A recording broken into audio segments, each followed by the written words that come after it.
What is up? What is up? Good evening, good morning, good whatever time it is from where you're watching, and welcome to another Friday night chill stream with some versus fighting games. Yep, I didn't have much else planned or going on, so I figured why not do some more viewer requests and check off our long list of fighting games to be played. Kind of a backlog digging sort of a thing, I guess. What's up, Jay? Happy Friday.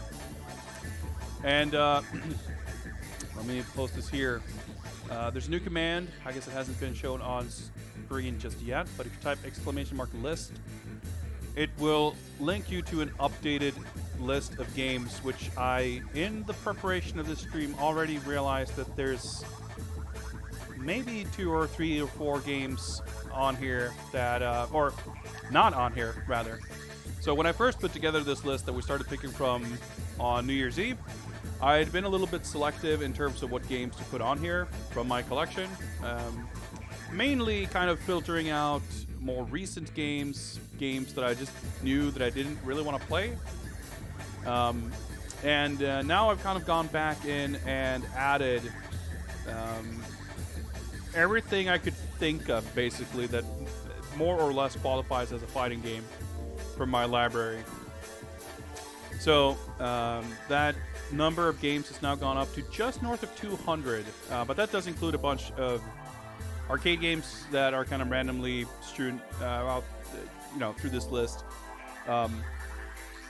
And this kind of transitioned from just playing some fun fighting games for New Year's Eve to a kind of backlog project, I guess, to just like revisit all these games that I may not have played for a number of years.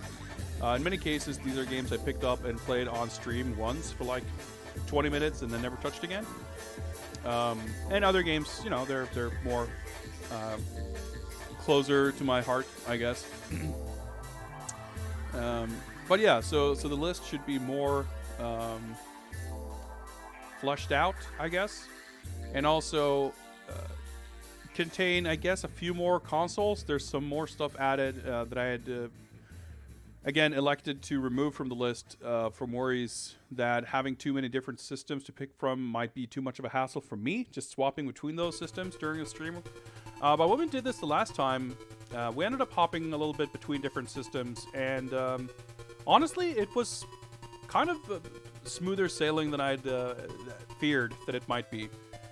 So I've actually gone and added some games on some Xbox systems that I don't think was on there before. I've added some Mega Drive games, and just more of the newer games that I'd kind of filtered out, etc., etc. So feel free to peruse that list. We're just kind of stalling, chilling, letting people have a chance to drop in before we'll do the first raffle of the evening. But yeah, this week I'd planned, I feel like this, tell me if you heard this one before. I'd wanted to stream earlier this week, but I got kind of, I got a little bit sick. I was already a little bit sick on last time we streamed, actually, during the weekend, and it's been a little wobbly during the week, but I was feeling better now, and it's Friday after all, so I figured it's a good time to get back to action. Yeah, so I would like to remind also, I guess, as viewers are trickling in, the way this works basically is we're going to do a raffle, and anyone who wants to have a chance of picking the next game to play, just enter the raffle, and I'll pick a winner. The winner gets to pick the next game, and I'll try to play each game for basically about half an hour, or beating the game, whichever comes first. If I find myself really enjoying a game, or for other reasons not wanting to move on, we might stick for a little bit longer, but that's kind of the rough estimate. There's also the new hot system thing, whatever it's called, on Twitch, channel points, I guess. Channel points is boring. Over here, we do con coins, and you can redeem con coins for the next pick instead of dealing with having to win a raffle, if you would so choose. So there's supposed to be kind of a limit to how many times you can do that, but I don't really know how that works, so we'll play it by ear and figure it out. But if you've got points stacked up and with no idea what to do with them, and you really want to pick a game, that's an option. So let's see here. Give me a sec. Of course, because we will be playing most stuff on real hardware, that may involve a couple of minutes of setup as we're swapping games. Some consoles are a little more smoothly integrated in my setup. Others might require a little bit of messing around with cables to get them all set up and everything. But hopefully, knock on wood, everything works. Hey, what's up, Yoda? Happy Friday. Happy Friday. And especially with PC games, there's the disclaimer of like, shit just might not work at all. But hopefully things work out.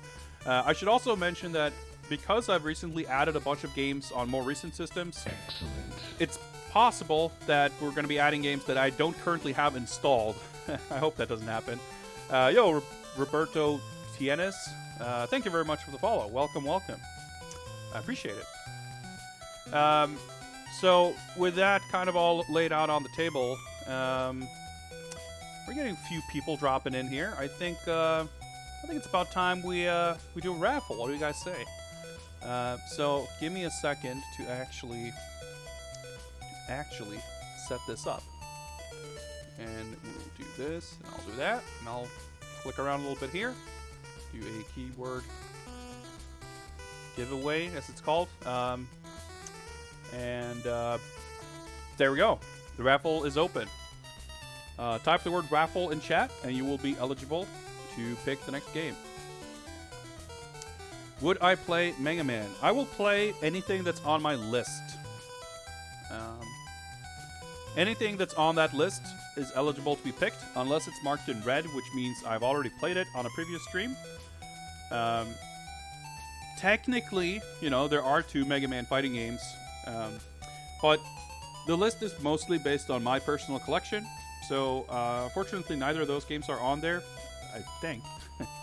There are a couple of emulated arcade games on that list, but by and large, it's based on my collection that you're seeing behind me right there. So it's mostly old console games. There's a whole bunch of Steam games. And yeah, there's definitely a couple of Steam games added that wasn't on that list before. Dedicated Lurking, self-destruct system. What's up, guys? Happy Friday to you all. Welcome, welcome. Let me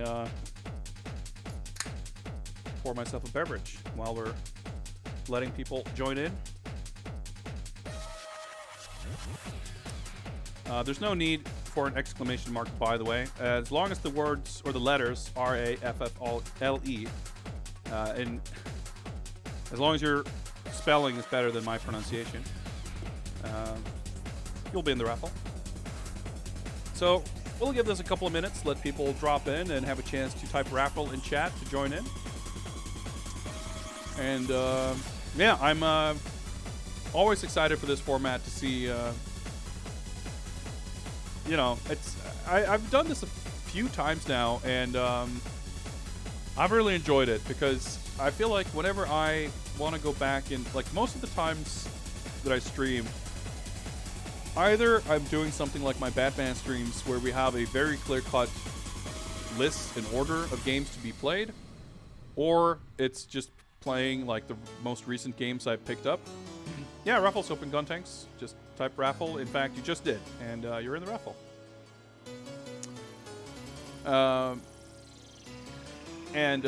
You know, whenever I pick out like something from my collection to go back to and play, like, that's kind of a rare occasion.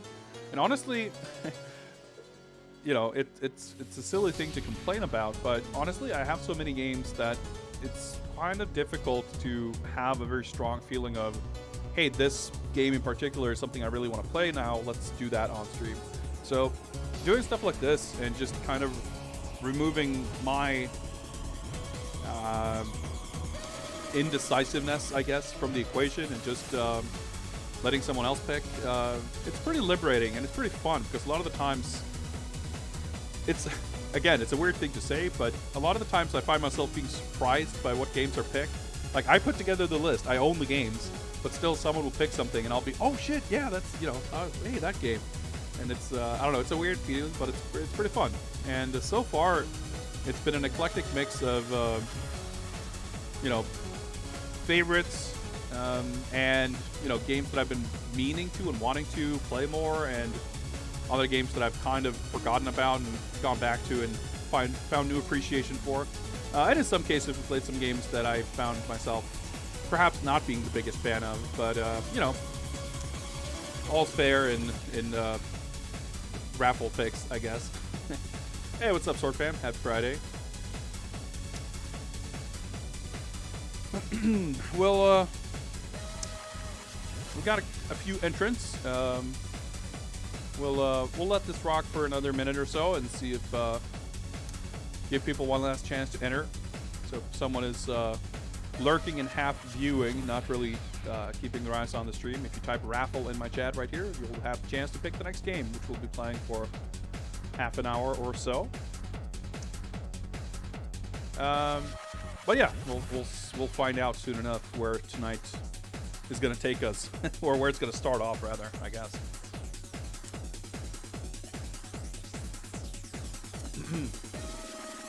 All right, last chance. If anyone wants to join in, Sword Fam, this is your last. I was going to say warning. That's a bit harsh. Type raffle in chat if you want to enter, and very shortly we'll pick a winner.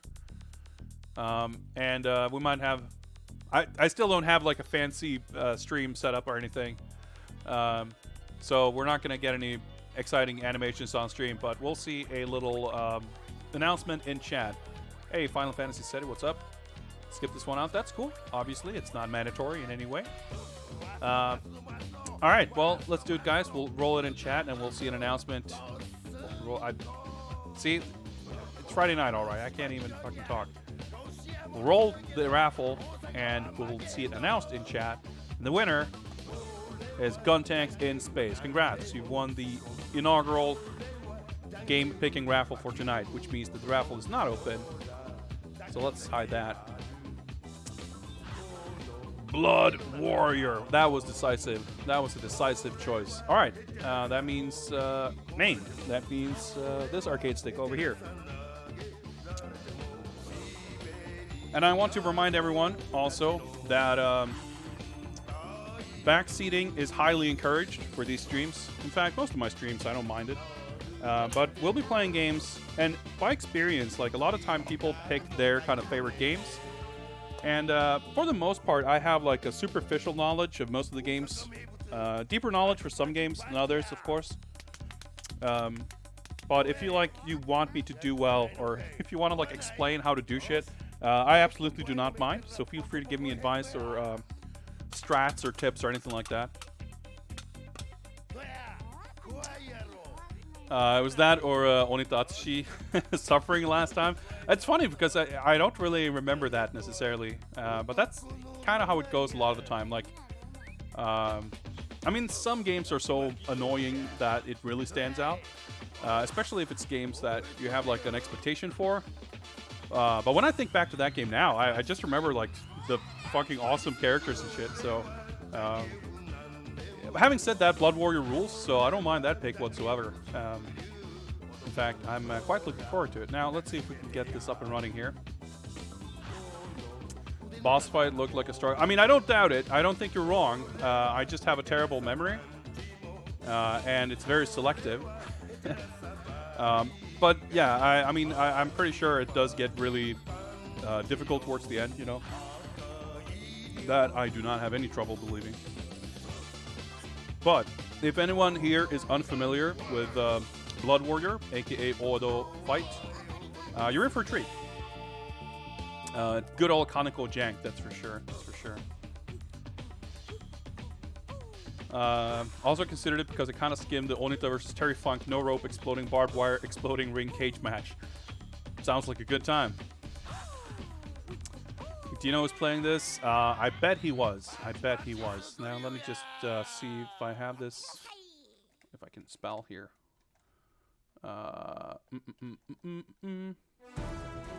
So I'm not sure. I forget if I specifically put one version or the other on my my list. I forget if there's like a meaningful difference between the Japanese and English version of this game, but we'll play the English version, I guess. So let's hop on over here. Let's pause the music. Voice acting is the main difference. Well, let's do the English one, I guess. You specifically request the US version, then the US version it is. So we're not playing Power Rangers Battle for the Grid. So let's update that. Let me just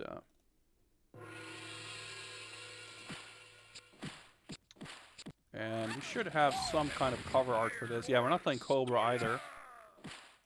As cool as that was. There we go. Probably need to set up some controls here. It's usually the case. Yeah, it's like defaulting my directions to the keyboard for everything. Yeah, so this game was developed by Kaneko. Maybe most famous these days for the Jackie Chan fighting games, but they've done a bunch of interesting and weird, cool stuff. They did DJ Boy and the sequel B-Rap Boys, the like hip-hop themed beat-em-ups. They made a couple of other fighting games and stuff, and I don't know. I'm struggling to recall off the top of my head, but they're like a very interesting company.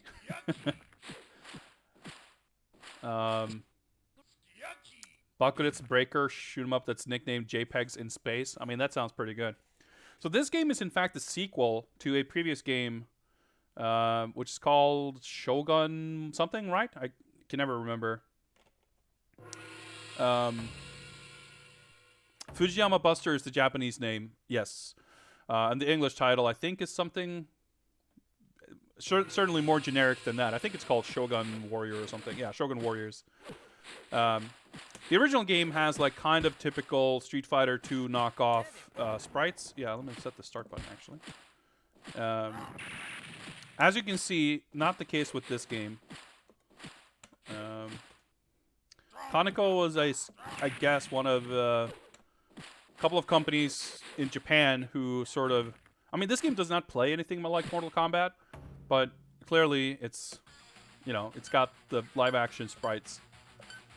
All I remember is Lord BBH teaching me that Benkei is like mad cheap. And he has a good idle stance, so I think we're going to go Benkei. So I want to say there's a few characters that are the same in both games. Alright, there's 4 buttons, right? I think those are kicks. Maybe I should have looked at the move list. I forget. Isn't it like down, back, forward, punch?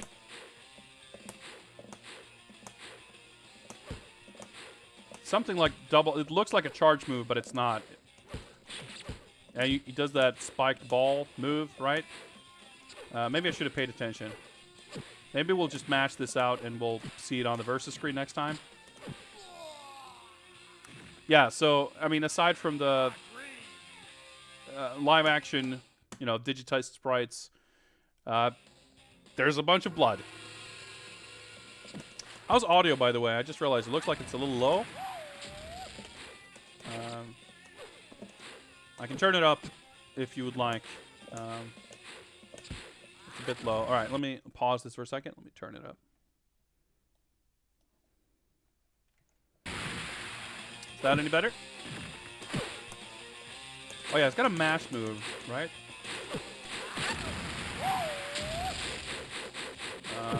Okay. Seems a little dicey. Of course, I don't know if those are punch buttons. Oh, that's a punch. Okay. There we go. There we go. Okay, my buttons were like inverted. Yeah. So like if you do a special move, that can happen. Yeah, like a few of the characters look kinda cool. Like there's, you know, oh, it's back, down, forward, or down, back, forward. Okay.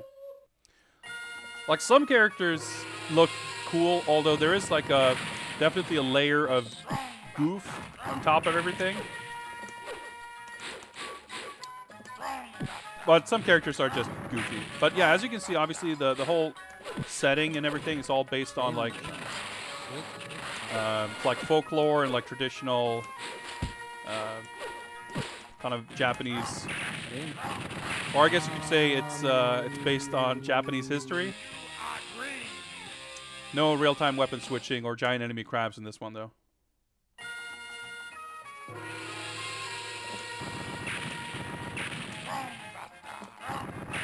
Yeah, so apparently Benkei is like super cheap. I guess this is like pretty difficult to get around. Obviously, I have no idea what I'm doing exactly. But that's like the oh yeah, punch. That's the 2-second lesson I got for this game when I played this like 2 years ago. Like that strong buster or whatever it's called. It's really good. AI's got a bit of difficulty dealing with a lot of things though. Yeah, I try to do the other move, but sure, that works for me. Yeah.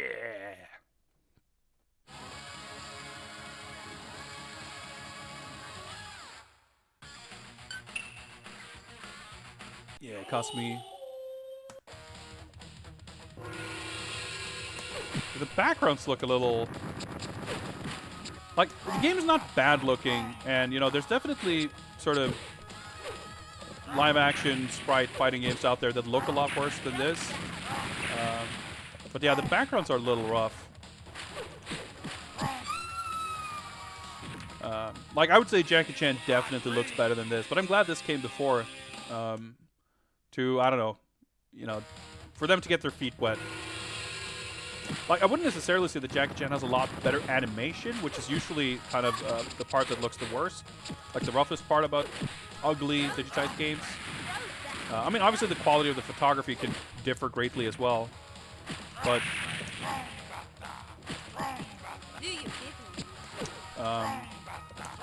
like, I guess just with the technology at the time, if you're recording on video, it's just going to be difficult to get high-quality capture with motion blur and all that kind of stuff. Like, they talk a lot about that in the kind of behind-the-scenes stuff from old Mortal Kombat games. And, I mean, those were, like, the pros, really.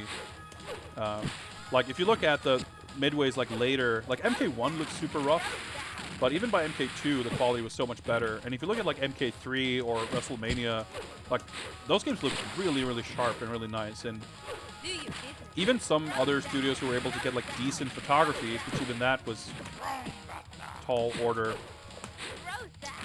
The animation was often kind of terrible. There we go. And I wouldn't say this game is, like, top tier or anything, but I've seen a lot worse.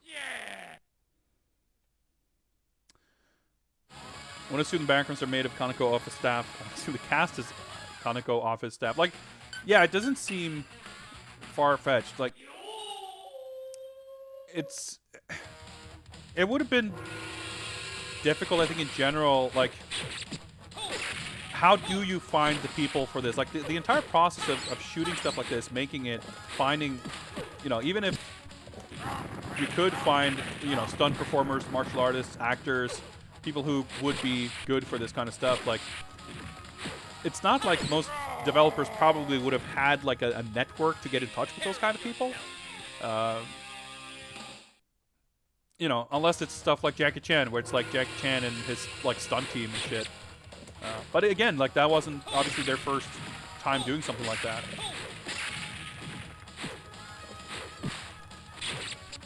Alright, I'm trying to, like, read chat and talk. Uh, not not going well. Looking Kishiro. Arioka, what's up? Happy Friday. Oh, all right, that was pretty sick. Oh yeah, we can see Kishiro's completely legitimate tattoo. It's not like a shirt or anything. Pretty strong continue screen.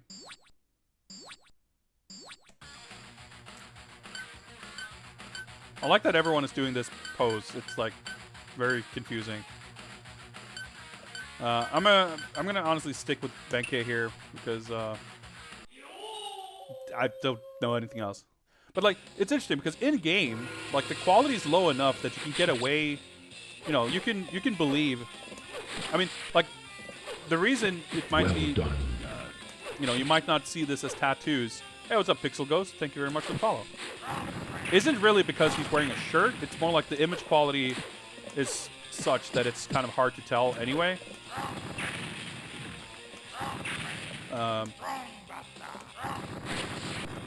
But the effect would work.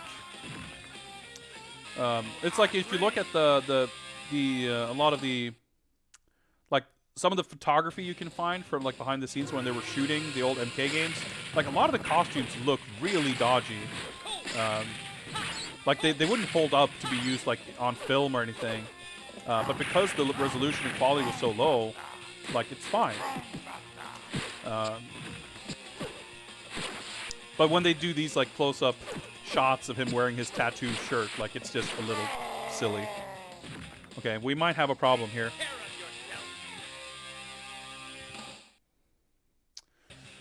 Have I played the classics, Cosmic Ninja or Ultra Vortex? Angry Baleface.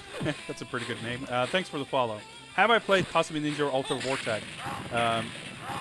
Or Way of the Warrior? You know what? I wish. And I don't mean that, I don't say that in like... It's not hyperbole when I say that I've been wanting to play Way of the Warrior for the better part of 25 years. I had an issue of, probably it was CVG, some British magazine. Okay, just press punch, I guess. I want to see if I can mash out the other mashing special move, but I guess every button is just a different fatality. That's cool. Like every once in a blue moon, I'd have the spare change to buy like import game magazines. There weren't a lot of game magazines here in Sweden, and the ones that were available were, you know, as most things go, stuff that was from the UK or America was just bigger and better and cooler. So it was exciting to get like imported gaming magazines. And one issue of whatever magazine it was had this big, like 8-page visual guide to Way of the Warrior with like screenshots of all the different fatalities and everything, and it just looked like the fucking coolest thing. And I think, frankly, Way of the Warrior is a game that screenshots really well. Like, if you look at still images of Way of the Warrior, I mean, sure, it looks goofy and everything, but like the characters are really, really large. The image quality doesn't look like it would be bad. And, you know, when you see an image sequence of, you know, 3 stills kind of describing a finishing move, your mind's going to fill in a lot of the blanks. And it's going to seem infinitely badass and awesome. So that's kind of the mental image I had of Way of the Warrior for a long, long, long time, until I eventually saw video footage of it and realized that it kind of animates a lot more like Pit Fighter than MK. It looks terrible in motion, and not only does it like animate terribly, like it just doesn't look like a real fighting game. I don't know, it's like ghetto as hell. And you know, I've never owned a Jaguar or 3DO, and the last time I was in any way like into emulation, like following the goings on in the world of emulation, 3DO and Jaguar emulation was definitely not a thing. Like, I don't know really what the status is these days, other than the fact that I know that Jaguar is iffy at best, I remember looking into it when I did my Bruce Lee marathon stream. We played like every Bruce Lee game we could find. I wanted to play the Jaguar version of Dragon the Bruce Lee Story, which is the original version. But it kind of doesn't really emulate very well. Like, it was bootable, but the graphics like didn't really work. Okay, that's cool. So, and I think it's kind of different on a game-by-game basis, because I'm pretty sure Double Dragon 5 emulates just fine. Heads up, Barney FF. 3DO emulation, very decent. All right, that's cool to hear. Like, one of these days, I'd love to look into these games more. I have played Fight for Life on Jaguar, though. I had a friend who was really into Jaguar Collection for a while, and that was one of those games that Fight for Life had a retail release, I want to say, but it was like supposedly, you know, ostensibly, the actual launch retail version of Fight for Life was terrible. I mean, that doesn't seem hard to believe. But the kind of rumored thing, I guess, is that there was a pre-release version that was somehow supposed to be superior. And that version came out as like a homebrew sort of thing. I don't know if the word homebrew applies there, really. But, you know, like a post-console death unofficial release. And I remember specifically, like, the friend of mine was into collecting for collecting's sake. I mean, he is a big, like, video game nerd and everything, but he often made, like, collecting decisions. Like, he collected unusual consoles because they were unusual. So he'd collect, like, Jaguar, Gizmondo, whatever else, I can't remember. He had a couple of, like, CDI, I think, like a couple of pretty unusual systems. And he got a bunch of those, like, collector edition releases for the Jaguar. And I remember specifically in the case of Fight for Life, he made sure to order, like, there were a few different versions, and he made sure to order the version with the ugliest cover art of all the versions available, because that was the one most likely to, like, maintain its value, because it would, like, by far be the one with the worst sales. So it'd be the most rare one. And, you know, that's pretty shrewd. You know, gotta respect the hustle for anyone investing in Jaguar shit in, like, 2007 or whenever this was. I'm very well, Teasel. Thank you for asking. Having a nice Friday night reminiscing about old shitty Jaguar fighting games while playing Blood Warrior. I mean, that's a pretty good Friday night right there.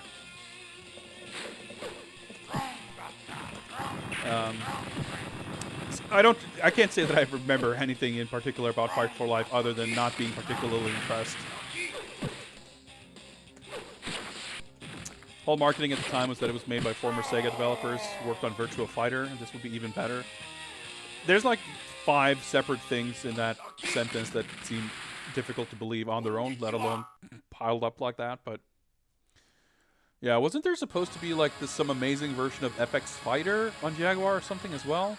I do remember playing that on DOS. There was like a couple of... There was supposed to be like a Super Nintendo version of that too, wasn't there? At some point. Man, I don't want to think about what that would have looked like. But I mean, I kind of do, but it would not have been pretty. Is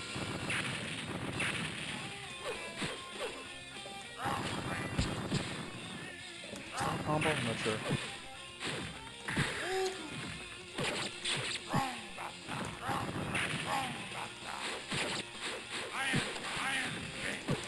I'm not sure how that mashing move really works. That's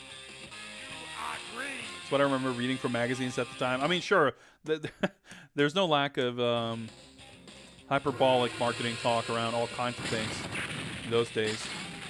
Oh yeah, this thing like deletes projectiles, doesn't it? If I can just fucking do it.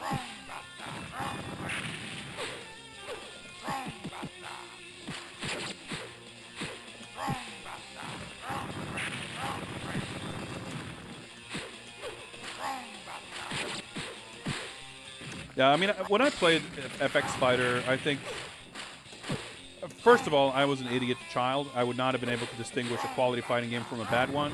Like, it was point in time where I would have played Way of the Warrior and I would have legitimately thought it was awesome. But I think it was most of the novelty of just playing a fighting game on a computer in and of itself. I think was probably. I would not really have had access to any other 3D fighting games, really, at least not readily. I mean, I may have played Toshinden or Tekken or something before that, but it wasn't like I really had the choice of playing FX Fighter or Tekken or something, whatever it might have been. But I also remember playing it like once.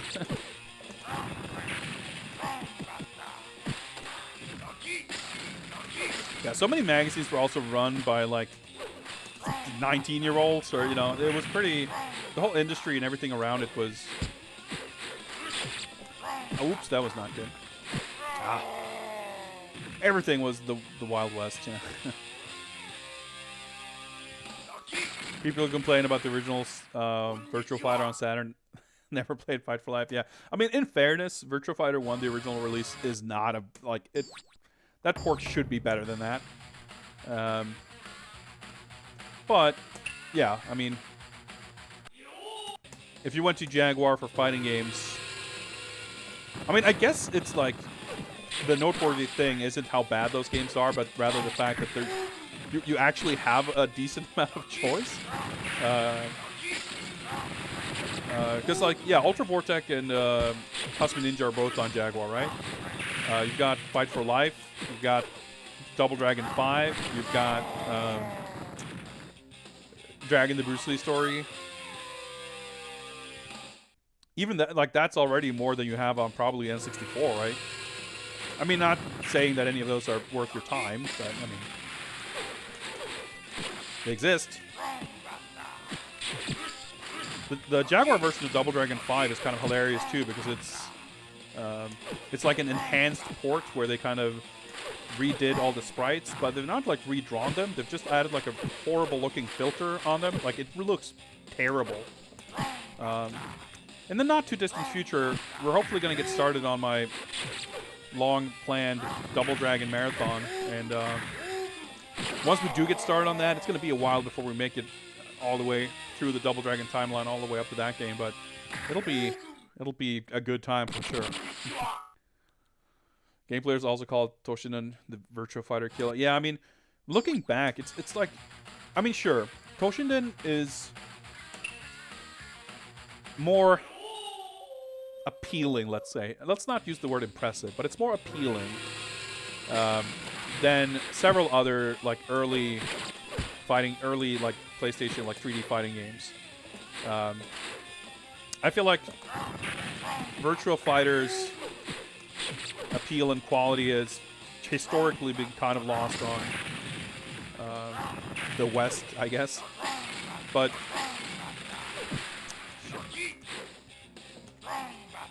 there was, I mean, definitely, I think it's it's the kind of thing I like to bring up whenever you hear the really tired thing about, like, games journalism is so terrible these days, blah, blah, blah. People say all kinds of dumb shit. Like, were you around in the 90s? Did you read a English language game magazine or website? Like, people were fucking idiots in terms of, like, the games that were receiving a lot of attention versus games that were completely written off. And there's so many examples of games like Toshinden, and I don't know what the Japanese coverage was like at the time, but for sure, like, I don't know, going back to something like Toshinden, even though, like I said, it's not the worst thing in the world, there are definitely shitty 3D fighting games that have none of the good things of that game.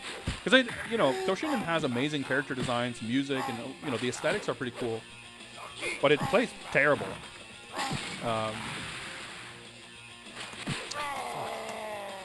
And it's just kind of weird to go back and look at some of those games and just wonder how an entire, if not a world, at least half of a world or so could have been just bamboozled into thinking that was a great game,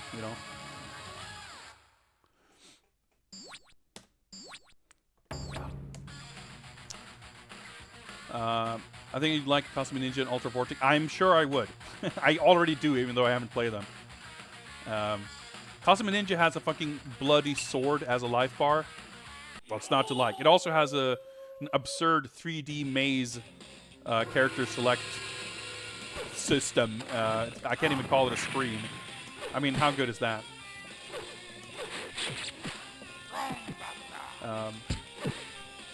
Get to see some more skeleton select screens. That's a good point. Tekken 3 was like a watershed moment for that series, but Tekken 2 was huge. Tekken 2 was a really big deal. Tekken 2 was the one I like. I mean, I played a bunch of Tekken 3, but Tekken 2 was like... Tekken 3 was big, but it wasn't like the quantum leap that Tekken 2 was, I think. I mean, it kind of was, but, you know, I guess you can't really compare them in that way.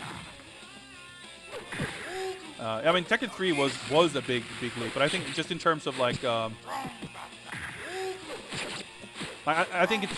My point is more that it's not like Tekken 1 not being a huge thing. I can kind of see that, but Tekken 2 for sure was not some obscure thing in my experience, and you know, obviously very anecdotally, but like I had a friend who had a PlayStation, and we would play the Tekken 2 demo with just Lei versus June, like over and over and over and over. Like, that's probably most of my experience with that game. But I definitely played, like, the full version as well.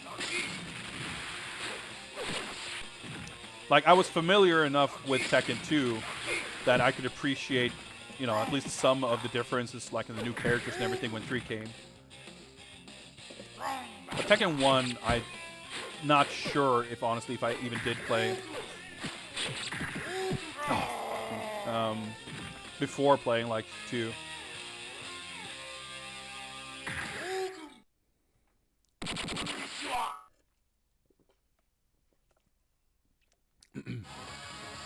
Yeah, and VF2 obviously is like an amazing game. I actually had seen the arcade version. Like, arcades weren't really a thing in my neck of the woods. But there was a laser tag place that I would, at least when I was in like in high school, I'd hang out there a lot, and they had arcade games. But around the time, like in the mid-90s, it was like the kind of place where you weren't really encouraged to hang out when you're 10, either from parents or staff. I think they were, you know, maybe a little lax on enforcing it on occasion, but I think they basically had a... Oh, fuck's sake. They basically had a rule that, you know, if you were under 15 or something, you weren't allowed in before 3 p.m. or something. Like, basically... they didn't want to have a bunch of kids. I mean, I'm sure they didn't want a bunch of kids there, period. But to discourage kids from, like, skipping school to go there, I guess. So in, like, the VF2 era, I guess, like, I would not have really been hanging out there much. But I was... they did have a VF2 machine at some point that I remember playing, like, a credit of once, picking Akira because he looked cool and not understanding anything. Getting my ass kicked. But I remember watching the attract mode a lot.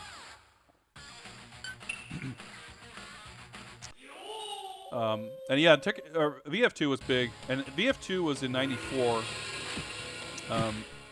VF3 came out in arcades in '96, at least like that's the official release date. But I couldn't tell you anything about availability. And at some point in time, VF3 was planned for a Saturn release, but obviously that never happened. So instead, Virtua Fighter 3 TB, which was the updated version that added Tournament Battle, which is what TB stands for. It was a Dreamcast launch title. So it came out in '98 in Japan and '99 in the West. So by '99, already, like, Virtua Fighter 3 was kind of ancient. I didn't personally, like, although I've had a sort of hypothetical appreciation for Virtua Fighter since forever because it's a Sega game, and those, like, days dreaming about watching the track mode and everything, the only experience I had, you know, by the time I had the opportunity to play Virtua Fighter 3, I also had Soul Calibur and Dead or Alive 2 next to it, and of course I'd already played Tekken 3 and everything, so Virtua Fighter 3, you know, on account of its age, if nothing else, was just like poised to not be a very impressive home game. It's also a fairly bare bones port. I mean, shockingly bare bones if you compare it to Soul Calibur, which, you know, everything was. But, you know, DOA 2, Soul Calibur, Tekken 3 to some extent have kind of, you know, they would have set expectations in a way that there was just no way Virtua Fighter 3 TB on the Dreamcast would come anywhere close to living up to it. So my only experience and kind of appreciation, as it was for VF3, was kind of ironic, I guess. Like, I had a good time playing it once or twice, but it was mostly like jokingly trying to see who could run into the subway train on Sarah stage the first, you know, that kind of thing.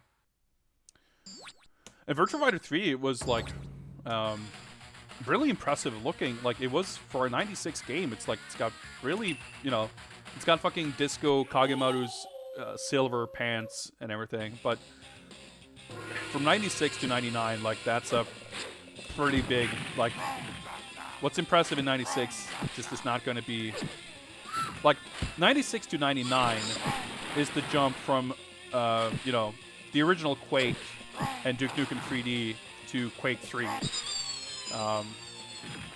For example, just for some sort of context. So that's a pretty big, like, it's a big ask for a 96 game to look relevant in 99. But I did eventually, when I got a PS2 in like 04, 05, I did start playing Virtua Fighter 4 Evolution and really fell in love with it. And I've been a proper fan of VF ever since. But, you know, VF, for the most part, at least post Virtua Fighter 2, hasn't really been kind of about that visual pizzazz and flash. It's always been a little bit, compared to something like Toshinden 1, for example, or, you know, to an extent, Tekken. Like, it's more, I don't know if grounded is the right word exactly, but it's just an aesthetic that's a little less wild and anime. And I think that definitely did not help in the case of Virtua Fighter 3. Yeah, I didn't mean to jump there, but we'll take it, ship it out. Oh shit, we actually won the match. I'm just not even paying attention. You are green. He is green. Alright. Alright, how many matches we got left here?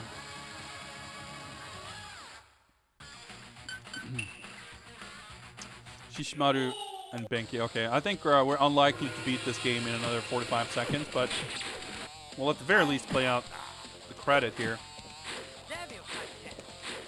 Yeah, I remember playing the Doom 3 Alpha leak thing, whatever, with it had like a chainsaw or something, or some version of the gauntlet that was a little different.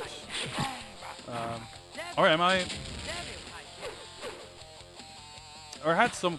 I can't remember. I'm getting mixed up because there was the Quake 3 demo that had, like, Quake 3 had these like NURBS curve tentacle thing. Like, it had some tech things to render like smooth curves. And I remember they had, like, in the demo version or some kind of demo thing, that was in the game, but there was like no collision on them, so you could walk through these pillars and shit. And I think that was the version where, like, the character models in the game were like developers play as like John Carmack with sunglasses or whatever. Well, okay, that was easier than I expected. You are green. But the Doom 3 leak, yeah, that had like, yeah, the lighting kind of wasn't there. There was some test level, and I think that had some chainsaw. There was something, some weapon thing or something that was different from, well, that wasn't in the real game eventually. Man, taking me back.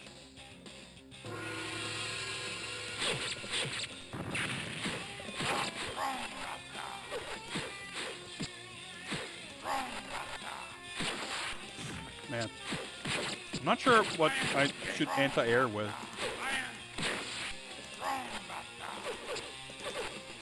Or, you know, there's a lot I don't know how to do this. Oh my god, okay, that was not good.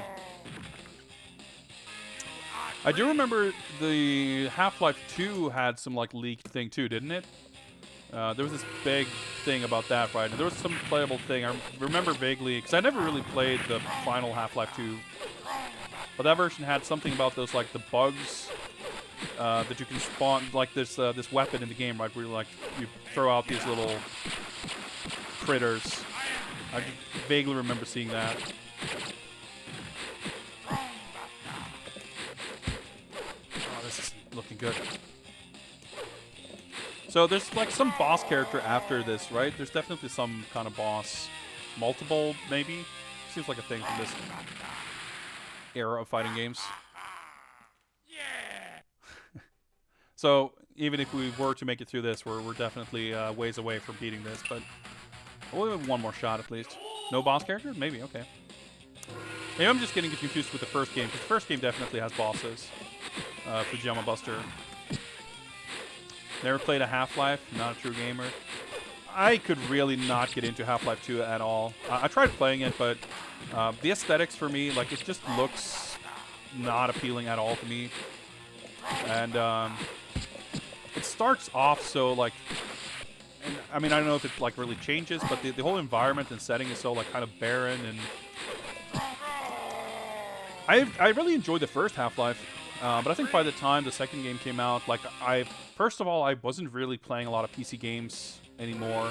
I was definitely transitioning more into, like, playing more console games. And by extension, not really a lot of FPSs and stuff either.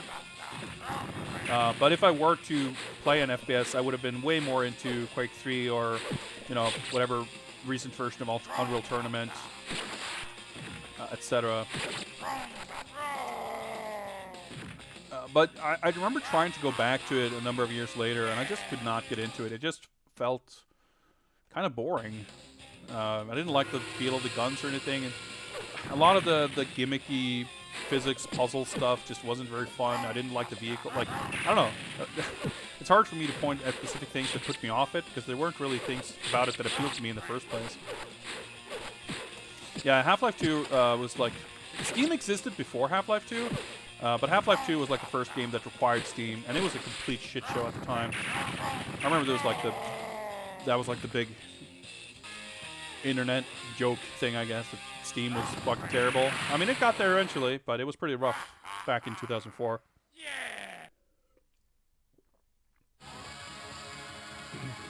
Well, if you bought the disc, it forced you to install the Steam client. Yeah, I mean, it used Steam for DRM, just like today. All right, I think we're going to leave it there. We're going to let the skeleton win. Or I guess we just disappointed it. Poor guy.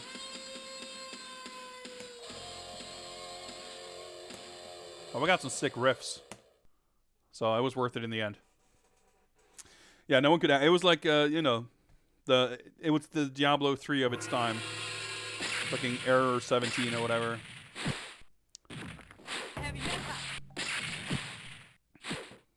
I liked Half-Life 2, but never understood the huge hype around it. Yeah, I don't know. I think it was just like I mean, same, honestly. Maybe...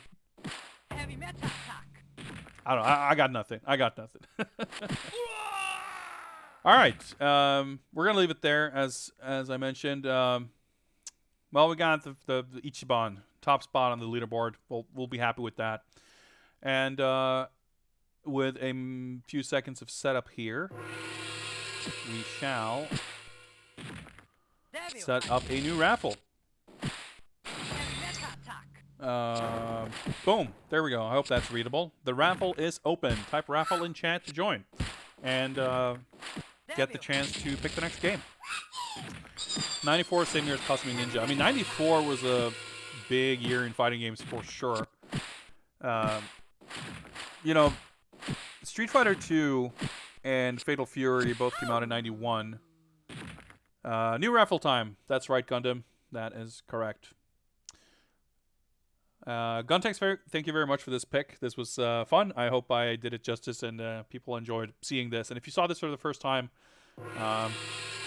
yeah, this is Blood Warrior. Shoutouts to Kaneko. Oh yeah, of course, type exclamation mark list to get a list of games, which reminds me that we should mark this off as red, because we've actually played this now. Enjoyed seeing this again. Thank you. Thank you. Glad you enjoyed it. Let me just mark this off. Where are we? Blood... what is it called? Blood Warrior. Oh, it's probably under Oedo Fight here. Yes. I even have it mislabeled here. There we go. And we played this on 2020, January 24th, apparently. Man, time flies. I was going to bring something up about Walk Jab Infinites, but Benkei is still stronger. Arioka, this is mostly not arcade games. In fact, this is kind of a continuation from the special stream I did for New Year's Eve, where it was mostly arcade games supplemented with some stuff from my collection. But since I wanted to make this into more of a backlog project, I haven't removed any of the arcade games I put there on the list. Oh yeah, let's do this. But I also have just fleshed it out with more stuff from my collection. Like to see you endure Pit Fighter for the SNES. The arcade version is quite bad enough. Thank you very much. Although the Super Nintendo Pit Fighter is it's a sight to be seen, that's for sure. It's impressive how bad that is.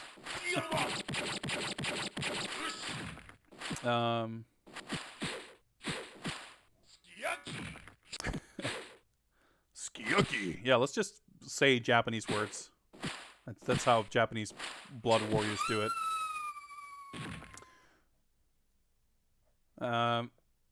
Let's just get rid of this. It's a little distracting. Although I guess we can. Yeah, well, all right, let's get some jams here instead. Ooh, speaking of 3DO, this is the. Actually, never mind. This is not the 3DO version. Right, this is the Street Fighter 2 Image album version. But there is a 3DO version of Street Fighter 2 that does have a Red Book audio soundtrack that is pretty bad. Yeah, the Mega Drive version of the Pit Fighter is like really legit. It's like better than the arcade game, I think. Like it actually plays way better. Like it doesn't look as good as the arcade, of course, but it's like the arcade Pit Fighter is so incredibly janky. It's kind of fun in its own way, but it's a huge mess. But the Mega Drive game is like way less like. Kind of the core mechanic in arcade Pit Fighter is that everything is cancelable with everything.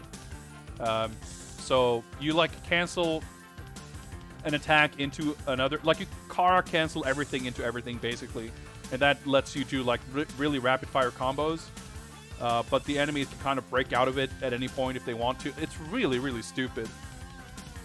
But most of the other versions don't really operate like that. Yeah, the Master System version is good too. Like, in fact, I'm thinking that I might be getting them mixed up. I do think it's probably true that both of them are better than the arcade. It's maybe a stretch, but like kind of more solid, less broken. But maybe the Master System one is the one I played that was like shockingly just completely different from the arcade and how it plays. Like they took the look of the game and like built a proper game from the ground up as opposed to trying to port it. Both are definitely better. The Super Nintendo version is like has no redeeming qualities. The SMS version doesn't try to be like the arcade. Yeah, that might be the one I'm thinking of. But like I said, the Mega Drive version is still probably, if not better, then more playable at least than the arcade game. Yeah, the sprites are kind of like redrawn in the Master System version. It's kind of interesting actually.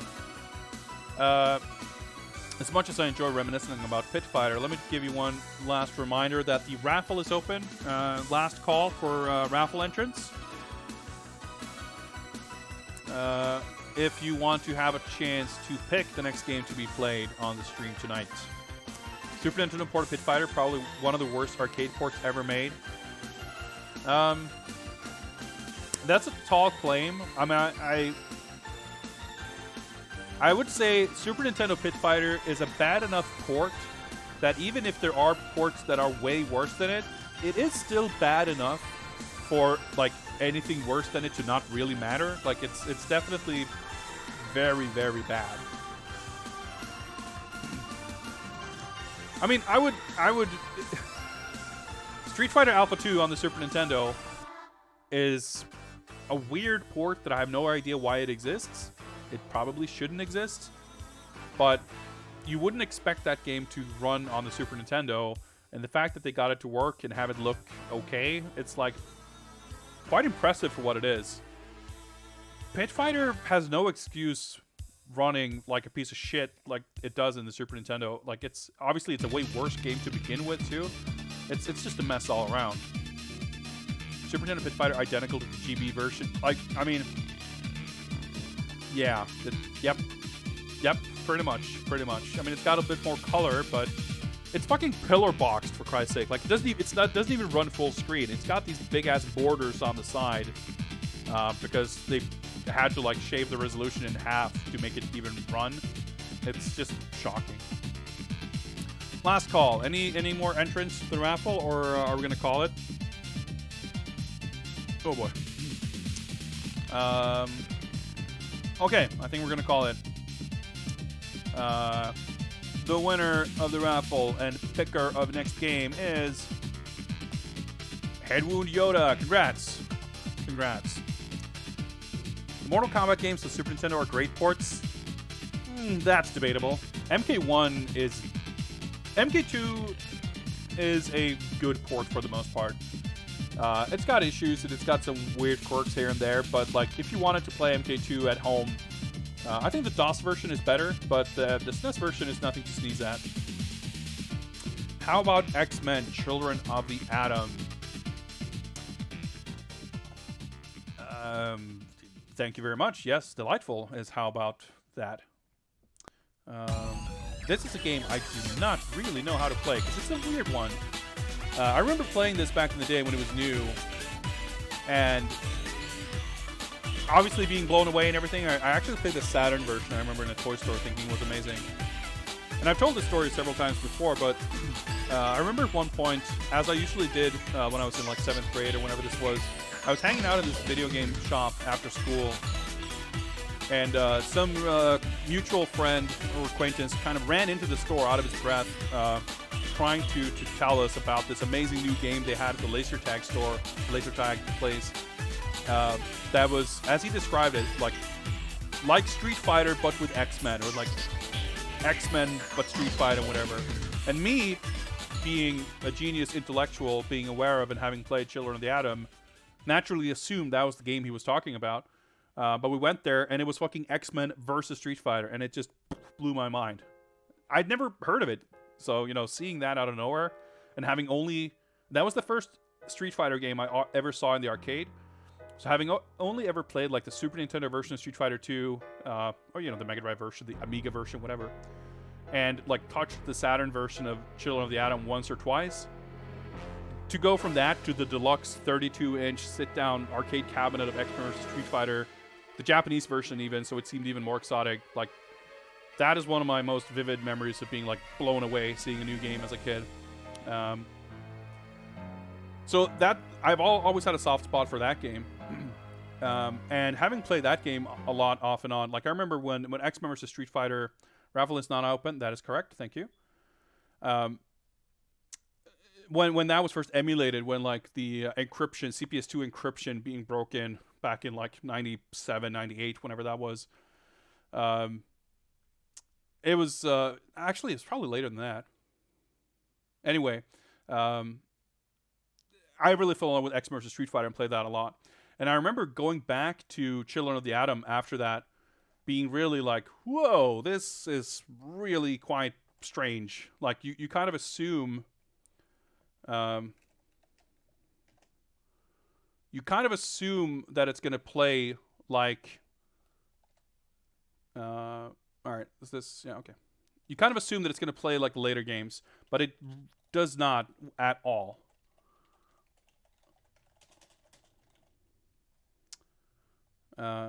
Let's get some artwork here.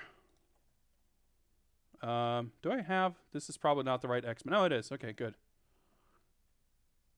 Combo is the key. I guess there's no attract noise here. I'm gonna set my controls here.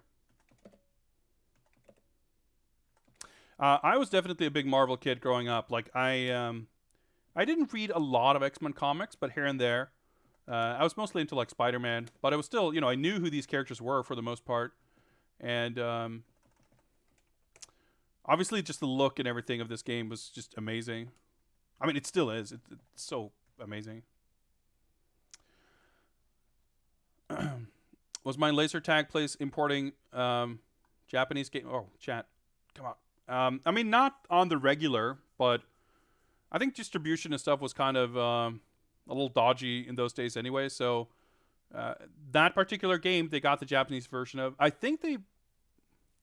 I was gonna say I want to say they had the Japanese version of Police Trainer, but that doesn't really make sense. They may have had some other Japanese game at some point, but in some cases they did get games. Like I remember them getting Time Crisis and Time Crisis 2 when they were like brand new, or at least I'd played it in the arcade by the time the home version came out and everything. I never really watched the cartoon because it wasn't really on here. I don't think, at least not in a aligned with when I would have been in cartoon watching age, really. Isn't the X-Men fighting in pretty much a lesser version of Marvel vs. Capcom? Well, that's the thing. You would assume, but not really. Yeah, Marvel Superheroes, which is the third game. Or, no, it's the second game, because it was X-Men, Marvel Superheroes, X-Men vs. Street Fighter, which maybe those two were kind of contemporary with each other. Maybe, I'm not sure. And then Marvel Superheroes versus Street Fighter, and then Marvel vs. Capcom. Every game is like, there are system changes in between every game, but X-Men vs. Street Fighter definitely, and Marvel Superheroes definitely had the kind of Rainbow series like chain combo system. The tag mechanics in the versus games change with every game and everything, but there was a lot of like, this has the chain combos, but it's kind of it's very janky and loose and weird. Let me try to catch up. Yeah, like Marvel has the Infinity Gems and stuff like that. But this, like I said, I haven't played this in many years, but I remember going back to this and being more familiar with the versus games. It feels like the missing link between Street Fighter 2 and those games. Because keep in mind, this game came out like, I think the same year as Street Fighter. Now, even before. This game came out before Street Fighter Alpha. 94 was the first Darkstalkers. It's still got the best fucking music, though.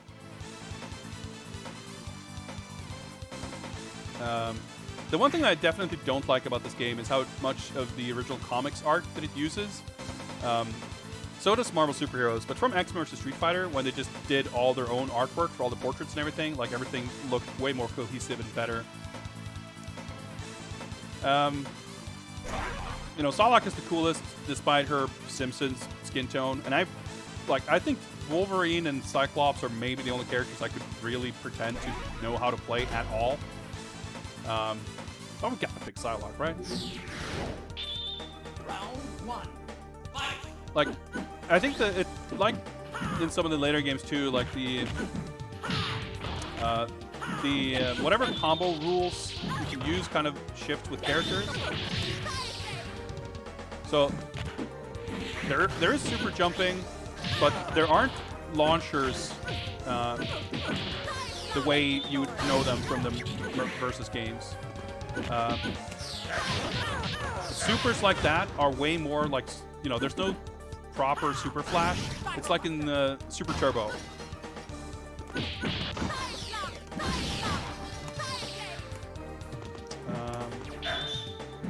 Oh, that's a grab, I guess. Okay.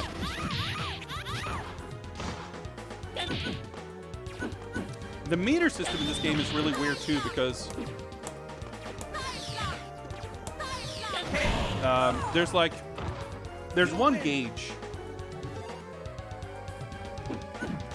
but it's split up at different levels. So you see the way the colors shift indicates which level you're on. And like certain system mechanics are locked behind meter requirements.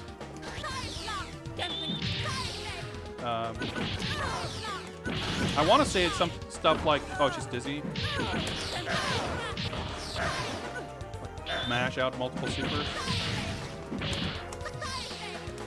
Yeah, it says level 2. I want to say some stuff like Yeah, I tried to do the super, didn't come out. I forget exactly how it works, but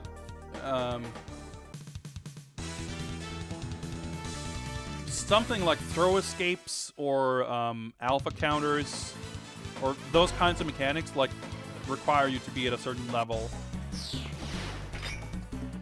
Let's go, Bob. I guess I didn't say that in this game yet.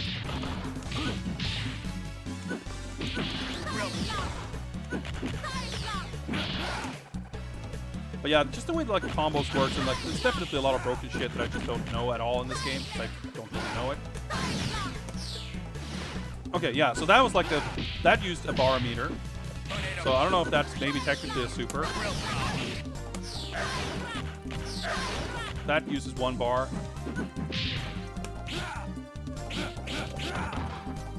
Yeah, and it's funny how some of these animations just, that throw, for example, like it's kind of slower paced. It just looks different than in some of the later games. Yeah, like that's his super.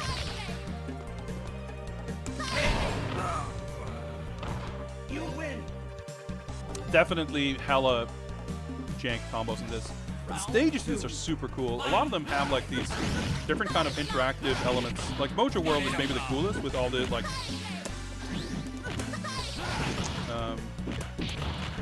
all these different floors. I'm stunned. Oh, okay, that was cool.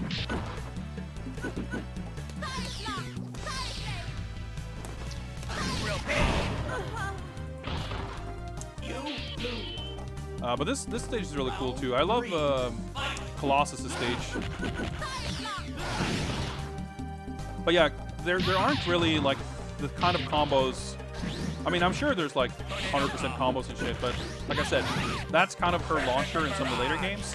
But it doesn't. I mean, it launches in this game. See, like that, but yeah, it's just not at all like you'd expect from the later games. Yeah, there's a long ass startup on that, but you can still like, cancel into it. I guess you probably need to have level 3 to do the super, but it doesn't cost the whole bar. Yeah, look, I mash out multiple. Okay, that was cool.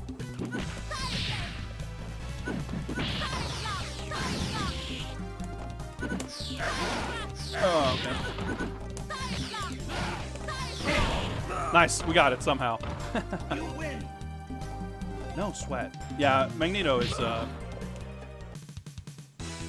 he's quite something. I hope we get there because his intro and his music is so badass. Yeah, so someone mentioned Akumer. He's in this game. This was in fact the first, technically the first crossover, because Goki is a hidden character. Yeah, there's a lot of stuff. They did that in Marvel Superheroes too, where I can reflect those, I guess. Where the stages change in between rounds.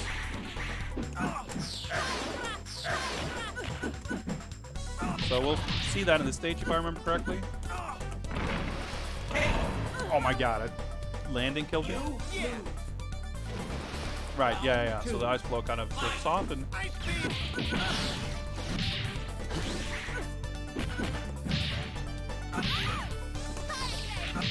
Oh yeah, right, he can like equip that thing. So Iceman is one of the characters that didn't return until Marvel 2. Where he is, he was actually considered a high-tier character in the early days of Marvel 2, because he does not take chip damage from projectiles in that game, which probably is a thing from this game too. But I don't know how many people talk about like competitive Children of the Atom. Let's pop around a little bit, try different characters. There's no alternate color palettes in this game, I guess. Iceman was an assist, yeah, but he was never a playable character between this and Marvel 2. I mean, I guess probably he just reflects projectiles when blocking. That's just Cyclops scanning tears, by the way. Optic blast. Optic blast. Gene slice. He's got the... I love this pose. He's got the optic sweep in this? Maybe not. Gene slice. Gene splice, he's got the weird, like, running...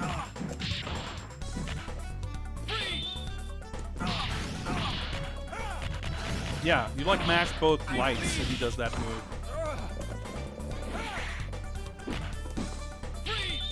Alright, this game's tough. Round 2. Oh yeah, like Cyclone is a character that I like using in X-Men Street Fighter, so it being like it's kind of weird when stuff is different in this game. Holy shit, I get thrown out of everything. I guess maybe he doesn't have the Tatsu in this. Like, it kind of would surprise me that movesets are just, like, smaller. Oh, for fuck's sake! Oh, shit. That was brutal. Okay. Let's try this again. Yes. When our big marvel was in Japan at the time, I mean, definitely not particularly big. But I know that this game apparently came about basically based on one particular dude at Capcom who was a massive, massive Marvel fan, who basically kind of like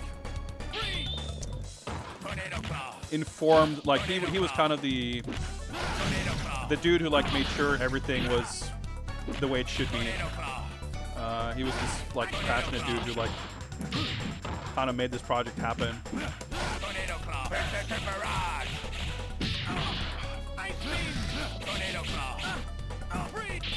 So I don't think this is like necessarily a reflection of the popularity in any sense. I think this probably, I mean, I think that also like Akiman has talked about he went to America. I think it was, I can't remember if it was seeing like a not a location test, but like a show, some game show, whatever, where they had Final Fight, or if the game was out.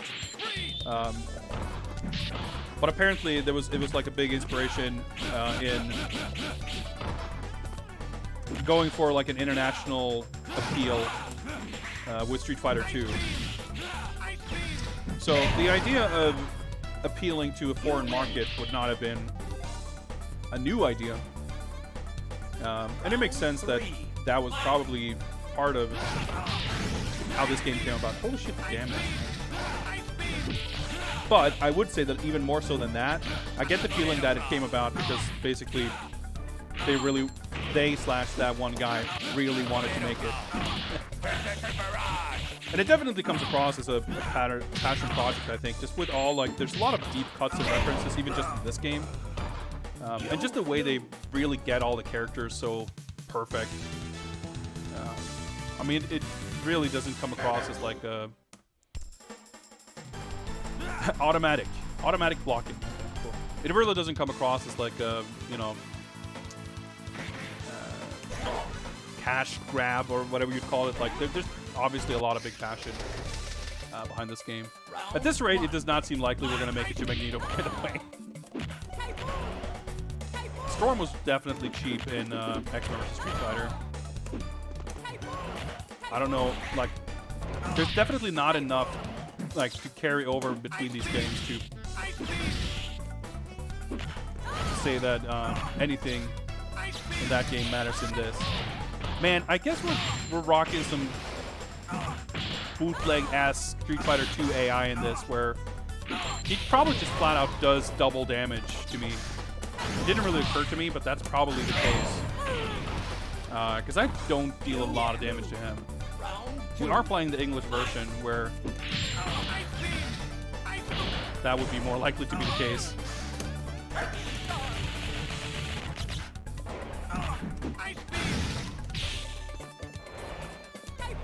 So, fuck.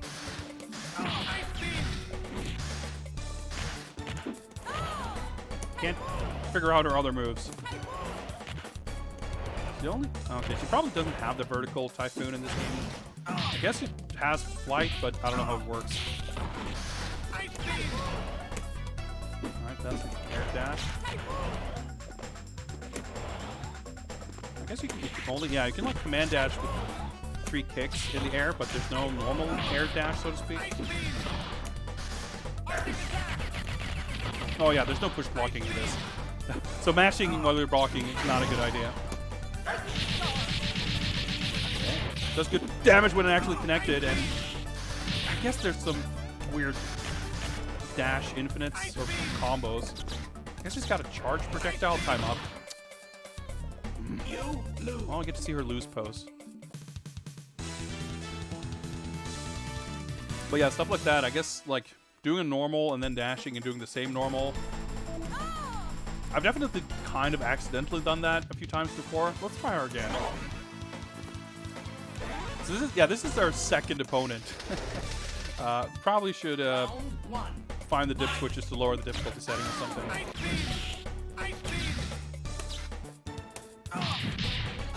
Yeah, look at that damage. Oh, I'm stunned. And, like, what the fuck? The fuck is this damage? I'm tempted to actually just swap to the Japanese version and see immediately if there's like a notable difference. In case you're not aware, in Super Street Fighter 2 Turbo, the English language like every international version has like absurdly heightened difficulty in a lot of stupid ways, including but not limited to the computer doing way more damage than you, taking less damage, teching every throw, all kinds of dumb shit. And this is soon, like this is the same year as Super Street Fighter 2 Turbo. So even though I think they've kind of abandoned that way of doing things, it would make sense for this to be the same. I'm dead. Yeah. You know what? Fuck it. Let's. Japan 94 12 20 9. Let's do the latest version. Probably. Okay. Let's try this.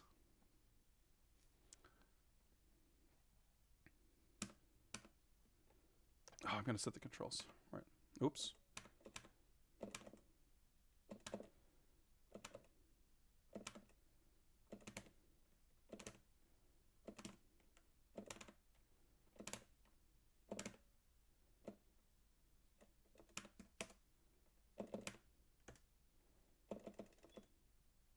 So I forget how this works in CPS games. It's been so long since I did. So do I? Volume test, color balance, set the. That's what we want. System.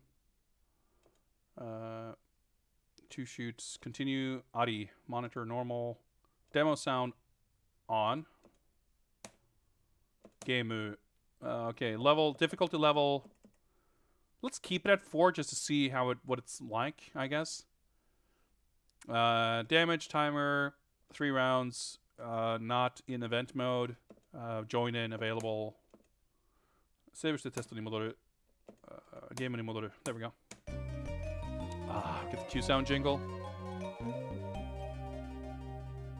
Let's watch this track mode the way the lords at Capcom intended it.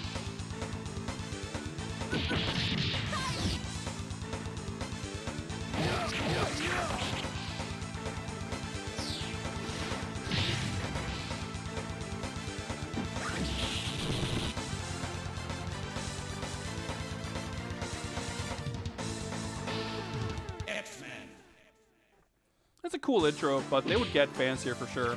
Oh, this stage is so cool. Yeah, shoutouts to Nin. Lord Nin. Akira Nishitani, who is... did I not set the start button? I guess I did not. Akira Nishitani, who founded Arika. And did Street Fighter EX and Fighting Layer.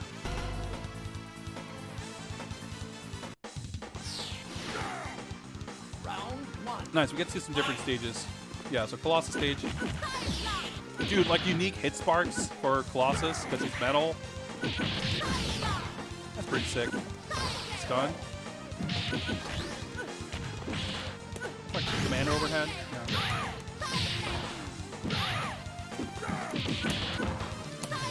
So take a look at the ground, see what's going on there. Yeah, I guess you can spend like 1 more meter to get safe.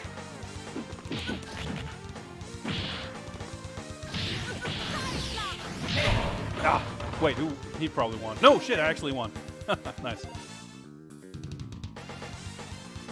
Round 2. Music's so good. Fucking CPS2 guitars. Oh yeah, he's that's a super of his, where he starts flashing like that. So yeah, the ground broke and now we're down here. Kind of don't want to win too quickly here because there's gonna be cool shit in the background. Sick pile driver. See fucking big ass sentinels over there.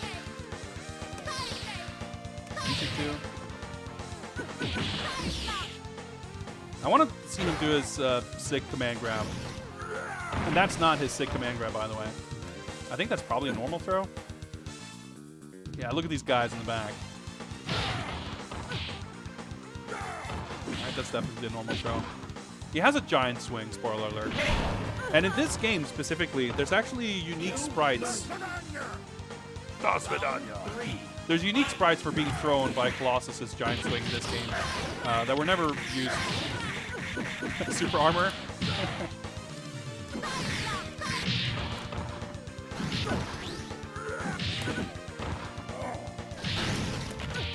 Okay. Yeah, I teched well, one of his throws anyway. Oh yeah. Oh, okay. I guess I pick which one I am. I don't know how this shit works. Oh, he knew which one I was even if I didn't. Alright, I lost, but that's fine. It was worth it to show this background. He really turned it up. Thanks. It's a nice training session. Hyper X. Side thrust. Quarter circle forward and 3 punches. I guess Hyper X is the official nomenclature for super moves in this game. Alright, let's kick his ass this time.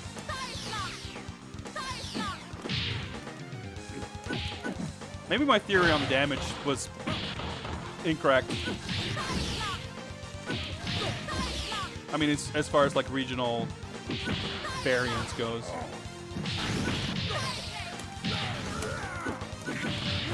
Oh, there we go.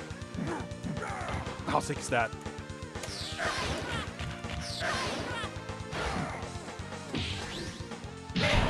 That kick has a pretty big range. All right, are we gonna get even less far in the Japanese version? I mean, there's nothing to say we should get further if there's no difference in difficulty.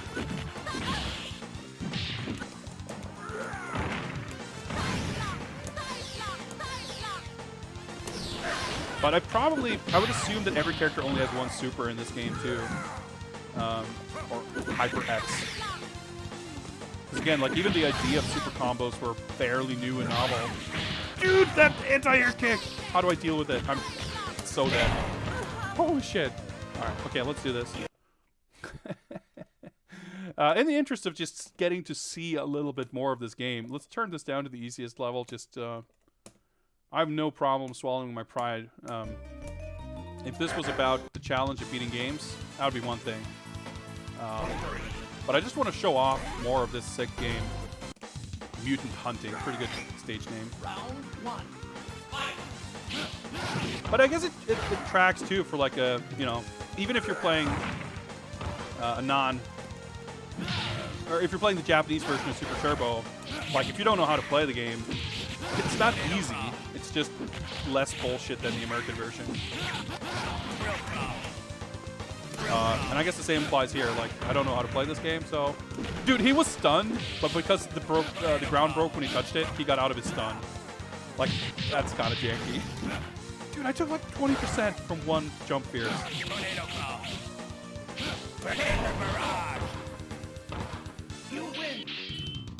damage in this game seems kind of whack. Round 2. Not gonna lie.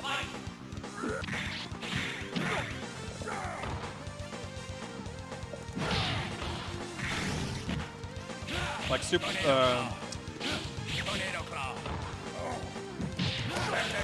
Okay, like supers seem to sometimes have long ass startup, but yeah, meter build in this game is also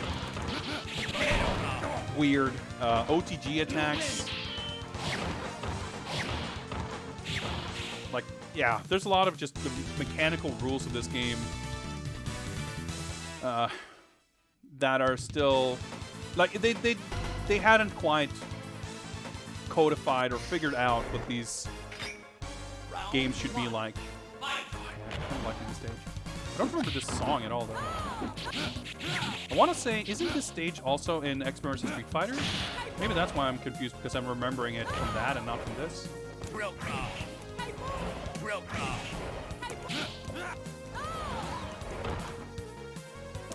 One cool thing, I mentioned Colossus's Giant Swing having a unique animation.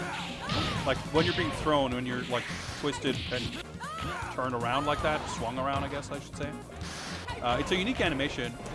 And these early Marvel games actually have quite a bit of unique animation that wasn't reused in later games. Like, with the Giant Swing, like, it makes sense that, you know, he has the move in Marvel 2.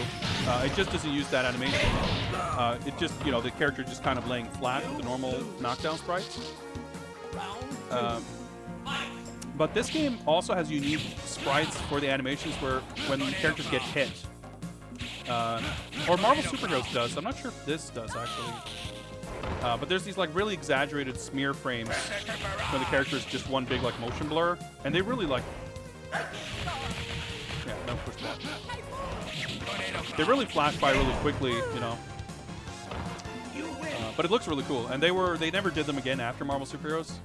So, like, the best animated version of, like, Cyclops or Spider-Man or whoever is in that game, and not the later games. Hey, what's up, Markerman? Yeah, this is a super gorgeous game. Like, to think that this came out in the same year, even though it's very late in the year, as Super Street Fighter 2 feels crazy because it's just so much more sophisticated the way it's drawn. And the animation is just so much more sophisticated too.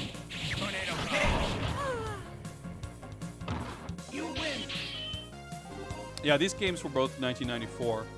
Obviously, Street Fighter 2 was in 91. And Super, I think, was 93. And I think Super Turbo was like January of 94 or something like that. And like, if you look at the new sprites, not just like the new characters, but like Ken's new normals and stuff like that in Super Street Fighter 2, like they look considerably better than everything, all the old animations. But they're still, you know, kind of forced to have them fit in with Street Fighter 2. But I think it's crazy also to think that this game came before Street Fighter Alpha, which is 95. Because I feel like this looks so much better. I mean, that's a great looking game too. But this is so much more expressive and crazy.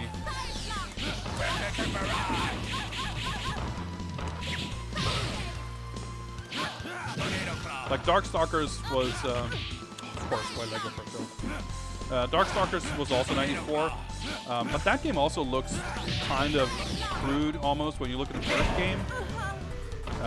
Like there was a big step up. Like the sprites were well drawn and everything, but the presentation and the tempo and just everything looks and moves. The original Darkstalkers is quite quaint, I guess, compared to the sequels. I mean, not to the same degree that this is compared to Marvel 2 or anything, but it's kind of similar to comparing this and Marvel versus, or X vs. Street Fighter, or maybe Marvel Superheroes. There's just like more kind of polish, and the ideas that they were going for feel more. Oh yeah, it's got the dive kick. Kind of more fleshed out.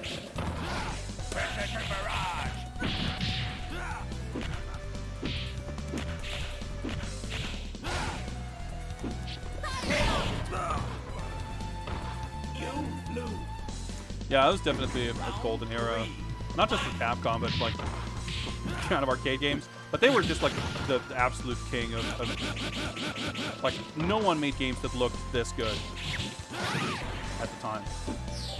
But Capcom's artists were just like gods.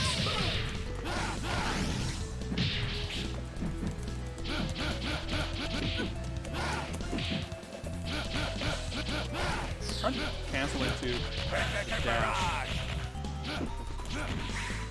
Drill prop. Drill prop. Tornado prop. I was gonna say that should be a punish. You win. Rookie. It feels so weird seeing these animations and not hearing the voice clips that they use in the later games. Damada, damada. All right, let's see if we can get our revenge on Iceman. Round 1. Fight. So it's kind of weird. You can like cancel Tornado prop. light kicks to light punches. Drill prop.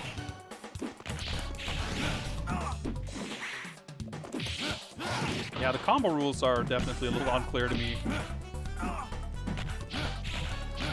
It reminds me a little bit of, not in the specifics, but just like comparing this to the later games. It reminds me a little bit of comparing Killer Instinct 1 and 2, where the first game had a lot of like, obviously you can do crazy combos and everything, but the combo system, as it were, in KI1 is very much reliant on like kind of predetermined, predefined like combo sequences, combo strings. Whereas KI2 had like a system of like rules that govern what was allowed to be cancelled by what. And I feel like this is more. Oh, nice! I kicked him out of super, but yeah. I feel like this is more kind of. At least they attempted to more strictly define what is allowed and supposed to combo and not, as opposed to like just having an open-ended system. Now, there's probably, just like in KI1, ways around that. Not everything works out the way it was designed. But it's just kind of a difference in design philosophy of like trying to design a system versus trying to like design combos. Like, obviously, it's meant to be open-ended. It's not completely. It's not like Mortal Kombat style Dawa combos or anything. Not by any stretch of the imagination, but there's still some weird things that are possible. Oh, fuck, I was gonna say that's good damage, but I'm not surviving that. But it's more, almost more about the things that do work that don't seem like they should in this game, as opposed to like. Things missing from the system. KI1 was all auto doubles. Well, I mean, there are technically some manuals, even though it's kind of mostly those are arguably kind of bugs. But it's not all about that. It's just like which auto doubles you can do, like how many linkers you have and which buttons you can use for auto doubles and stuff like that. That's like completely specific for each character, but in KI2 it's much more open-ended or like following a rule set.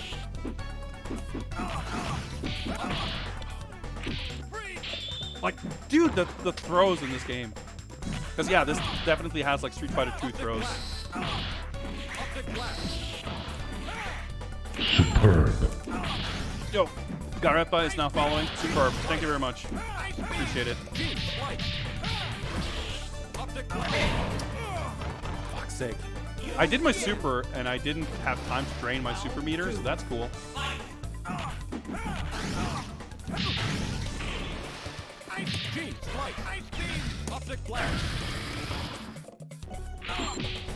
Oh, like...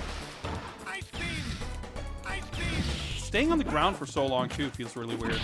I don't really understand how getting up works in this game.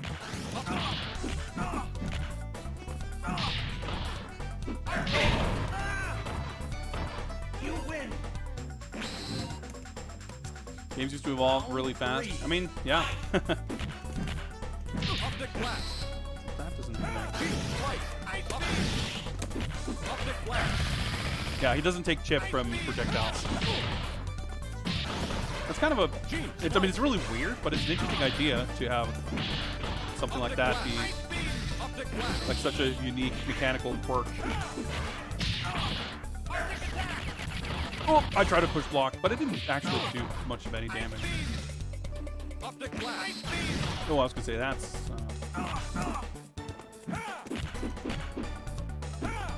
Optic blast.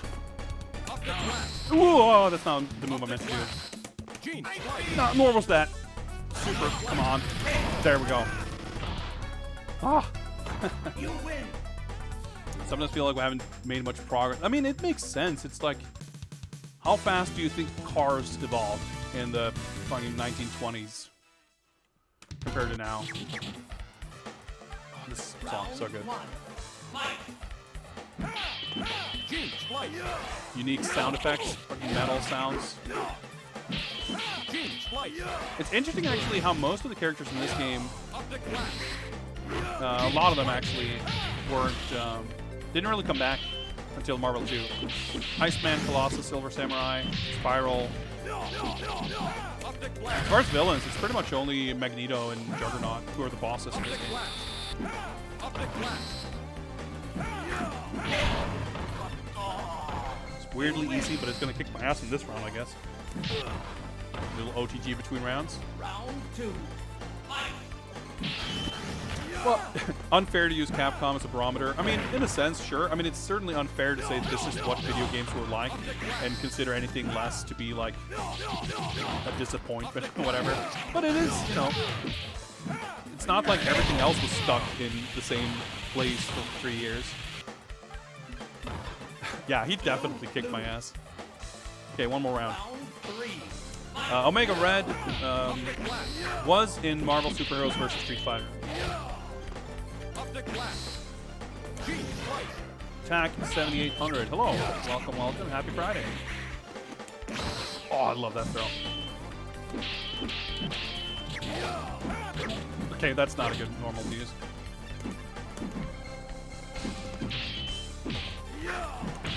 Gene slice. Man, you can cancel? That's so weird. Optic blast. Like on whiff, I can cancel like that, medium kick to heavy kick, but it didn't work on hit for some reason. Optic Do blast. heavy heavy to do this thing. I can kick his shuriken. That's good to know. Optic blast. Optic blast. Recovery. Optic blast. Hit him. There we go. You win. True, but it's also dishonest to say that video games looked like this in '94 because they didn't for the most part. I mean, sure, but I mean by that, I don't know. It's not like the median, like if you pick the average video game. But if you say that you're you're disqualified from saying that this game represents '94, then what would the equivalent be today that you're not allowed to say? You know, it's kind of a weird. I mean, I agree with your larger point that this was like miles ahead of a lot of things, but it wasn't the only, you know, the only game where, I mean, there were a lot of games that Capcom did, for example, that looked like this, but you also had like Virtua Fighter 2. It didn't look like this, but it looked amazing in its own right. You know, a lot of other developers had high quality. I mean, SNK, of course, had really good stuff too. And Konami.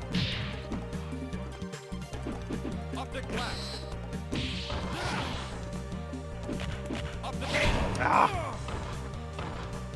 You lose. I mean, yeah, there were awkward 2D games, sure, but I mean, I guess it's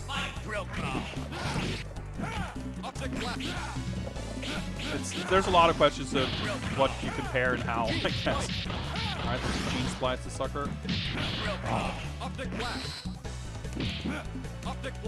Match out of super. This okay chip, especially considering how quickly you can get back meter in this game. I don't really know what an effective way to build meter is. It's not whipping heavies like in actual Street Fighter, but that was not a viable combo. Yeah, I was gonna say Cyclops has double jumps, right? It does. Command almost. So he's got like in X-Men Street Fighter, he's got some weird charge move where he like runs up and does a throw. This is supposed to be super. Yeah, the characters are so incomplete in this too. Like it's weird when you're used to other like sequels.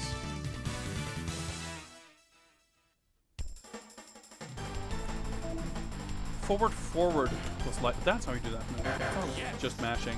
Yeah, I double tap forward and both lights, like, and then you mash. It's such a weird command.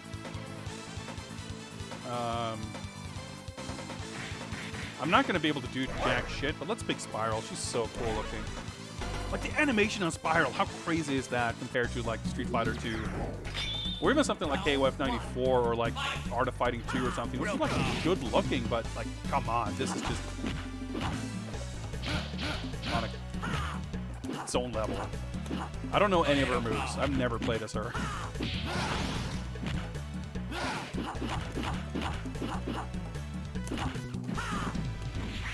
she like a charge? Like there are definitely weird motions for stuff in this game, like the aforementioned double tap forward both lights. Oh yeah, Wolverine has the. There are moves like that, like you know, Colossus armor, Psylocke's clone thing, and his speed up that aren't like classified as supers, but they cost meter. It's really strange, or it's really different from every other game, at least. Yeah, Daytona 94 sounds about right. Virtual Racing, I think probably 92, and then Virtual Fighter was 93. So 94 for Daytona sounds right. Yeah, and I think Sega Rally is 95. Okay, I may have underestimated the point which I would not have been able to do anything. Okay, I summoned the swords. I don't know how I did that. So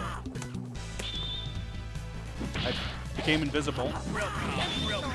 It doesn't really help me. Alright, I guess quarter circle back punches to summon the swords. Just press swords to summon them.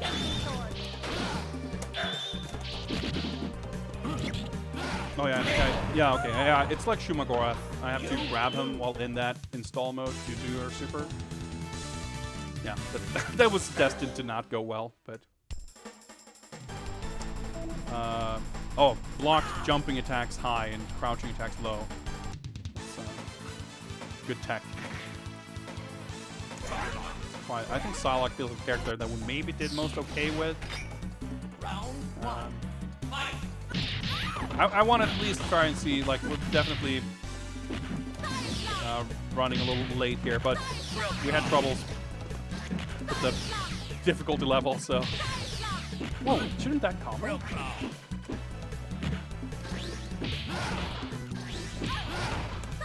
I want to see at least Juggernaut. I would like to see Magneto, but that seems unlikely. Especially considering Juggernaut is like a proper boss in this game, and with everything that comes with that. Yeah, Magneto is like ultra cheap. Oh.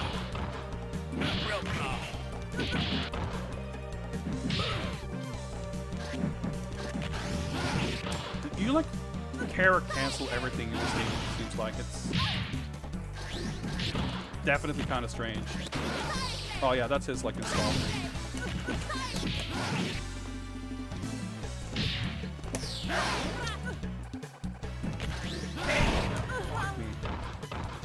You lose.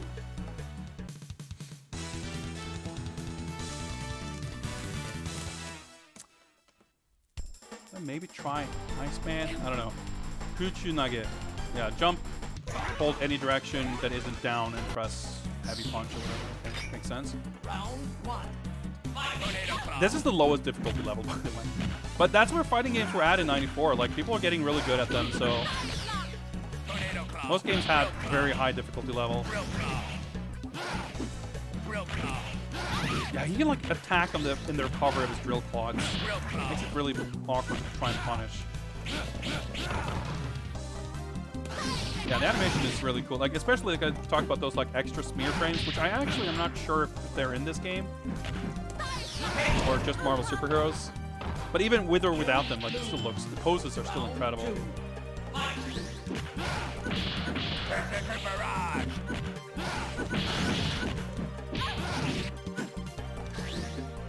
Like, my stand fierce just whips on Wolverine, too.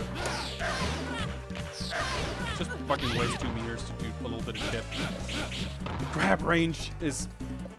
Wow.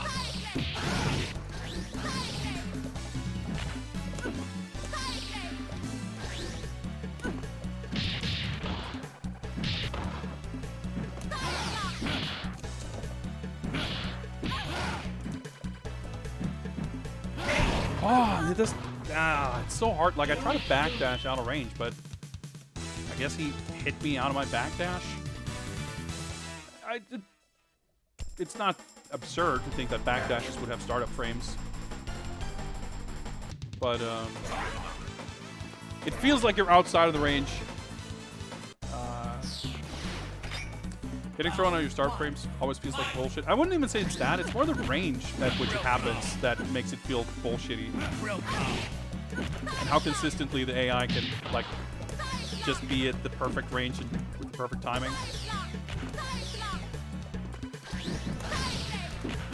Fuck, it's like, when is he ever punishable? Like, even if I don't have good combos, like...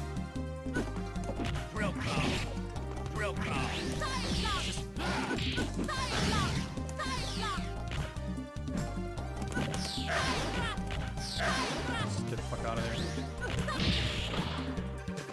Frame data in this game too is like, yeah, I don't know.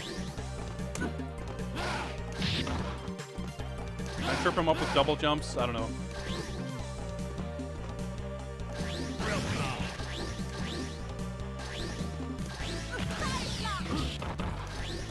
Blocking rules are a little unclear too. Like this, the way, you know, you've got chain combos that cancel jump-ins into multiple hits. It makes it kind of hard to block a jump-in and then try to block whatever comes after it. It's also kind of weird how supers sometimes have long-ass startup and sometimes they just don't.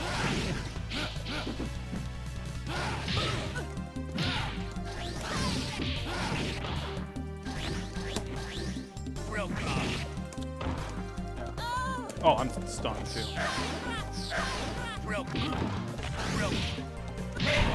Like, you heard him say drill, but then his drill claw just didn't come out. It's so weird. Let's keep going. Let's give it a few more tries. Assuming the game isn't straight up cheating. I mean, it's probably cheating to some degree. But, you know, it's not like it has to cheat. Like, I'm sure this game has a very generous range for throws. It's a 1994 game. Like, throws were always great in games back then. Like, developers generally hadn't figured out how, like, how do I put it? Like, the kind of correct way to balance throws. Like, obviously in Street Fighter 2, throws were, like, insanely good.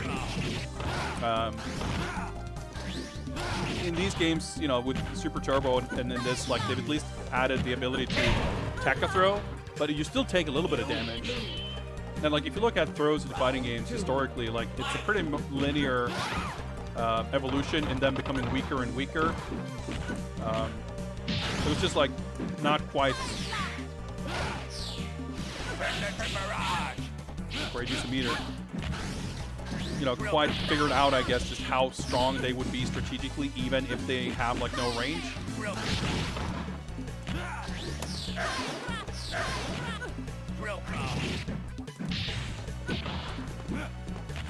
What the hell was that? Yeah, that's her back heavy kick. Just got forward medium kick overhead.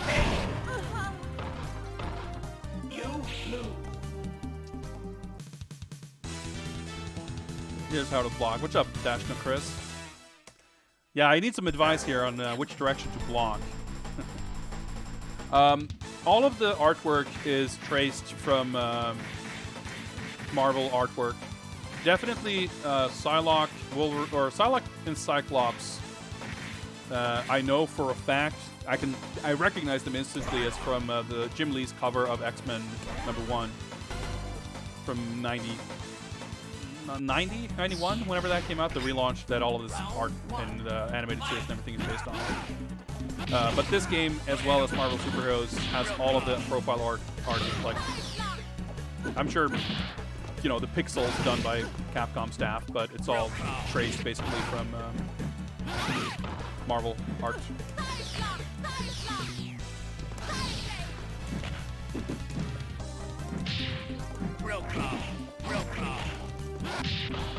I gotta figure out like how to just try to use like dash in with a heavy kick, like just landing straight heavy kicks does, you know, a good chunk of damage. Round 2. Trying to do everything else, anything else, just kind of puts me in harm's way. Tornado claw. Barrage. Yeah, look at that damage. If I do like a light to heavy, it scales super hard. You can still block that. Drill. Look at that damage. That just did like 40%. Heavy punch into heavy kick.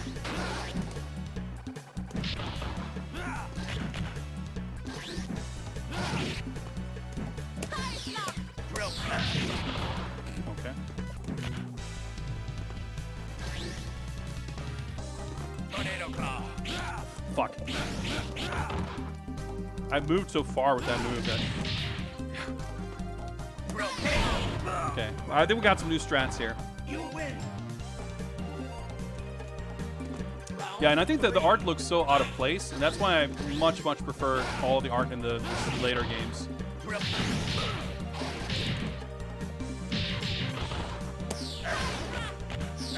Back out of here.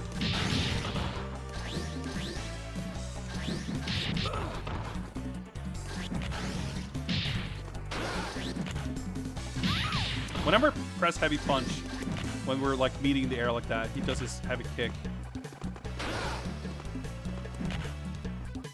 Drill.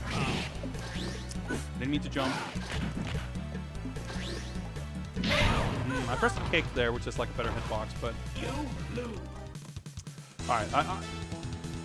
I feel better. Better? I feel better, a little more confident that I have some. Then something about combos. You can go from light to heavy.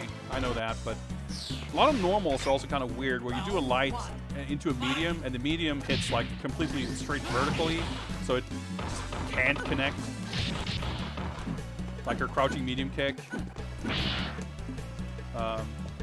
So you like cancel into something that whiffs, which is really awkward. Or her heavy, standing heavy, which just whiffs on Wolverine.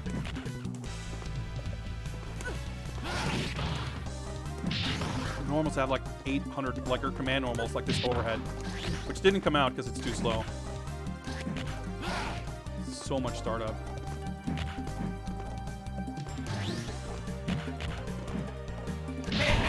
His jumping roundhouse is so good. You lose. Round 2. Beats up my shit. Drill. Barrage. Right. Drill. Like blocking a move like that feels like it should be a punish, but kind of isn't, or at least it's hard to know if it is. Okay, cool. I don't know where I am, so. Drill. Tornado claw. Drill. Nice trade.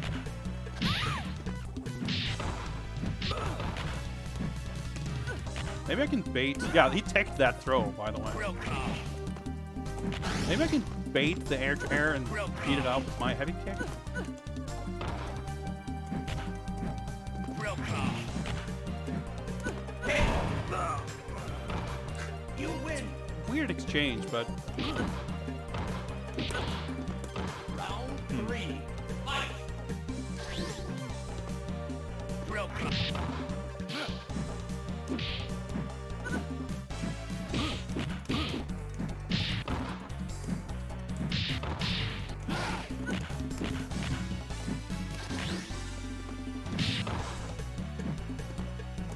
I have to really focus, by the way. If I stop talking, that's why.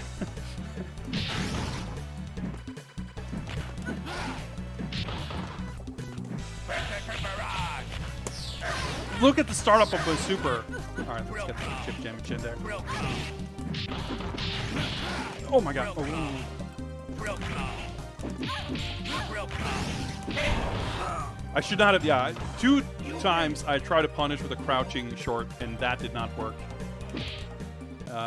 Oh yeah, there we go. We get some smear frames. So those frames of animation were removed in the later games. That's cool. I wasn't sure if they were in this game.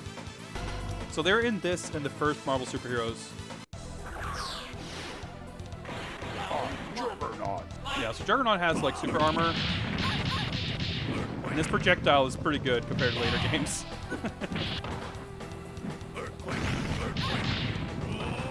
Yeah, and then he gets even more powerful.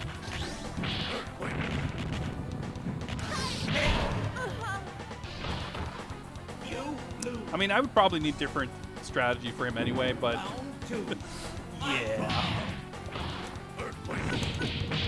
Like, you can't combo him, I guess.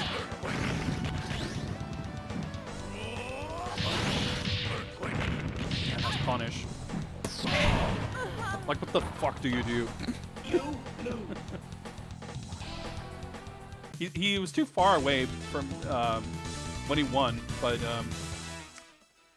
he does his win pose. He walks up and like picks up the other dude. Side blade spin, forward circle forward kick. Yep, got that. Eat shit is what you do. Apparently.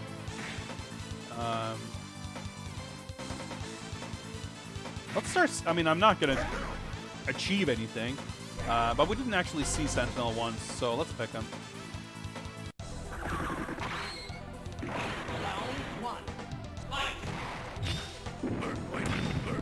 I'm not sure if he has flight in this game or how that works anyway. Actually, this might be a pretty good strat. Juggernaut doesn't have the best ability. I mean, he has a sick anti-air crouching fears. But I can actually reach him.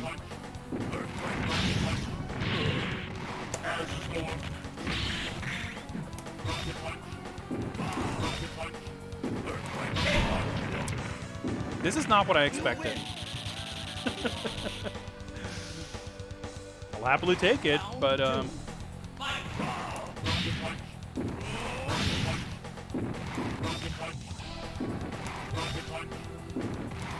Majinger strats, yeah, hell yeah. Okay, it's not worth it.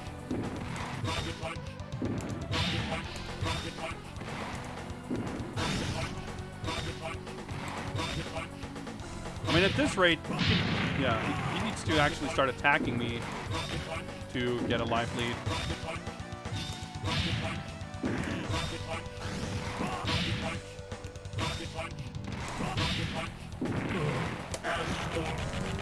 Oh, okay. He blocked it and then tried to punish. Oh, that's a sick win pose. That's definitely not in Marvel 2. Yeah, Sentinel was also never in any other games after this, before Marvel 2. Playtime's ended. This intro is so sick.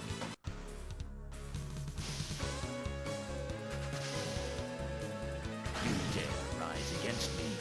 The human era is over. The mutant era has come. Oh, how sick is that intro? This song is so fucking good, too. Round 1. Fight. So yeah, he has like infinite flight and those moves. His idle stance is so good. Like, it makes sense that Magneto is a boss character. Just like, he has the whole aura of a boss character. Yeah, that super's pretty good. I mean, of course, like, if you make a Marvel or a X-Men fighting game, of course Magneto is the wild boss. Yeah, boss. Like, this is, you know, my version of Magneto. So in like Marvel 3, when he sounds like an old man, that always felt really weird to me. Like, he's supposed to sound like a badass. Sentinel Super doesn't seem very good. Akuma is in this game in the arcade version. I don't remember the code to pick him, but he is in this game. Well, we made it to Magneto. I think we can be happy there. And we've played this for like an hour. I think I'll start tearing my hair if we're gonna want to try to do anymore. But yeah, gorgeous game, weird game. On a giant open-faced laserdisc player. Yeah, pretty much. I mean, it's a sick stage. Thank you, Yoda, for picking it. This was enjoyable. And in fact, that means... Let's stop the timer. Let's just enjoy the laserdisc player.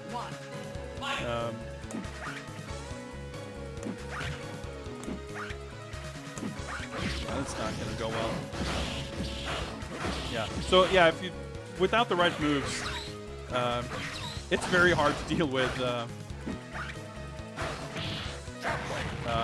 anything that Magneto does, basically. He's a very annoying boss.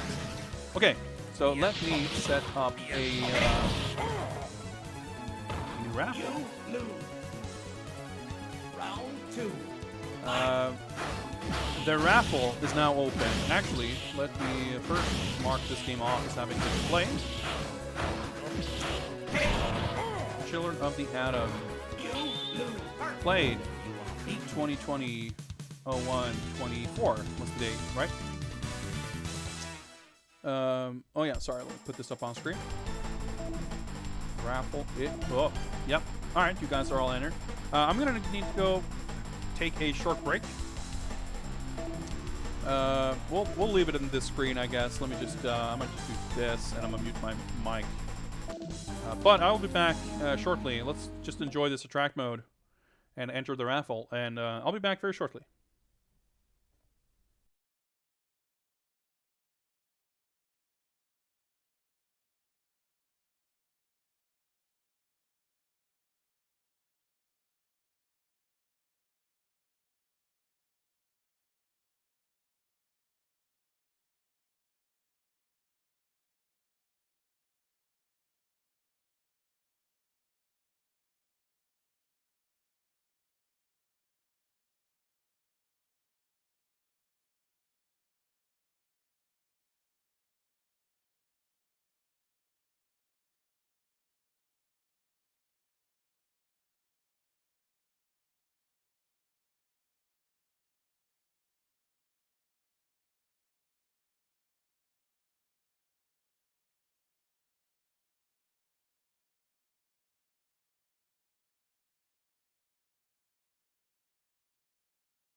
All right, I'm back. I made a fatal miscalculation, I see, because I assumed that the attract mode would keep running here.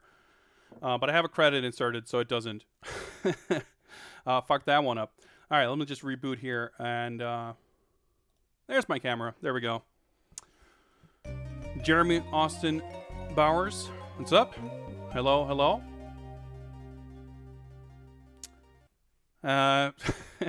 Chris being upset with my con coins currency. It felt appropriate. And I'm not, you know. I don't know. I was gonna say something witty, but I couldn't think of anything. Okay, it's been a couple minutes. I'm sure we're all ready to go. So let's drop a winner here. Godmoku, congrats! You get to pick the next game. Why Breakers and not Breakers Revenge? Pretty simple. I've not really played much of Revenge. Breakers, like, I've not played either enough to know what's different, really, aside from Saizo, that is his name, right? The ninja that they added in Revenge, and Revenge having much uglier artwork. So, because I like the art better in the first game, and I don't much care for Saizo, that's pretty much why. Yeah, alright, Gamo, just take your time, look at the list, and see what you come up with.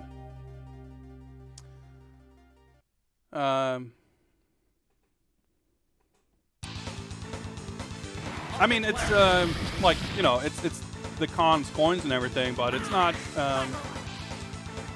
you know, it's my currency. It's not really his, much less Ed Boon's. So I think it works out. Added Saizo and some minor stage changes. That's about it. Yeah, of course, you pick Tia, right? You pick Tia, or you pick what's his name, Buffalo, Tonka, whatever.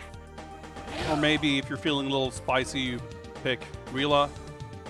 Or if you want to just mash, you pick Sho, I guess.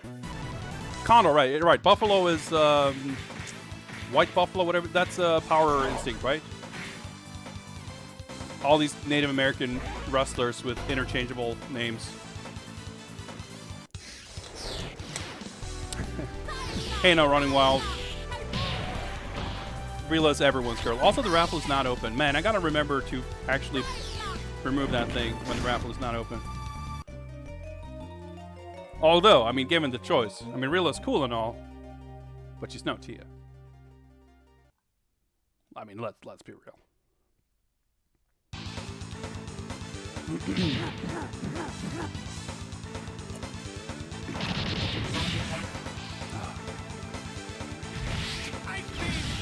All right, I'm on pins and needles over here, waiting to find out what's next.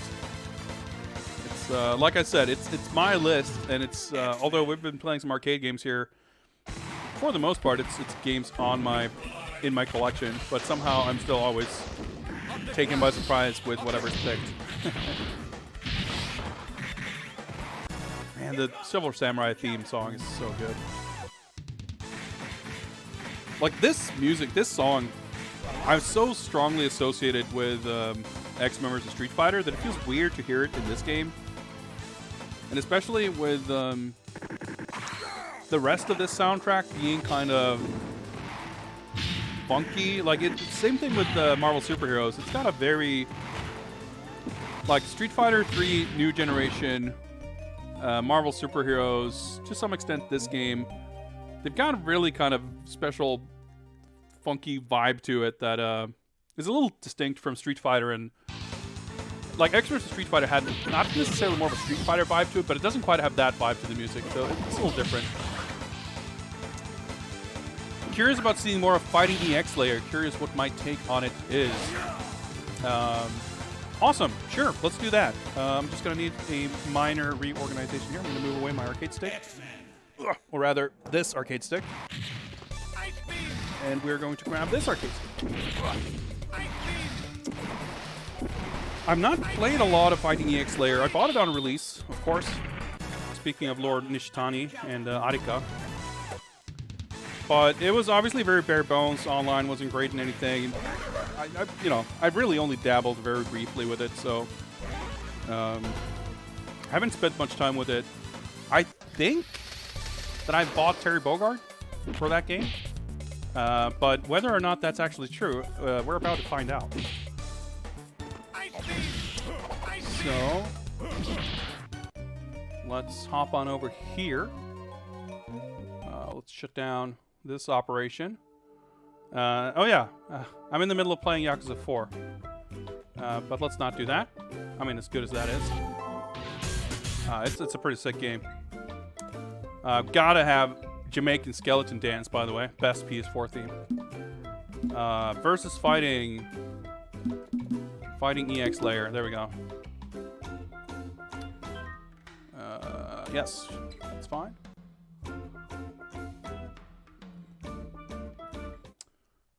Let me update my cover art and everything here.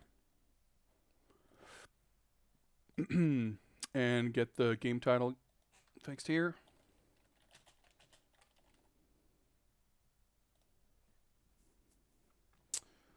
And let's, oh yeah, I'm gonna swap inputs here.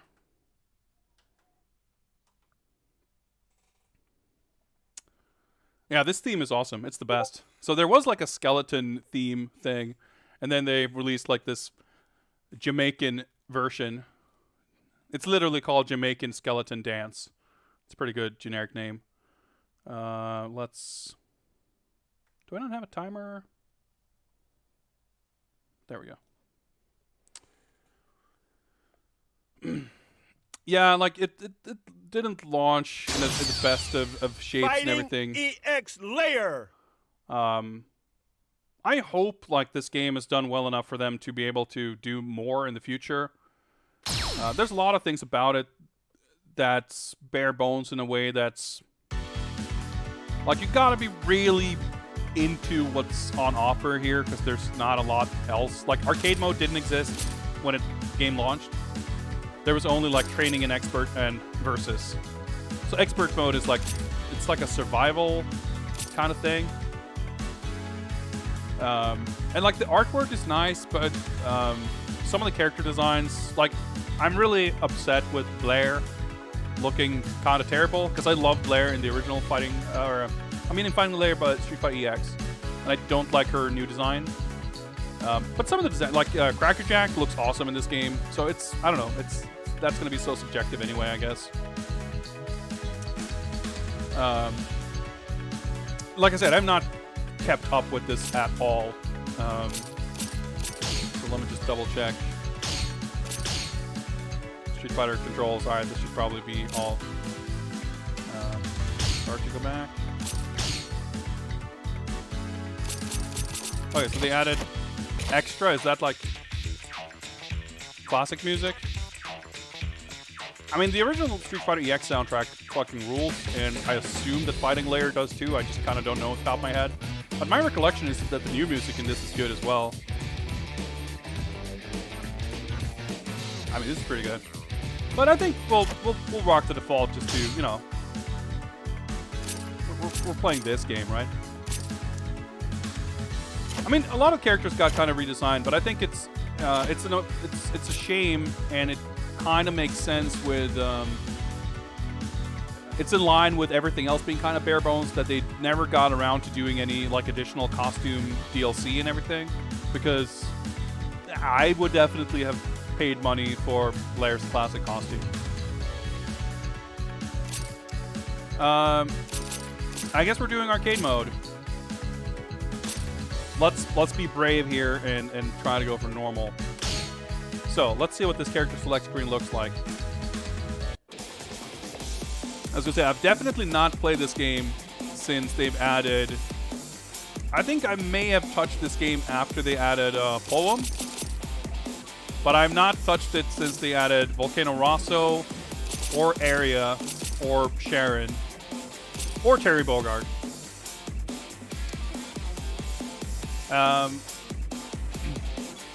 Yeah. Timer. We'll start the timer. So,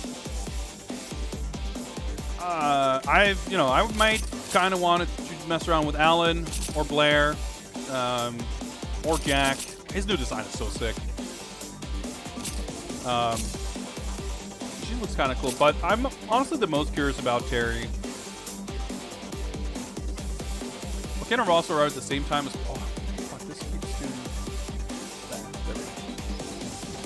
that. Yeah, I mean that shows you how much I've paid attention. Terry Bogard. Let's see what he's like. Okay. We're not gonna obviously pay too much attention here to the Golgi stuff because I'm not gonna like even really pay too close attention. It's gotta be too much to keep track of when I'm trying to remember how to play this game. Has a command grab. That's pretty sick. We'll do classic motions, I guess. So yeah, this is another kind of sad thing. There's only 2 colors, and there are more colors as DLC, but it's like really, really badly priced. And I mean, I understand it. It seems to be priced, you know, the same way a lot of like niche otaku games in Japan are priced. Like, you know, pay $90 for this arcade shoot 'em up for Xbox 360 or whatever, and you're catering to a small niche but dedicated audience who will pay the premium to support. And I feel like a lot of stuff about this game is kind of priced that way. You know, looking to the amount of content and comparing it to other games and everything. But Round 1. Fight. it's kind of hard to look at this and say that that was the right choice. But I mean, what do I know? But you know, I've played this very, very little. I think it was during the Evo weekend after this release. I usually have a bit of a get-together with some friends. And like this year, we played a bit of Samurai Showdown, the new one. And without either of us having really played it, we could mess around with that game and have fun. And this was kind of like that too. Okay, that's how you throw. It was still kind of fun to mash around in, even if you couldn't do like real combos or anything. It's $6 at 8 colors to everyone. Okay, maybe I'm thinking of the gold costumes, which are like $10 per character or something like that. So does he try to figure out how they? Oh. You know what? Maybe I should just look at the move list. Medium, both mediums. Okay, maybe that's universal overhead or something. Power wave, burning knuckle, crack shoot, rising taco, power charge, back spin attack. Is that the command grab then? I guess. Taunt up, down, 2 punches. What the heck? Okay, so it is the okay. I tried to do the power geyser motion. I couldn't get it out. Triple geyser. Huh. Buster Wolf. Star Dunk Volcano. 3 meters. Throws. Why is dash in the command list?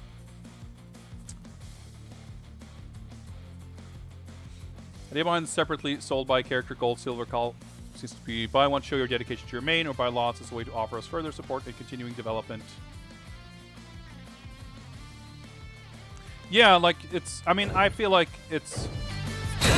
You know, for me to like shame anyone for how much or how little money anyone spent, but personally speaking, especially kind of knowing, like, I felt I was kind of going out on a limb buying the standard version, knowing that I wouldn't really play it.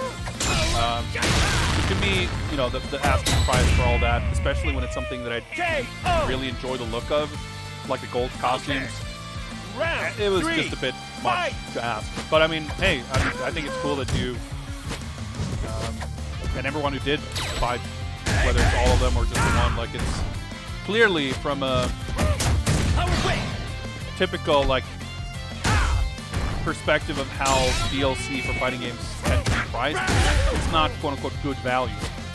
So obviously it's something you would do for the support.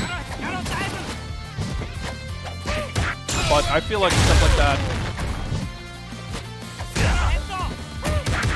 kind of reflects negative, like I think a lot of people kind of get the wrong idea. And that's kind of what I mean. I'm not personally offended that they did it, I understand. But I feel like there's probably a lot of people who will look at that and take that as an excuse See you. to have a more negative impression of the game as a whole.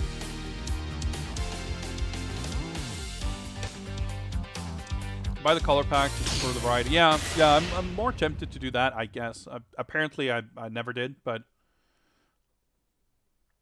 wish more Gogi decks. Yeah, the whole Gogi thing, I'm not against it, but the thing I don't like about the Gogi maybe... Get ready. Oh, hard. Yeah, the game is a little loud. Sorry about that. That should be better. Round one. Yeah, streaming, audio levels when streaming is just a blow up. But yeah, to summarize what I was saying, like I'm not personally offended at how anything was priced, but aside from pricing people out of it, you know, who feel like they can't afford it, I feel like a lot of people look at it, and maybe it's people who wouldn't have supported financially either way, but it gives ammunition, I feel like, for like haters to look at it and say, you know, what's this? What are they thinking pricing it like this? Which I feel like reputation-wise, I mean, and that might be completely, I might be blowing this out of proportion as well. So, I don't know, but...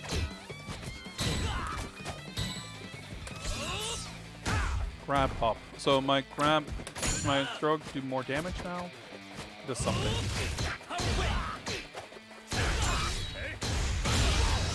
Hey, there we go. Buster Wall! Perfect. Oh, that was a perfect even. Nice. Okay. Round three. But yeah, the Golgi to me, like, I don't have like a strong opinion either way. I was definitely I was not on board with people who were like hating on it because slow range. Okay. Yeah, I wasn't sure. I figured it was one or the other. Perfect. Nice fight. See you. I definitely, I'm annoyed when stuff like that is, you know, when people see or hear about a new mechanic in a game and they dismiss it out of hand. I think that's stupid. And I think fighting game is such as a genre that it's so set in its ways that, not to say that it needs change. A game can be very old school and traditional and still be very engaging. But I think there's a lot of room for coming up with new twists on things. Dude, I love this design. It's so cool. But from a personal standpoint, I feel like the Gogi system, it just for me personally adds a level of complication to, like, I can probably pick a deck. You know, I could, you know, if I'm not doing 30 minutes of gameplay for a stream, but like, okay, let me play some casuals at this event or whatever. Like, if I'm gonna put some time into learning it, whatever. If I know that I don't have any intention of really learning properly, I can at least look up like what's a good deck, and I'll just, you know, I'll pick a deck where I don't need to think too much about it, and that'll be that. But at that point, like, it's doesn't even matter. But like I said, that's very subjective. That's just me. You know, when you have game with like systems upon systems upon systems, and it can be a little, you know, if it's a game I'm already a little bit hesitant about, like MK11 or something, a new Virtua Fighter, whatever, like something that I'm super into. That's going to be a different matter, right? Like, it's going to... I can make the effort to learn if I'm really into, but if it feels like it's something that's kind of overcomplicating things that I'm already was maybe not super into... what was the command? Hand circle back twice, okay.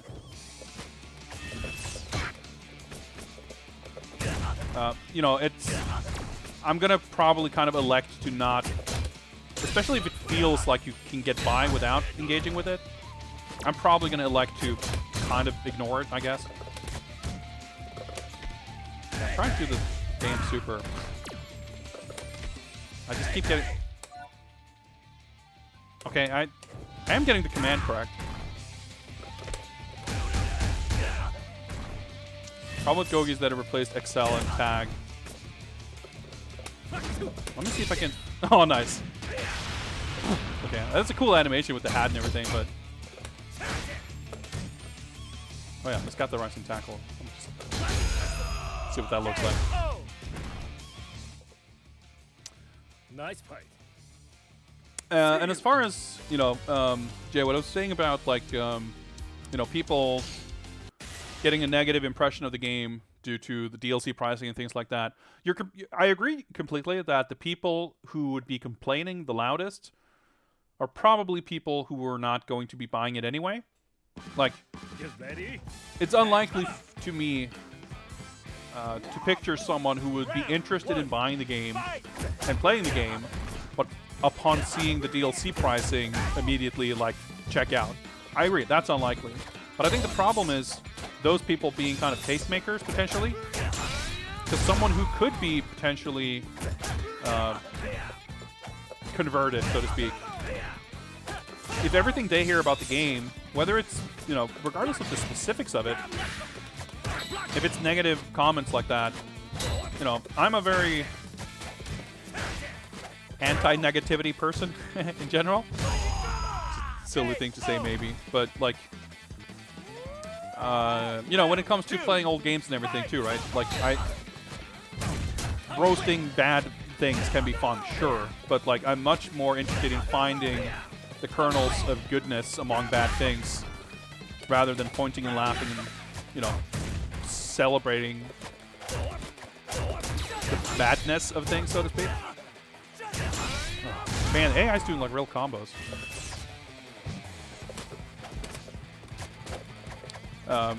And online discourse is so negative so much of the time. But Round 3. so like I'm kind of, that kind of thing upsets me regardless. I probably could punch that.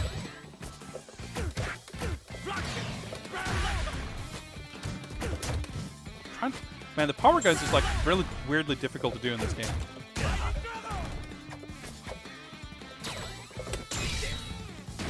So does that have like just massive startup frames? Is that probably something I'd do to punish maybe?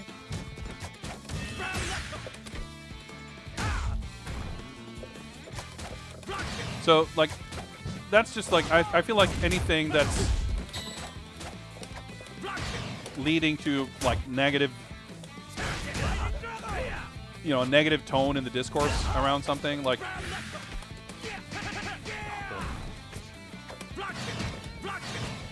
it's something I'm going to be against, I guess.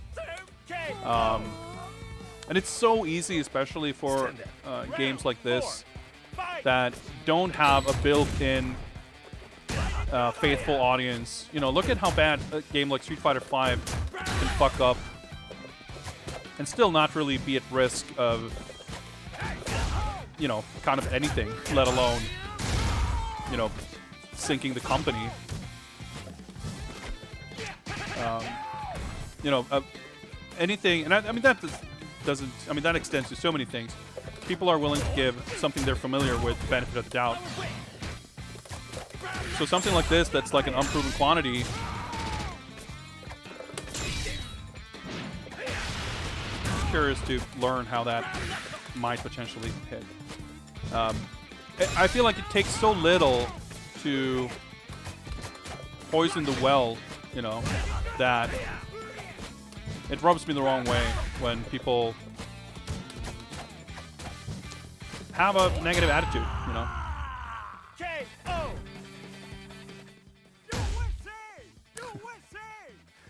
And I think it's completely fair to be critical of the game. I don't think it's like...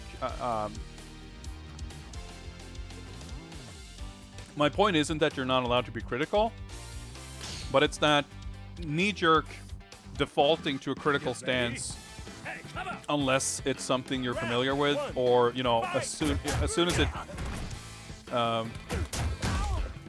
ever so slightly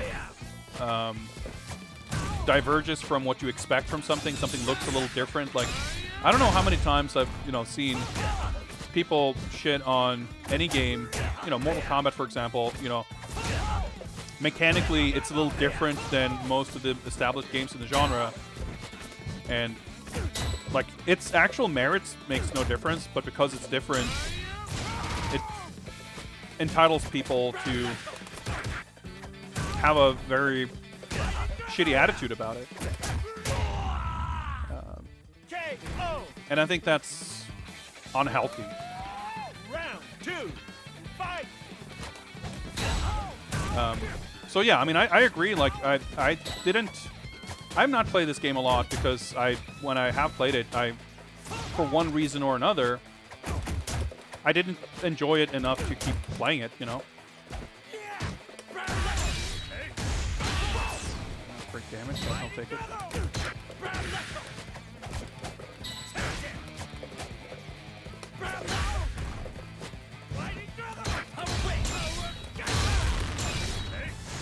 Okay, should have timed that a little differently.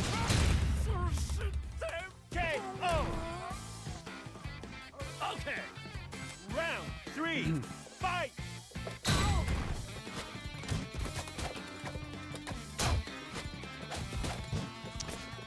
Mortal Kombat games have been bad, sure, but I feel like that's... MK9, you know, sure, it's still janky, but it was like a rebirth for the series and everything, and like NRS games being like, I mean, it would be like the way some people talk about NRS games today would be like people talking about Capcom fighting games based on Street Fighter 1 in like 1995. It's just like completely not anchored in reality.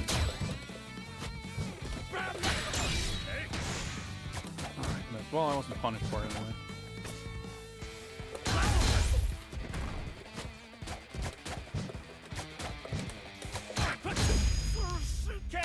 Alright, we're getting somewhere. Stand there. Round 4. Fight. Yeah, I mean, like I said, like that idea of being critical of anything that's foreign, I mean, it's human, right? It's pretty human. Possible, but doesn't quite connect. Probably would have connected in the corner.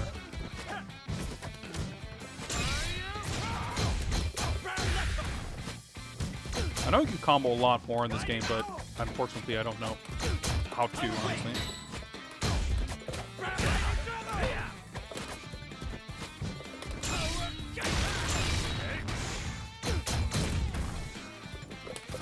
There we go. Down him. KO. Whew. Nice fight. But yeah, like, See you. I like the core of this game. I like the fact that it actually plays more like an old fighting game with like movement, speed, and a lot of that kind of thing. Aesthetically, I think it's really cool. I think the art, like the character models, the stages, the music, a lot of the presentation is of a high artistic quality, but there's definitely Get ready. a layer of polish kind of missing in some of the animations, a lot of what's happening around the edges. Fight. Enough that, like, I would be very interested in getting some kind of updated version or sequel. But honestly, like, someone mentioned previously that people wanted Street Fighter EX and were disappointed that this is different, which, that's fair. This is pretty different from Street Fighter EX. You know, the whole running and the way the combos and everything, it plays out pretty differently. I feel like it's faster paced. It borrows some systems, of course, with the super canceling and everything, but all in all, like, it plays pretty differently. In the early builds, they had actually like 3D movement and stuff too, which was, you know, closer to the fighting layer than Street Fighter EX. But personally speaking, like, my biggest disappointment is not that it's not more like Street Fighter EX, but rather that it's not more like fighting layer. Or I think not having 3D movement is probably a good thing, but more specifically the characters. Like, I feel like the title of this game promises, or at least indicates, a a crossover or a mix between Fighting Layer and Street Fighter EX. Round 3, fight. But they're, aside obviously from Blair and Alan, who graduated from Street Fighter EX after the first game, there are no actual Fighting Layer characters in this. And I think that's really disappointing because there's some really fucking cool characters in that game. Got him. Man, Alan was just a brick wall, huh? Nice fight. Yeah, I don't think the 3D movement was ever in any publicly playable builds of the game, but they definitely, early footage had some, I don't remember what it looked like, but I definitely remember the perspective like shifting and had like more like 3D fighting game sort of stages. And that castle stage, I think, was the first one they showed. And it seems to be a thing in this game too now that like in between rounds, the camera perspective kind of changes. So we have like different angles, different fight lines between rounds. Hey, come on. And I guess that's some kind of remnant of Round how that 1, worked before. fight. I could be completely misinformed, but that's the impression I remember having from watching early screens and videos at least. Either way, the whole camera, like the stages, sure, it would have been cool if there were more stages, but they all look good, and I like having different like night and day versions and different camera angles in between rounds and stuff like that. I think that's a cool touch for sure.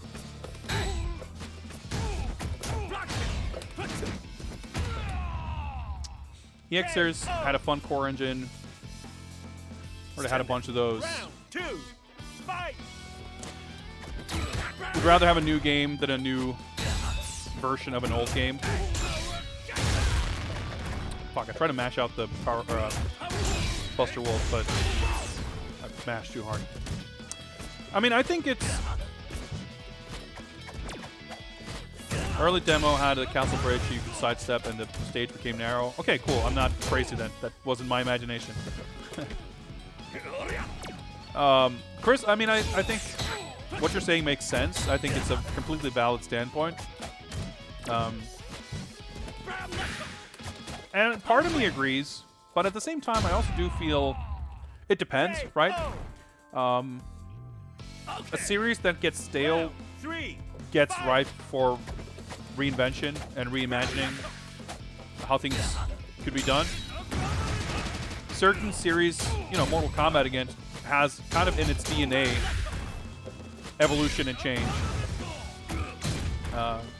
Like the only sort of constant thing in that series has been that nothing remains constant. I want to see.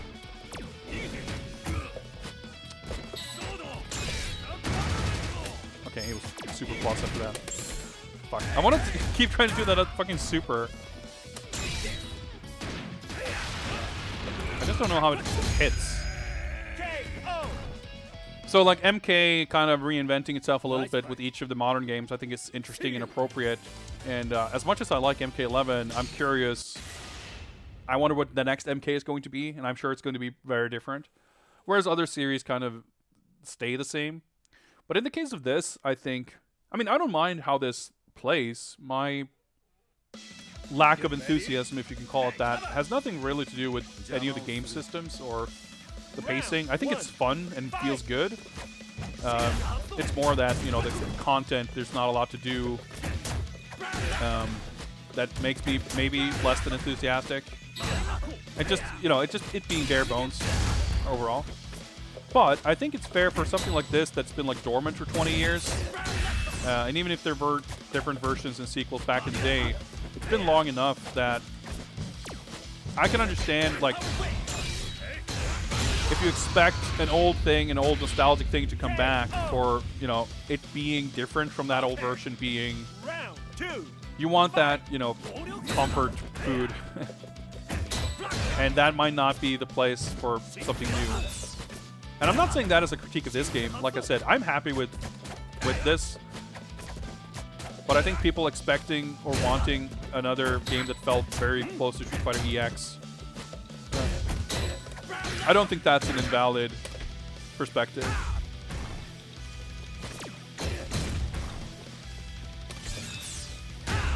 Talking to Nishitani, characters from Fighting Layer was something they wanted to do. Freely admitted it was a very long-term goal. Round 3, fight! Yeah, and I mean, I think that's very admirable of you to go to that length. If I'd met him in person and Come on. had that kind of emotional connection, maybe I would have as well. Punish on that.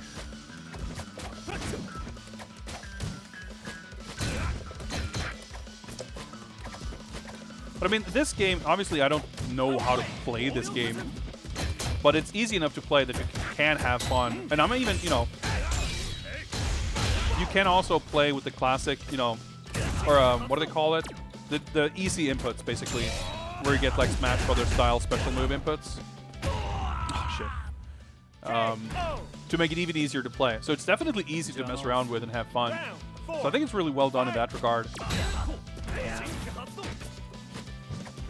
And it's not really just that I would have wanted more characters. Even though I wanted Fighting Layer characters, if I'm being honest, like, it probably would not have made me play this game much more if, you know, that in and of itself. It's more, I guess, the kind of intangibles, I guess. I mean, I could list specific things like, you know, having an arcade mode at launch, having trials or some kind of, you know, character profiles, character endings. You know, that could be any number of things, but it's more like there's something hard in terms of specific, maybe difficult to put your finger on, but something that to make it feel like it's fun to engage with on your own. Even if the location changes, even if the world changes, street fighting never changes. Nice fight. See you. Well, cool. That's like more of an ending than I expected, honestly. But yeah. But, you know, if given the choice between a game I like in theory but aren't playing much, that it has characters that I want to see versus the same game without those characters, of course I'll prefer to have those characters, but we'll see. You know, if this is everything, you know, if this is everything we ever see again from Arika in terms of fighting games, I'm still overjoyed that this game came into existence after, you know, obviously this game kind of started as the April's Fool's thing, but even before that, I think it was in like 2010, Arika also had an April's Fool thing, like a video with like Fighting Layer characters in a 3D environment or something. And, you know, if this is all we're getting, I'm glad we got this. So, shouldn't be too downtrodden, I suppose. Fighting sample on 3DS, that's right, that's right. Well, Sting, hey, what's up, by the way? Yeah, I don't necessarily think that MK12 will be the next game. I don't know if Injustice 3 is going to be the next thing either, but we will be getting a new Mortal Kombat game at some point or another. MK11 is not going to be the last MK. Honestly, I hope we don't get another Injustice. Like, I feel like Injustice 2 didn't do poorly, I don't think, but definitely interest in that game was certainly cooler than Mortal Kombat, but also like it didn't have nearly as much staying power. And a lot of people, like at least in the more like pro community, sort of kind of fell off that game. And I think even on a more amateur sort of level, just the way that game functions mechanically, there's a lot of kind of zoning, and it was a slow-paced game. So I feel like obviously Batman and Superman are popular characters. Put them in a game and you'll be able to sell it just fine. But I think Injustice is not a... the interest, the demand for a new Injustice, I don't think is necessarily at its hottest.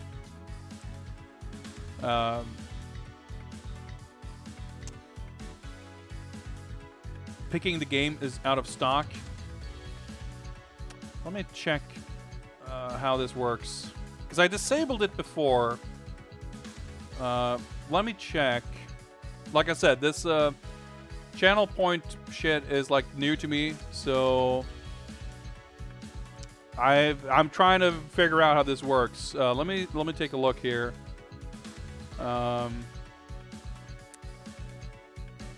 Trying to see how this works, because if we can get it to work,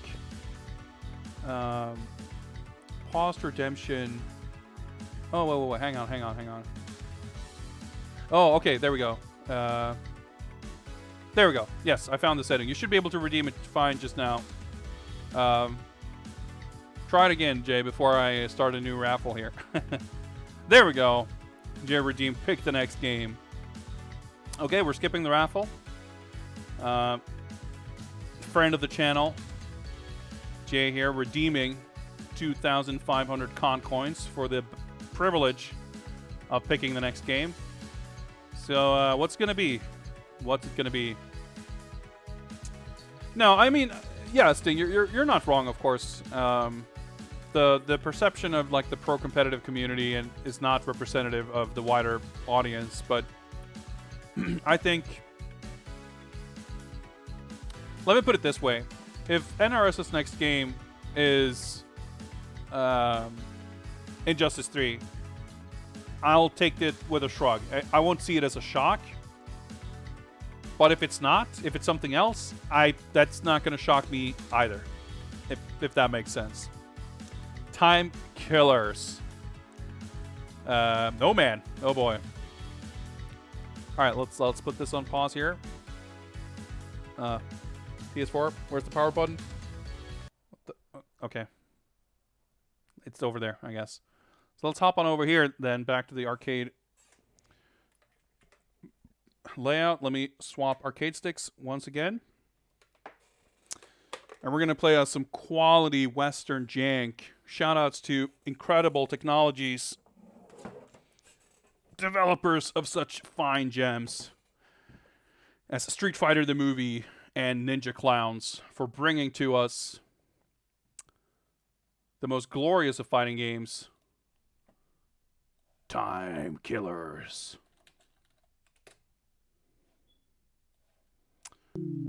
Time Killers. Yeah. Look at these dudes. AAA and Jig. Who are these suckers? Immortals. We'll see about that. All right, let me update some stuff. Let me also... Whoops. Let me... where's the title? Game title.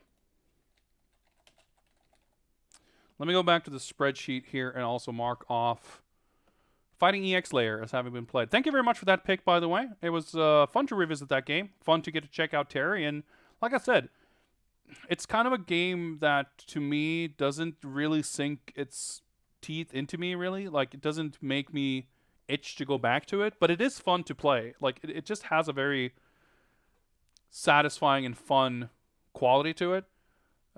So, because it would have been unlikely for me to kind of come back and maybe pick up Fighting Layer to play, this gave me a good excuse to do so. And we got some interesting conversation out of it, too. So, great pick. Thank you very much. But now, why does it keep making it red? All right.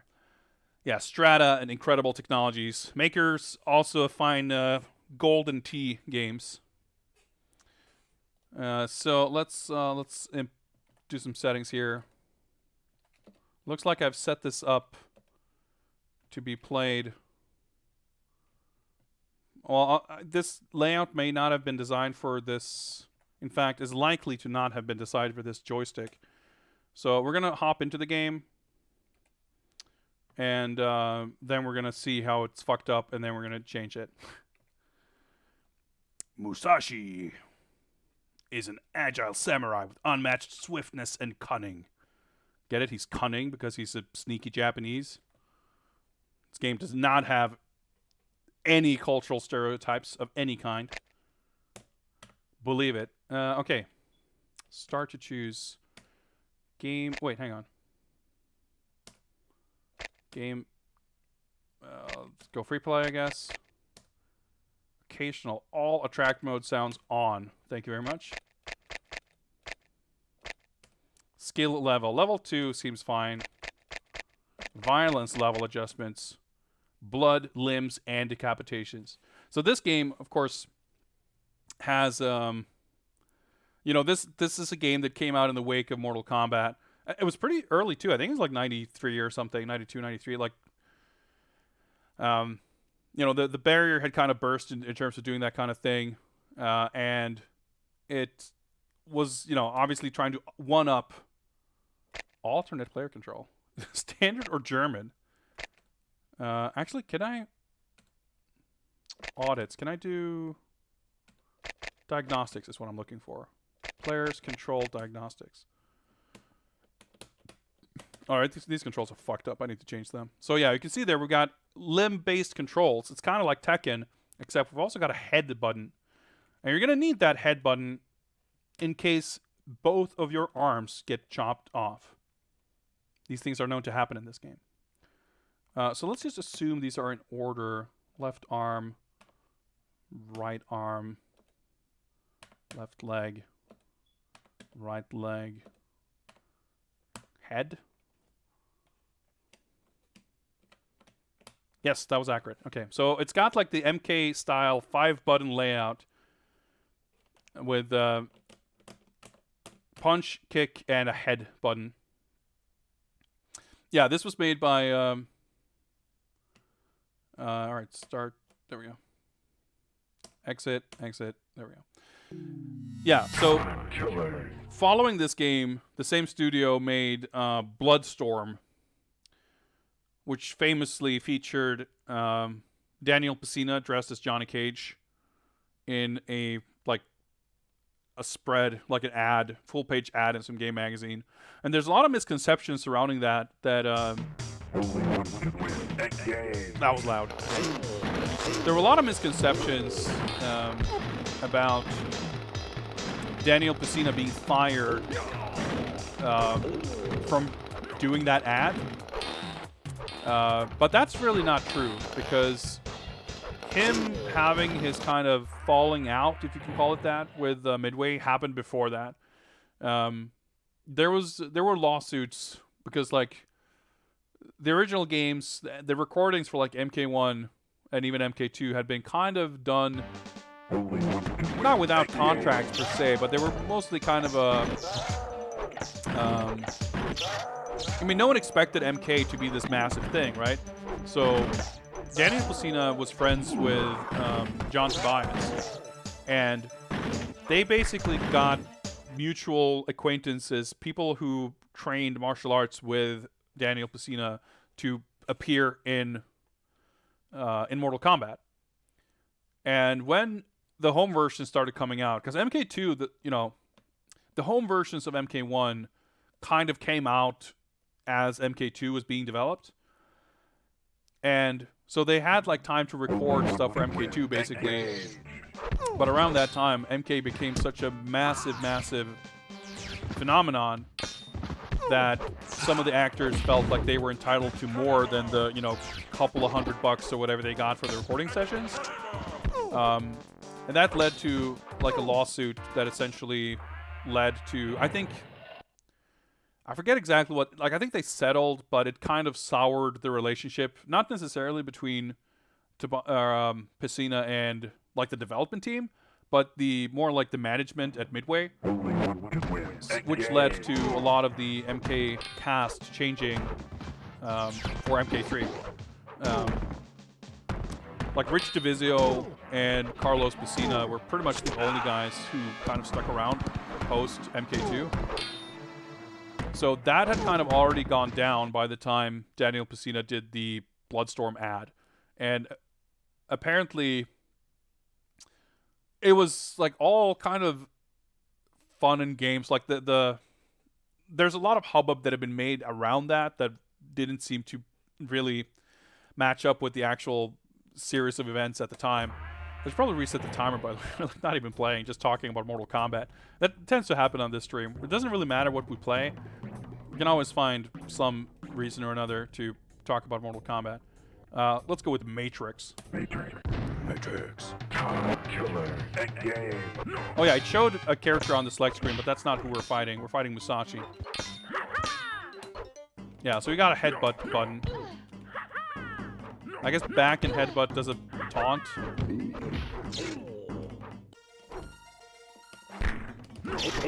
So yeah, if you hit with attacks, you can dismember your opponent, and if you get a stun, you walk up, and I think you press all 5 buttons at once, and you do an instant kill. But yeah, so the whole Bloodstorm thing was kind of blown out of proportion, but it's still part of an interesting kind of larger history. But it was like kind of cheeky of you know, Incredible Technologies or Strata or whoever, like just trying to get whatever controversy they could to get any eyes on that game, because it sure as hell wasn't going to sell on the merits of its quality. Only one can win. Engage. This game is indeed very ugly, Arkham. It's got a lot of like these hand-painted artwork that's just not digitized well. You can look at a lot of these like severed heads, and you can see it's kind of this comic book style inking, coloring, but it's just not like translated well to pixel art at all.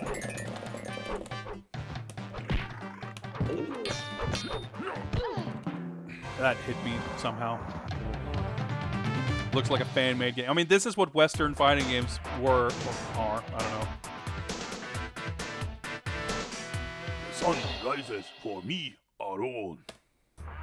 You know he's going to be talking with a racial stereotype of an accent if he had voice acting. Well, that was Matrix. Let's go with Mantaz. I remember him having a super cheap move where he like flies at them with his saw blade arms that'll cut off their heads pretty easily. Very, very, very sensitive depictions. Yes, Jinkinator. Yeah, this move right there. See? What did I tell you? What did I tell you? Yeah, so if you decapitate an opponent in this game, you win the round instantly.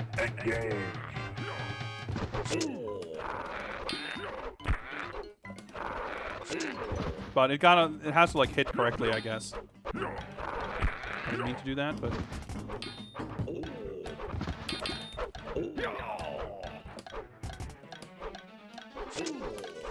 yeah, so if you lose your arms, that button, like the respective arm button, won't attack. You'll just like basically do your animation as if you're doing the attack. But if there's no arm there, your character will just turn their body and a bit of blood will spurt out.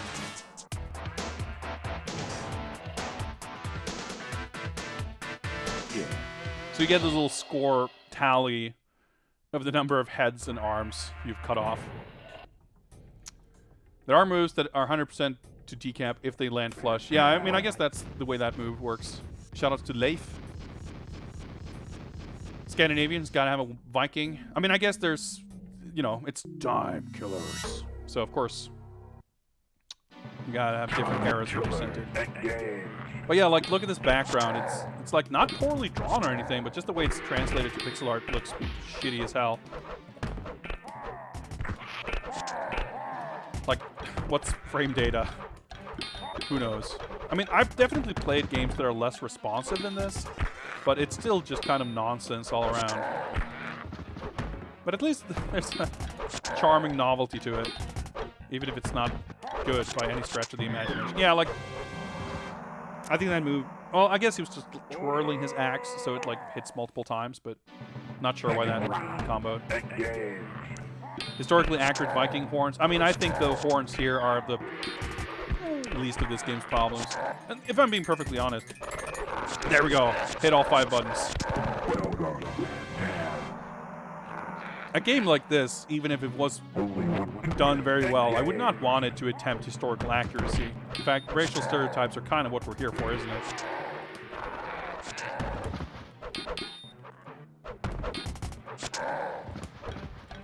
Oh, trying to do the fucking flying disc move. I mean, it's not Street Fighter 1 bad, but it's kind of awkward as hell.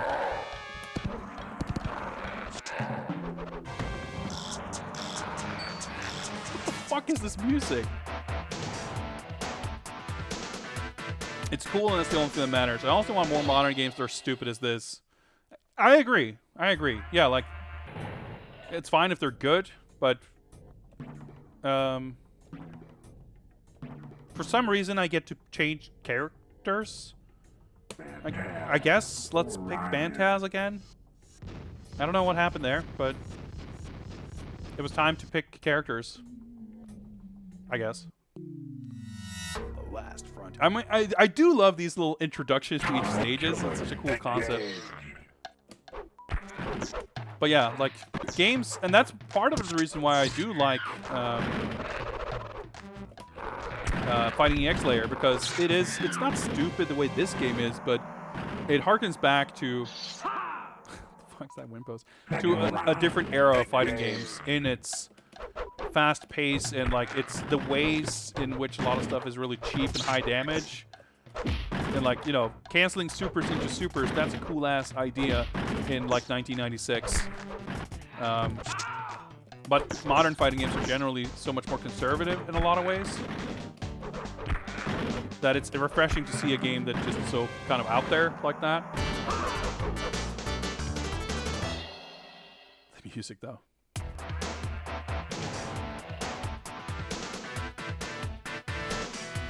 Candy from a baby. Alright, let's jump back in. Let's yeah, it shows the portrait, but we still haven't joined. It's so confusing. Wolf. That's not how you spell Wolf in German. It's not. There's no umlaut on a U. It's just dumb. Let's pick Rancid. Yeah, Bloodstorm, of course. Yeah, we talked about that before. I like that game in some ways.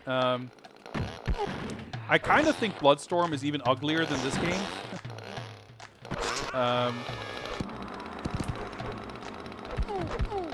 But I think one thing that all of Stratus/Incredible Technologies fighting games have in common is that despite not being good games by any stretch of the imagination, they do actually legitimately have a lot of neat secrets and some, on occasion, actually legitimately good ideas. Second round. So, like in this game, the fact that the life bar shows you unequivocally who's in the lead with a green and red color tinting, like that's a legit cool idea. It could definitely be an annoying thing, you know, if it's unclear who's in the lead. I mean, I don't think it's a vital feature or anything, but oh yeah, the head is missing on the portrait. Let's try Rancid again here. But it's not like every single idea they had were bad. Did I play Tattoo Assassins? Not in this series of streams, but I've certainly played it before. In fact, I helped write an FAQ on it back when it was first emulated. Me and a friend like just messed around with it and like tried all conceivable button combinations to try to figure out all the fatalities and shit. But I'm sure that's all well documented by this point. It's an interesting game too, for sure. Stock ass sound effects. Like the hitboxes in this game though. Normal's just whiff. Cross-ups. Yeah, and Orion like floats. And the funny thing is, like, you would think it's this stage, the space station stage, has like 0G, but no, it's just Orion's death animation, regardless of which stage he's on. He just floats into space when he dies.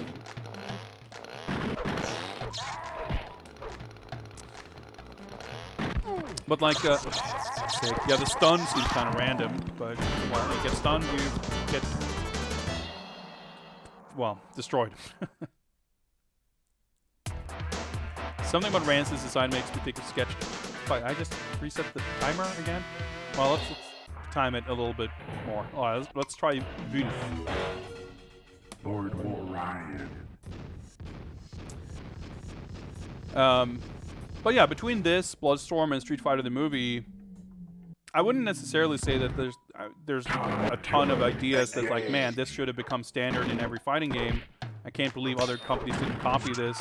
But it is interesting to look back. Like, there's so many just irredeemable pieces of trash when it comes to Western fighting games. You know, we played Rise of the Robots 2 not long ago.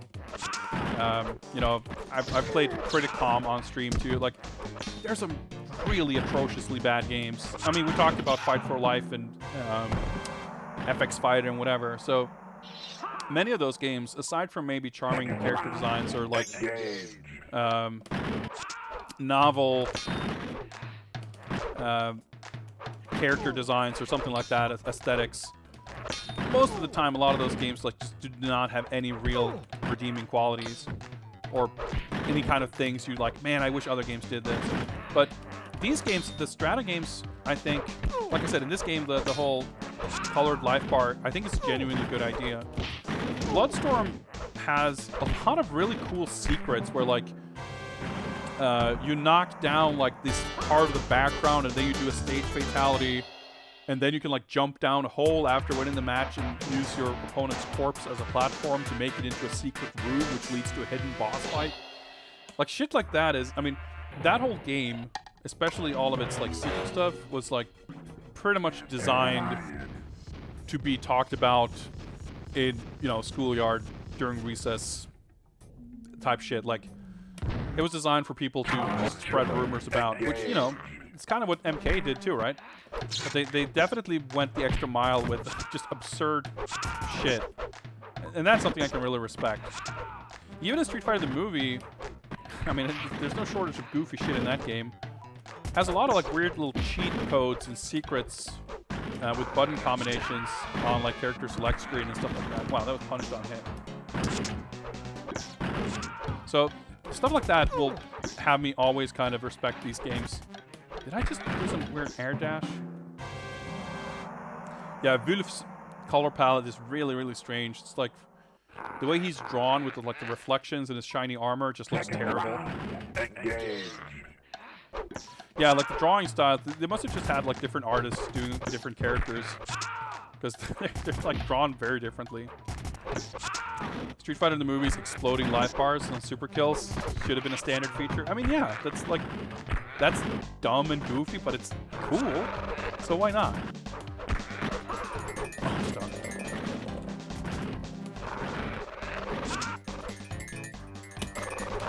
Got him. Got him.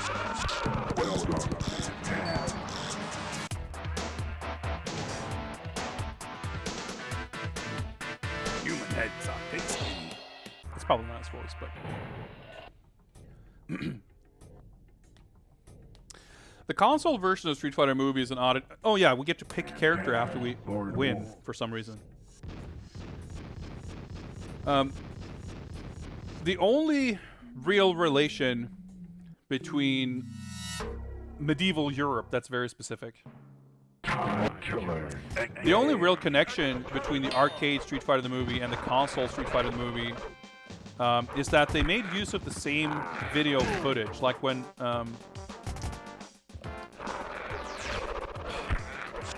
just flies off into space.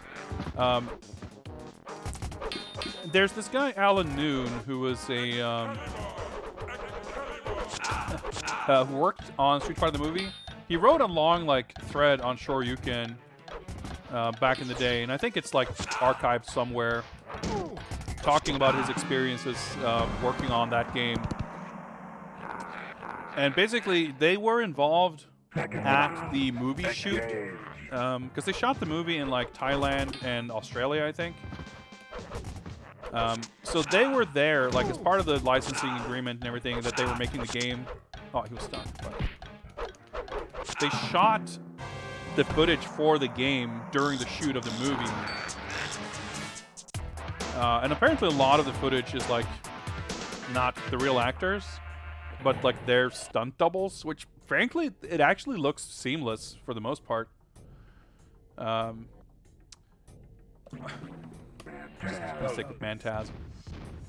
Obviously, except for Raul Julia, like, he does not appear in the game outside of, like, pictures from the movie. It's his, you know, it's a different actor doing Bison, and you can tell it doesn't look anything like him physically, you know. But apparently, like, a lot of Guile's footage is like not Van Damme, but Van Damme's stunt double, which I mean kind of goes back to what we were saying about the Blood Warrior graphics. Like it's if the fidelity is low enough, you can kind of get away with stuff. So I mean, I guess it worked. But the point I was going to make is that the footage that they shot on location with the actors / stunt performers, I guess, you know, obviously Capcom had some ownership or whatever of that whole production. They were involved in the movie too, to some degree anyway. I didn't mean to do a air dash cross up, but I guess I did. And Capcom basically took that source video footage and made their own game using those assets.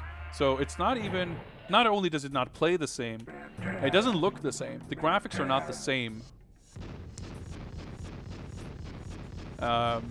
Like the character sprites in the arcade game and the console game are not the same at all. Mutant Armageddon, 4,200. And it's also why the roster is different. Like DJ and Blanca, I think, or at least DJ, are not in the arcade game.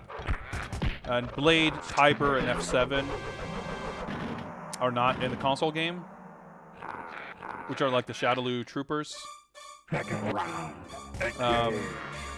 think Akuma is maybe not in the... I forget exactly.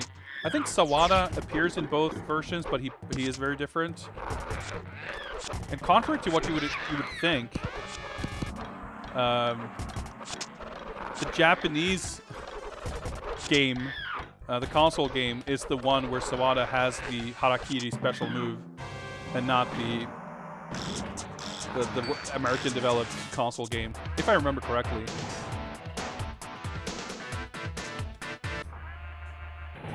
Yeah, I want to say Blanca was not in the arcade game, but it's been long since I played either version. I mean, I could understand Capcom, you know, Capcom proper. Like, I feel Strata getting involved in the first place must have, like... I can't fathom how that happened, but it must have been because of the... something to do with the movie production and, like, just being easier to, like... for an American company to sneak in with the movie studio or something to work that out, you know, without Capcom knowing or caring. Like, I don't know, it seems so strange.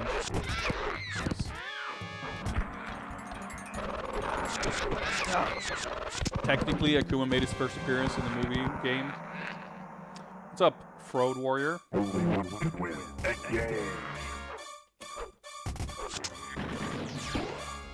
Jumping both punches with Rancid is the tech. Yeah, we'll try that if we lose, I guess. When we lose, rather. Yeah, I can't do my spinny blade move.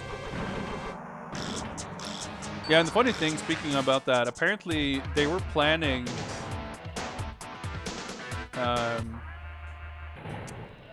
they were actually planning for Shenlong to be in Street Fighter the movie.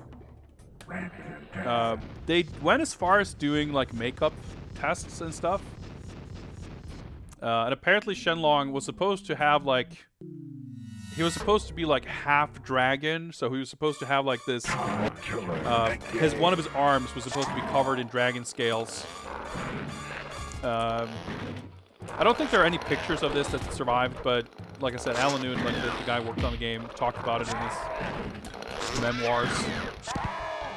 And that's just like so hilarious to me.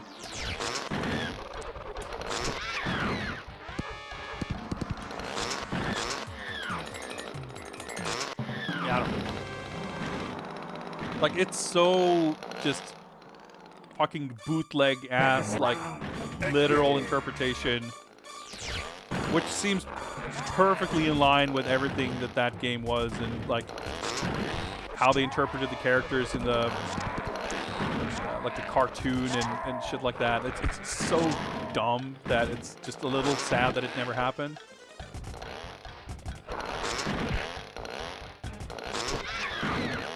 Can I get him? Oh, fuck! Oh. Eye laser. So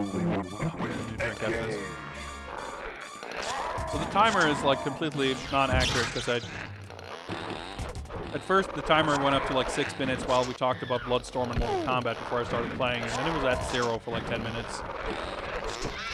So we'll see how long we go with this. Ah, fuck, I should have done it. Okay, good. I was gonna say we should have done the finishing move. Yeah, like the whole thing about like Shenlong and making that version. Yeah, of course, he never was a character, but they probably didn't know that. You know, people out there making official Street Fighter games based on fucking EGM April Fool's jokes because it's like, well, I read about this in a magazine. Because I mean, it's probably not as if Capcom gave them like. It's not as if it didn't happen because Capcom put a stop to it. This tech seems to be working pretty well. Thanks for the backseating advice here.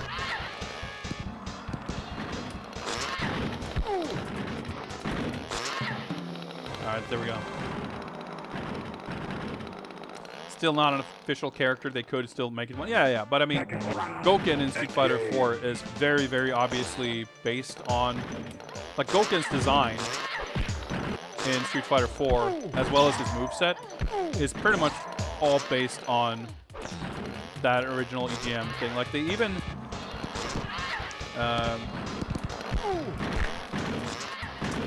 when they... Like, before he was announced, because he wasn't in the arcade version, they added him in the console version. And they teased him on the official blog in this kind of April Fool's thing, definitely alluding to the Shenlong thing originally. So as far as Capcom is concerned, Shenlong and Gouken are the same. Postmodern age. 2024 is pretty soon. But I mean, yeah, the stupid Dragon Mutant, sure. But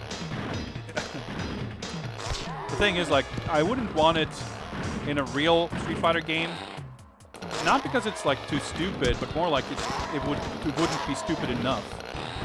If it actually, like, it would have to be so sanitized to make it into a proper Street Fighter at this point. Second round, engage.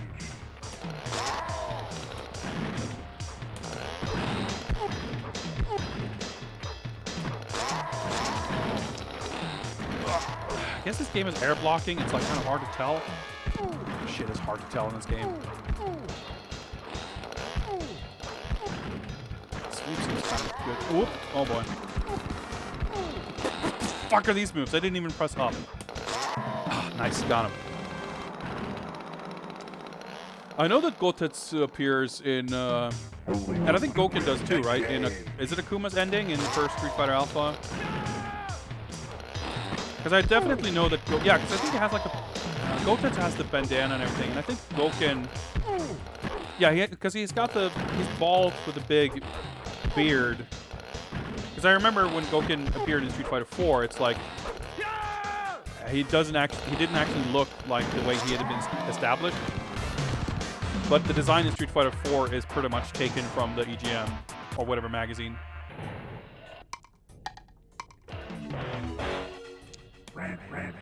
With the, the goatee and the ponytail and his like single-handed fireballs that they describe and everything. I mean, and I think that's like kind of cute in a way, even if I still can be annoyed as a big Street Fighter nerd, appreciative of the lore and nonsense. It's definitely upsetting to me how, as of Street Fighter 4, Street Fighter's timeline is completely obliterated, and the continuity, as it were, is like makes no sense. Because obviously, like, Gouken's supposed to be dead, but nah, he's just in Street Fighter 4. It's fine. He got better. Butt stomp. What the fuck is that? Oh, short hop, I guess. kind of some kind of special move. Actually, this move's pretty good. Still can't believe Goku exists. It's weird. How do I like War Gods? Vala's pretty sick. But I'm not a big fan. It's granted I haven't played it in a long ass time, but it's like a significantly worse playing version of Mortal Kombat 4. And that's already like the worst playing Mortal Kombat game.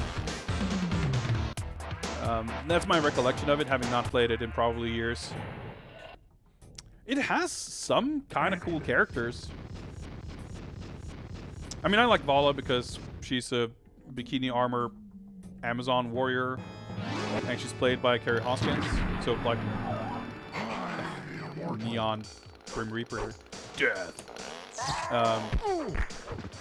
But I vaguely recall some other characters being kind of cool.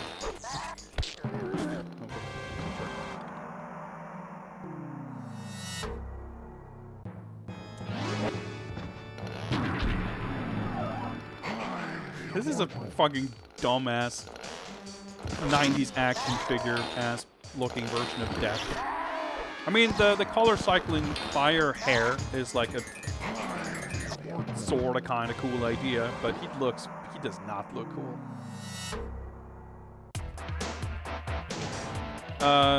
This is a boss. I assume it's the final boss. I don't think there's more after this. Why are we fighting Death? Because we're time killers. I don't know.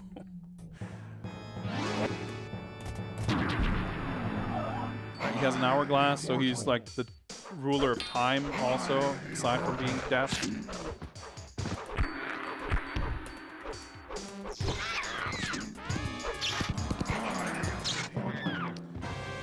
This fucking game. Why play War Gods when you can't play Mace the Dark Age? Yeah, there's a bunch of those games. I mean, Mace is it's not probably, it's definitely a better game. But like, there's Bio Freaks, and I always kind of associate them with each other, probably because they were on N64, I guess. There's that Iron and Blood, the Dungeons and Dragons fighting game, which is like weird and terrible and Western fighting game as hell. But I didn't really spend much time playing any of those games back in the day. I might have dabbled and touched, like, I probably played War Gods once or twice at the game store I would hang out at after school during those years. At some point when it became possible to play it on emulation, first probably the N64 version and later the arcade one, I have played it, but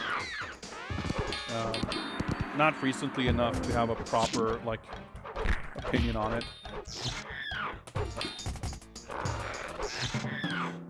I didn't even mean to do that move. Small part of me want NRS to make a new Mace game. Part of me definitely wants them to make something other than Mortal Kombat. I mean, I love Mortal Kombat, but it's interesting to see other things too. And I like Injustice for that, even though I'm not the biggest fan of those games. I enjoyed both Injustice games fine, but not as much as any of the recent Mortal Kombat games. Like, I think Injustice 1 was a better game than MK9 from a gameplay perspective, but I didn't get into it in the same way, really. I mean, what I really want is MK versus DC 2, but that's probably never going to happen. And what I would really want, like, they did, NRS made, alright, that's a great round. NRS made WWE Immortals for phones, which is a bad game, just like their other mobile fighting games are bad. But it is a rare WWE game in the modern era, which, like, pokes fun and, like, it's not just a shitty WWE simulator. It's a little, maybe a little too outlandish, or at least its outlandishness, I think, artistically isn't, like, done super well. Because it's, like, you know, The Rock is, like, literally made of rock. And then there's, like, Celtic warrior Triple H. Like, all of the characters are, like, these cartoony gimmicks. I don't hate it, but I don't think it's super well executed. But it is like an over-the-top fighting game. It's for mobile, so it's not fun to play. But it's got, you know, it's still more exciting to look at than any other WWE game. So a proper like console version of that would have been awesome to see. But I also really want other studios to start making other MK games, like non-fighting games. Like I want there to be more spin-off games and stuff, but I feel like NRS are probably both busy and like their time is better spent. All right, that was a good round.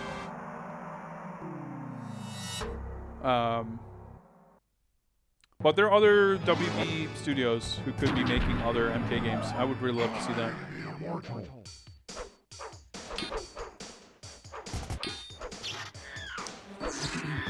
NRS might as well be Warner Brothers Chicago. I mean, yeah.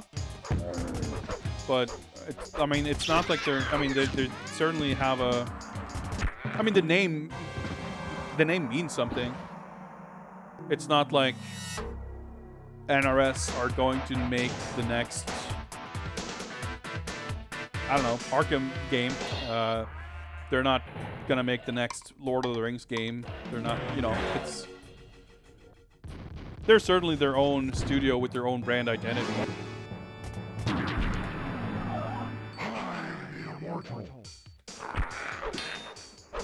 Yeah, okay, I think this is going to be the last attempt. I think I mean, it would be nice to beat this game, but we could be stuck like an hour on this dude.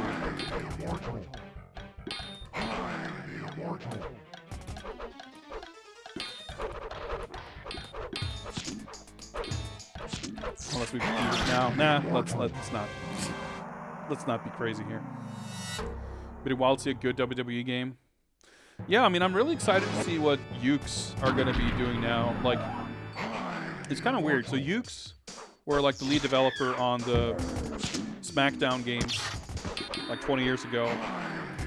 And during that time, they've occasionally done other things on the side. There are a few other WWE games that they developed. There's that Legends of WrestleMania, I think, that they made. They, of course, made the Rumble Roses games. They've done probably a few other things here and there. But they've been making the same WWE game every year for like 20 years.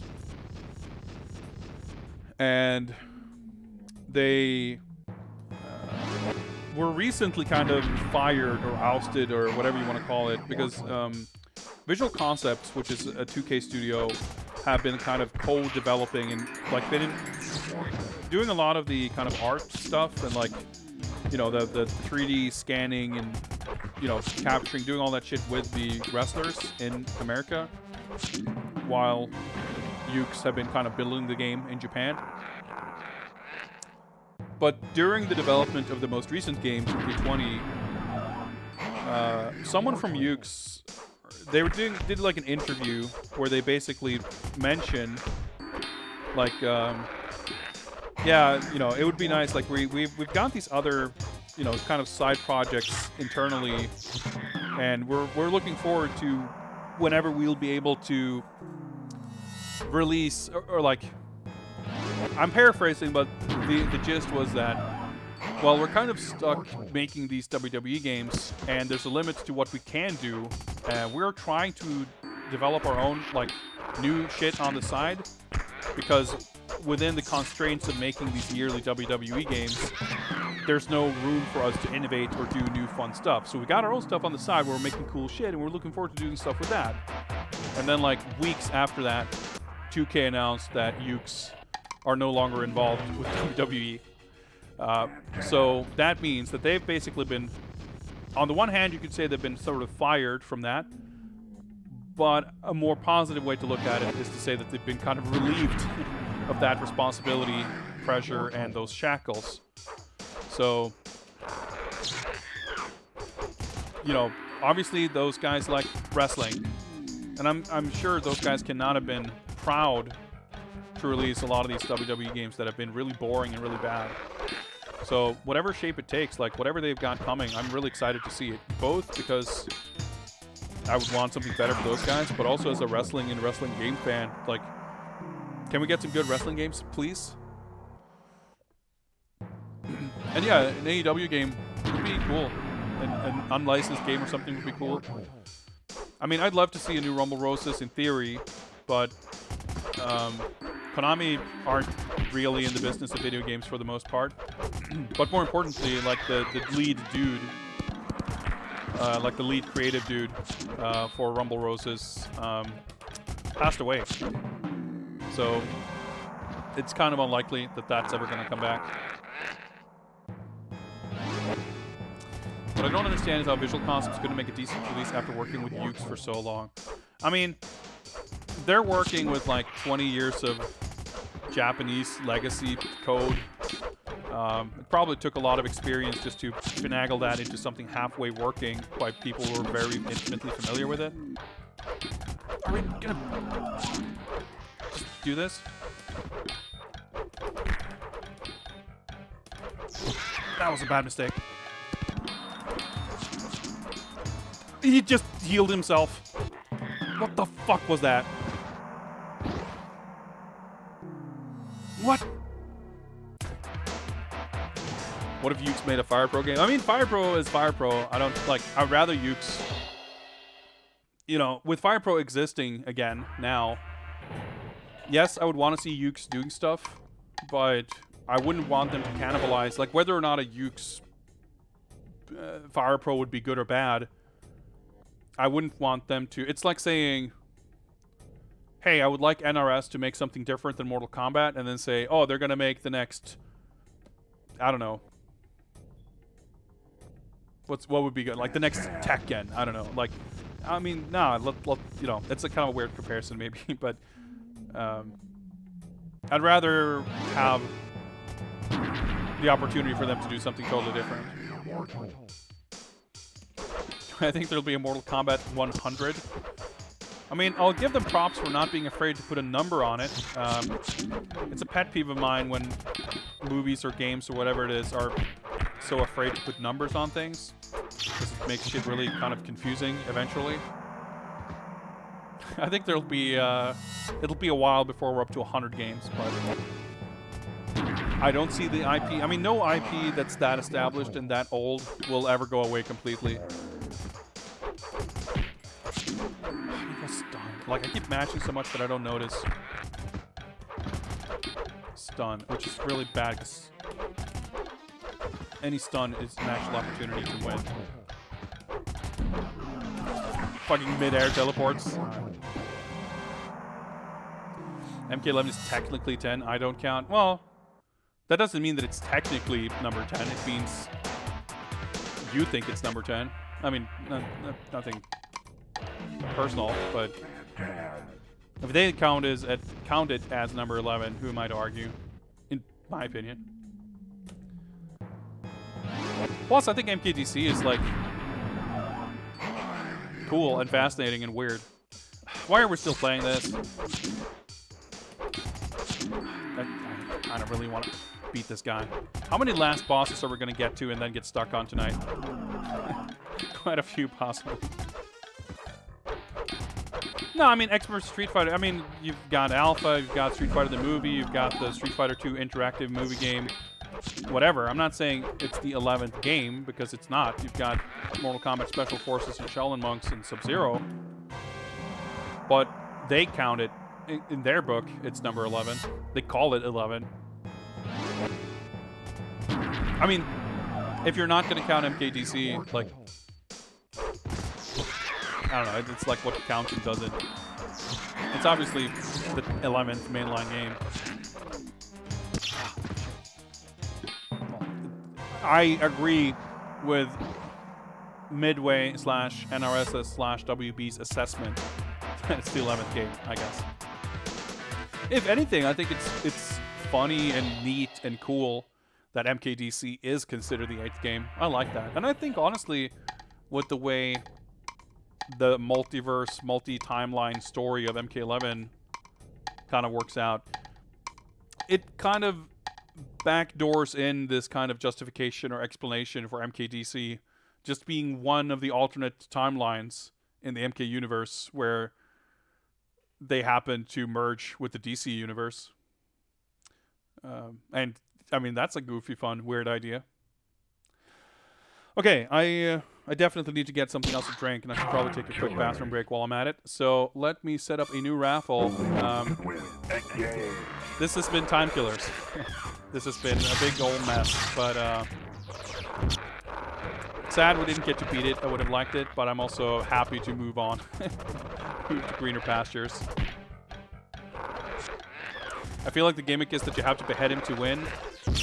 That is probably the case. It did not really occur to me to think of that, but I don't think that knowledge would have necessarily helped me, because if I I never once deliberately chose not to behead him. But that is a very good point and probably true. All right, give me a sec, guys, and we shall set something up here. Okay, I believe that the raffle is now open. Boom. Type the word raffle in chat in any form, and you will be entered.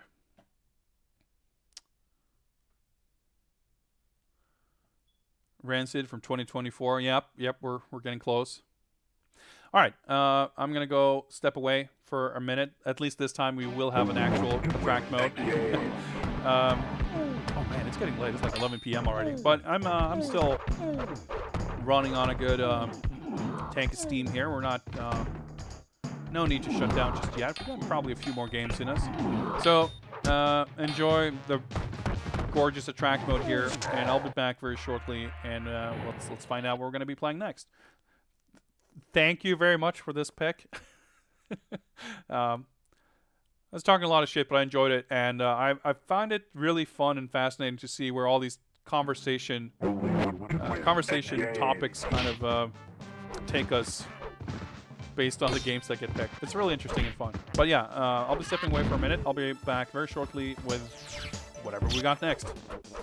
See you soon.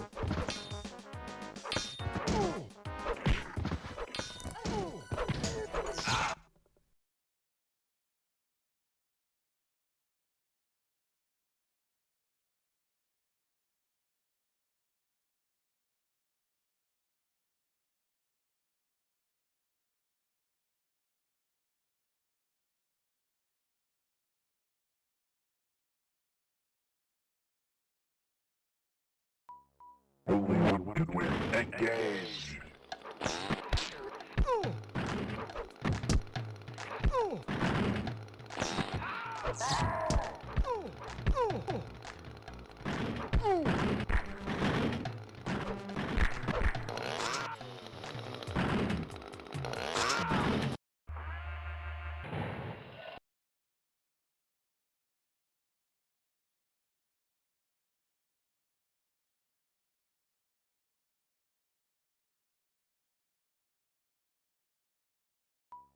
Only one can win. Engage.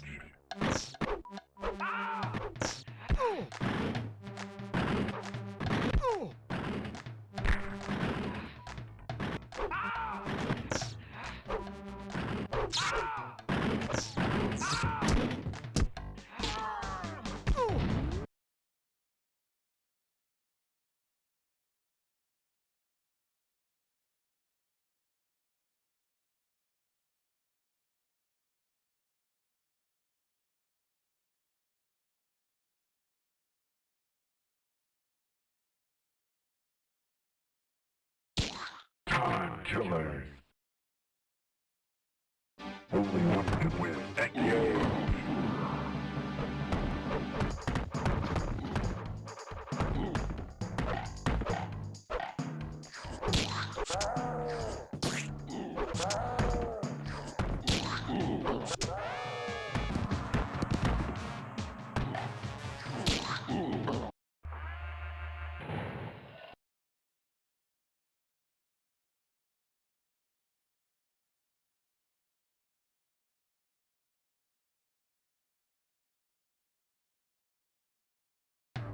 Only one can win. Engage.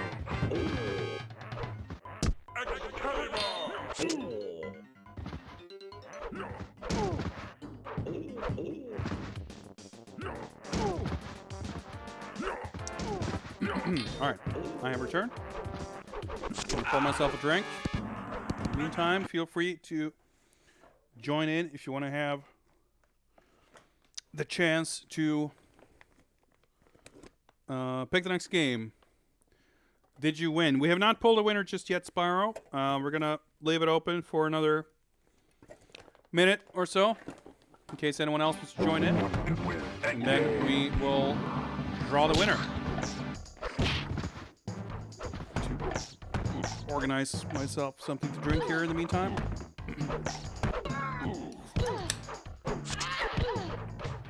Why is the caveman called Thug?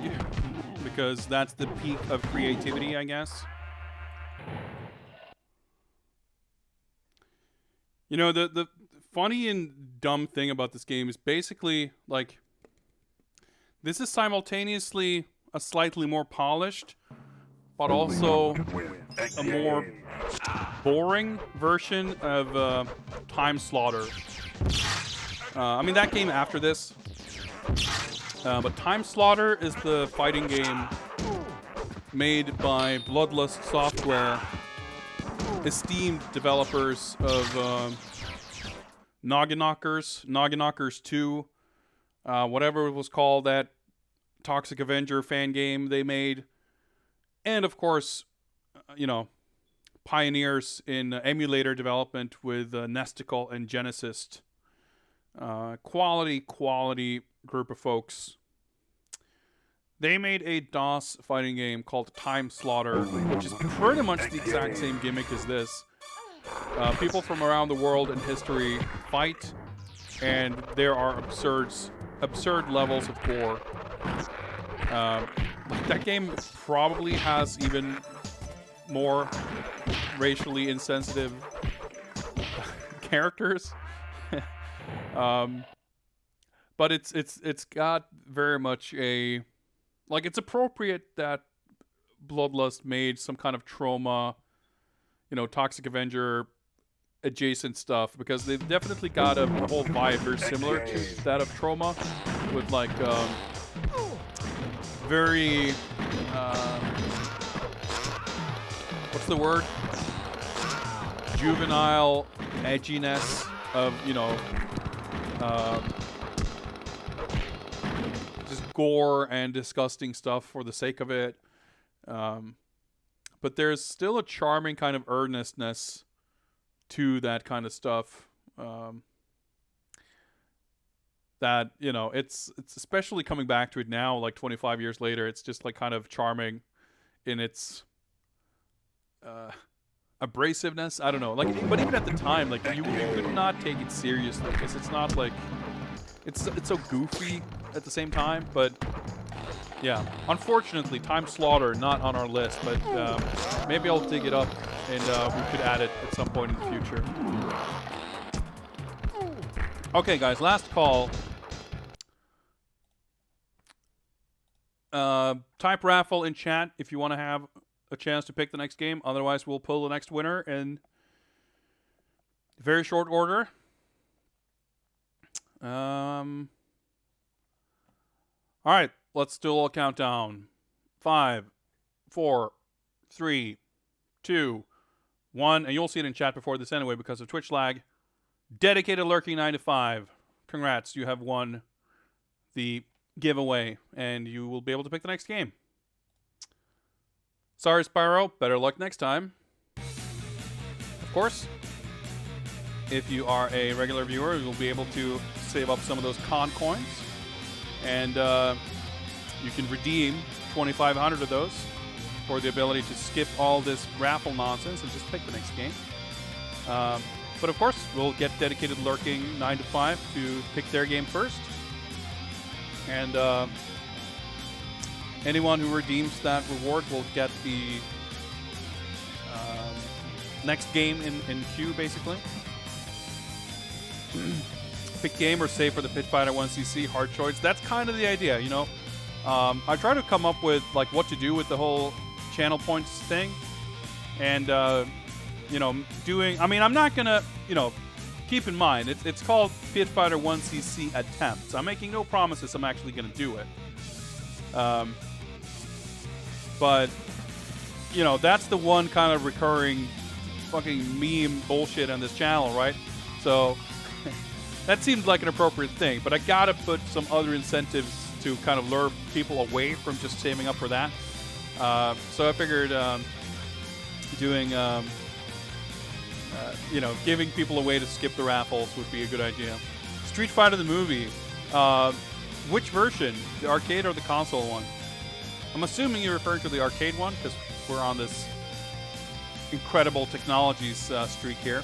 But it's your pick. We want to make sure that we get it right.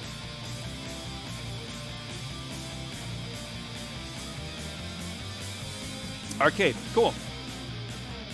Well, I was going to say, well, is it cool? It is pretty cool. I mean, it's... for everyone not familiar with this game, you're in for a treat. Unfortunately, I mean, I wish I was better at this game.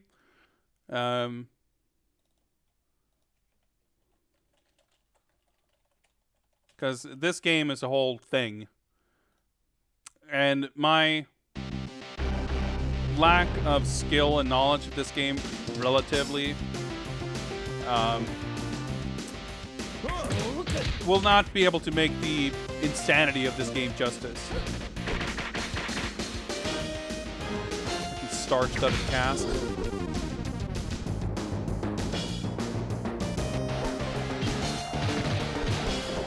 Like actual Street Fighter 2 music, kind of.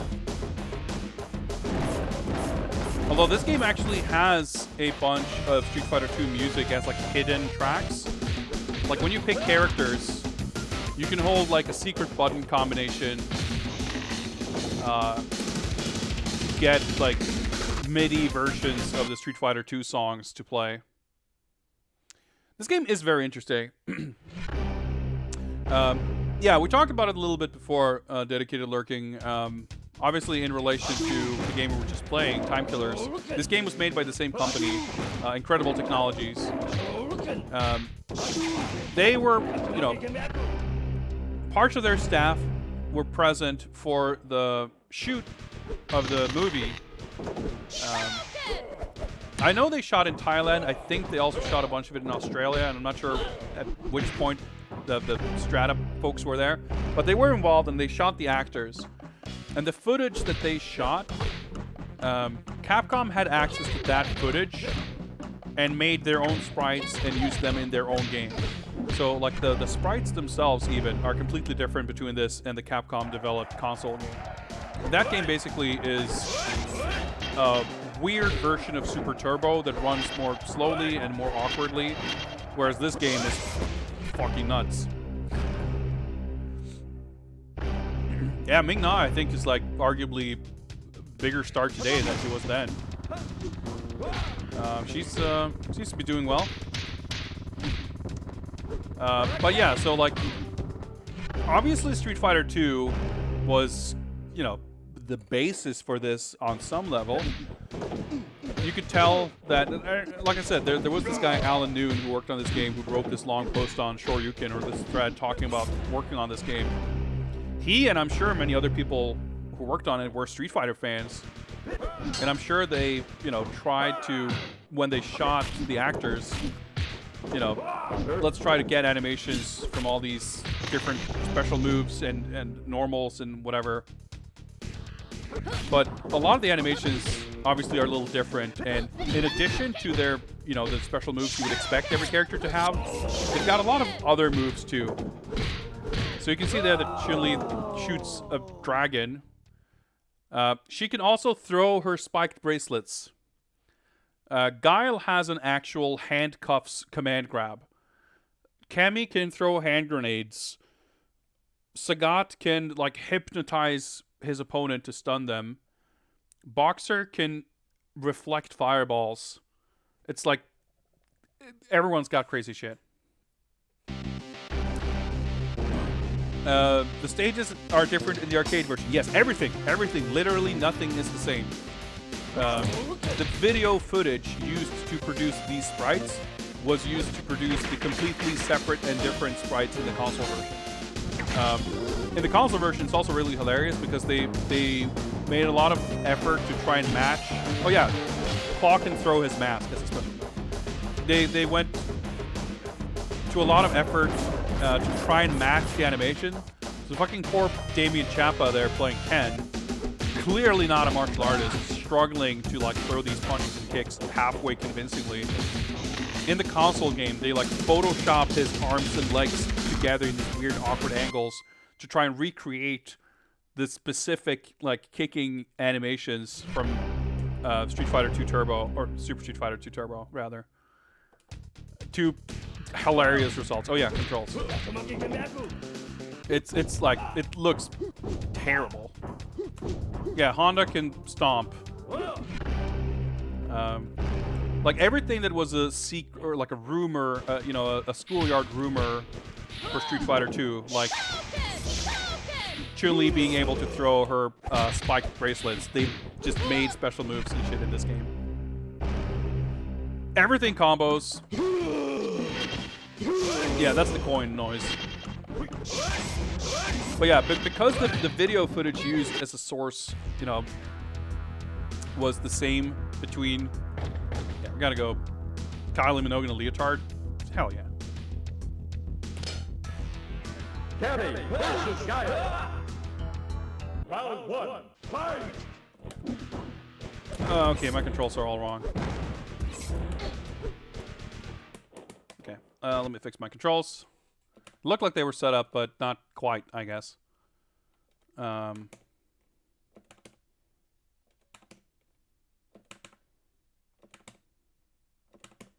looks better. I don't know what they were set up before for a different controller, I guess. Like, you can kind of recognize some normals as, like, trying to sort of recreate the way they look. Yeah, that's her suplex. Can you do a Frankenstein or two? Like, let's not get crazy here, but...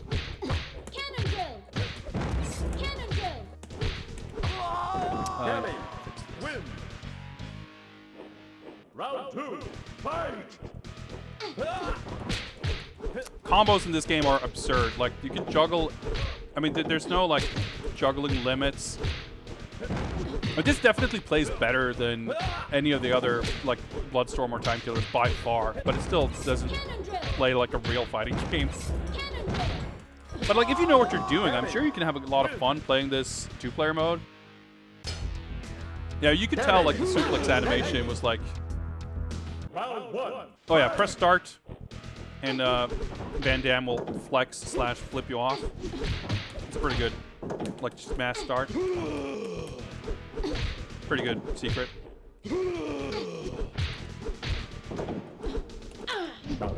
Oh yeah, you can counter, and then you can counter the counter, and then you can slam master. But you gotta like know the correct button inputs to do it, and I don't. So. But like, yeah, her thrust kick, aka cannon spike, looks like completely awkward. Which, you know, makes sense, because it's not really a pose that a real human can do very easily. Fucking spinning axle, knuckle, whatever. It's really weird.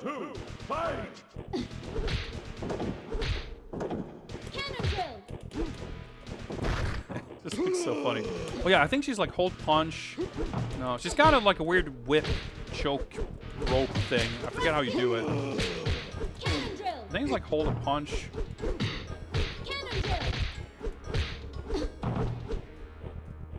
Yeah, there we go. Oh, fuck. I guess it has to be the heavy punch.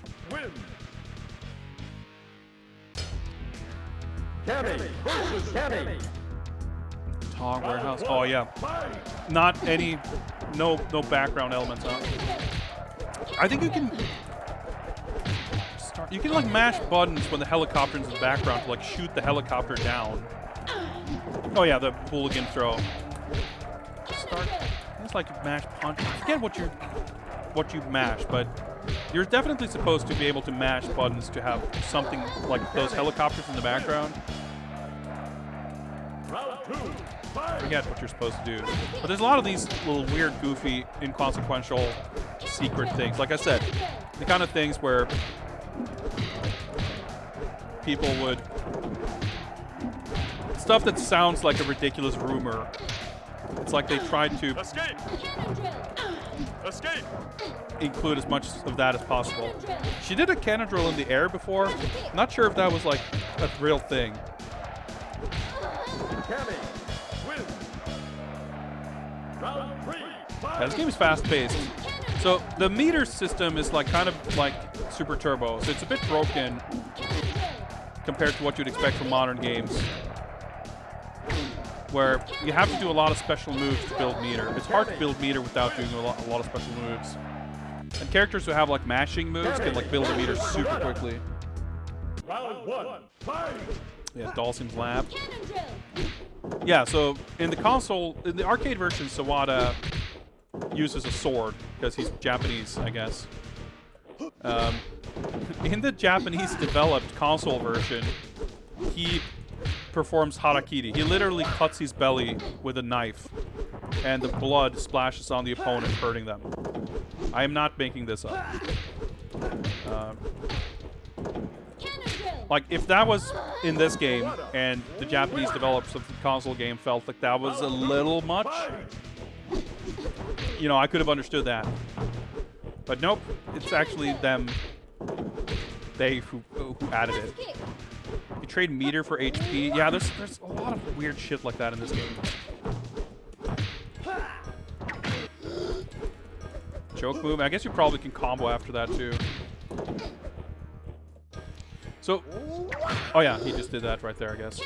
Yep, that's a combo. So, normal throw counters, or like throw escapes, I guess. Oh, I'm trying to do the... Okay, well, are done like in Street Fighter 2, where if you just do a throw input when you're being thrown, you'll counter it basically, or escape. But to do the actual counter and slam masters and stuff, it's like character-specific buttons. And on the topic of like legitimately interesting ideas and innovations, oh, that was a super, I think.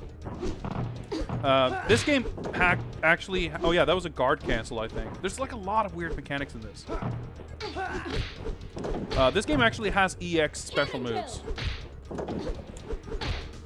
And predates Street Fighter 3 by 2 years. Yeah, Sawada was invented for the movie. Round 1. Fight! That's actually Fei Long, I guess. Wow, I had no memory of him showing up like that. Because the characters in this background are... I forget if they're random or if it's just like normally Honda and Cammy, and if you play as other characters, it'll change. But yeah, that's the only thing you'll ever see of Fei Long. He's the only Street Fighter 2 character who is not in the movie or playable in either version of this game. Like, Akuma is not in the movie, but he's in this game.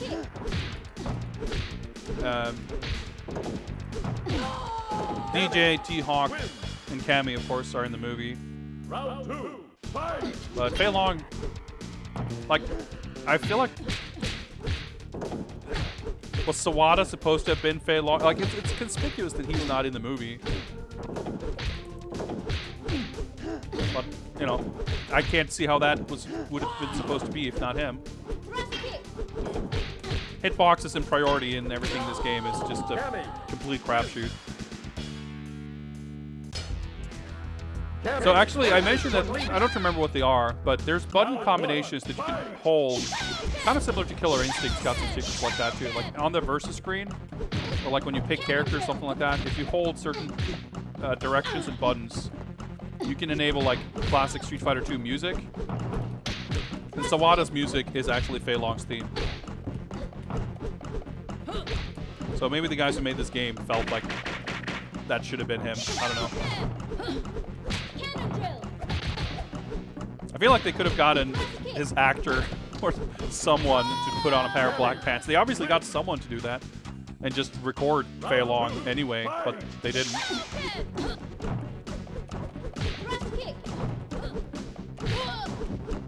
think the characters are usually Cammy and Fei Long. I feel like Honda is usually on there, but I could be wrong. I mean, Sawada has something that I guess kind of looks like the chicken wing. Honestly, it didn't really occur to me that that's what it's supposed to be. But I guess that makes sense. Like, Cammy's specials are a little awkward, but I should make an effort next match to...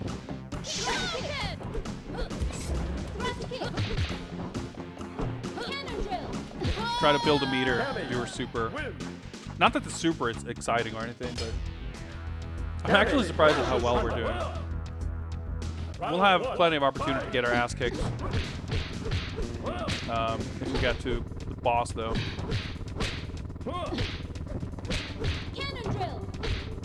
So, I mentioned that there are EX moves, but they work a little differently. Yeah, the juggles are kind of nuts. The meter resets every round, just like in Super Turbo.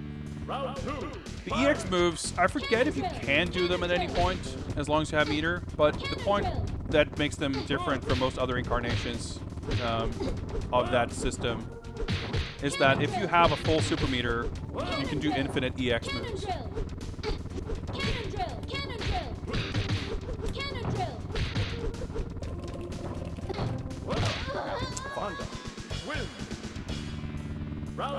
Yeah, it's like recovery frames and like pushback and stuff like that. It's all weird. There's probably, I don't know off the top of my head, but I would suspect that there are a lot of situations where things are like punishable on hit. Like just the frame data and the way shit connects is weird. Alright, well, let's pick another character.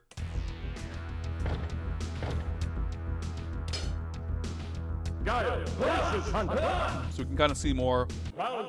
And he's got the fucking Van Damme kick. Like the input is like the same as the rolling Sobat in Street Fighter 2. You can do it. Fucking Jack's backbreaker. So this is forward or backwards medium kick, but it doesn't look like the rolling Sobat. It's just like a full-on Van Damme kick. The super stunned me. Okay, sure. Oh yeah. It's got the double sweep, which you can cancel.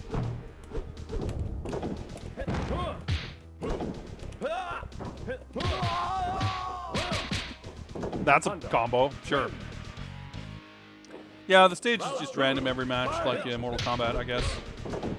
Yeah, this is his crouching MK. Like, that's really weird. I forget how you do it, but he's got another move where you hop forwards.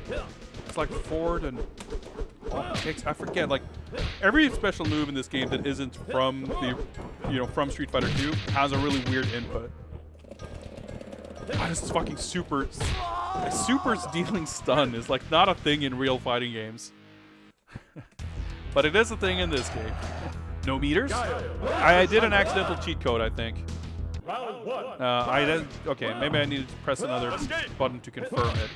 But you saw there up in the top left, it said no meters question mark. Maybe it's one of those codes that like both players need to do the input for it to have effect or something. I mean, it makes sense.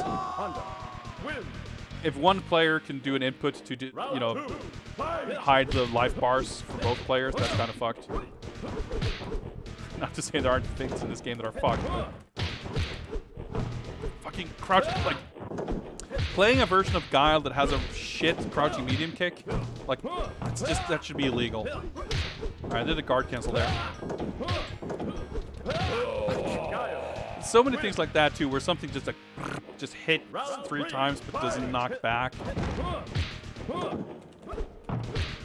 Like what are active frames? What's happening? I took damage from that, I guess. No, okay, it was just like the life bar fading away.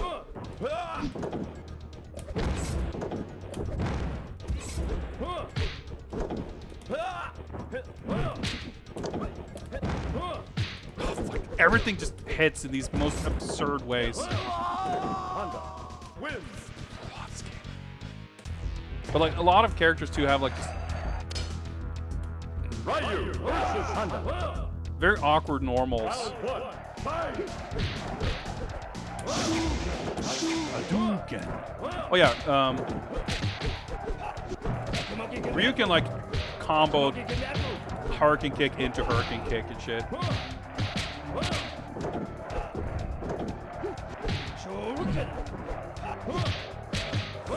Oh, like this game is. There's like no sense of when something is active or not. Like when you're like, what? It's completely unclear where one move begins and the next, or when one move ends and the next begins. It's like that's not what the move is called, but sure.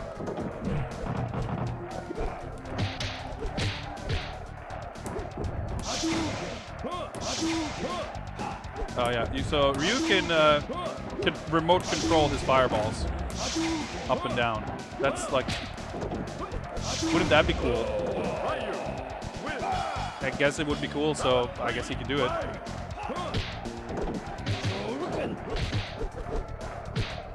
Like, I'm sure there's only one strength worth using of these special moves, because those are the ones you can link together into a combo. But obviously, I don't know what that is, so.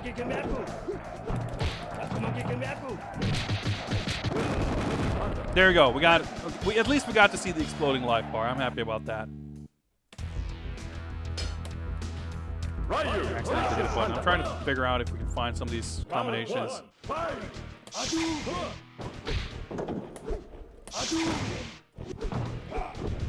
Like the knockback is mostly not there at all, but when it shows up, it's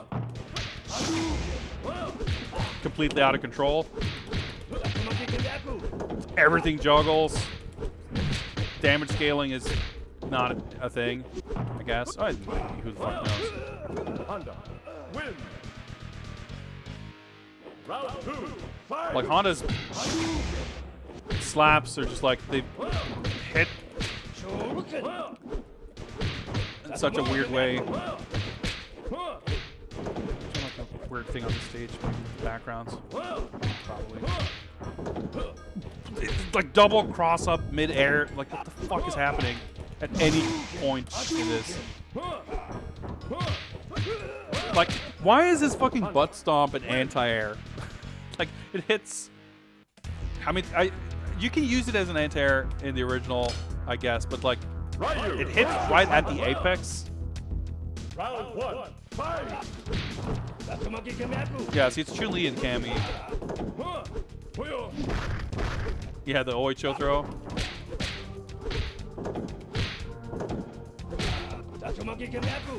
Like, nothing combos in a way that makes sense. It's just like straight hits in the middle of an animation. Shit bounces in the air in super awkward ways. Maybe you're supposed to do like a jumping Tatsu into it. I know you can combo like several Tatsus or several Shoryukens or something like that. It's like a B&B. Does his... I guess Honda's super just hits so many times that it's basically guaranteed to stun. Then he gets a free command grab afterwards.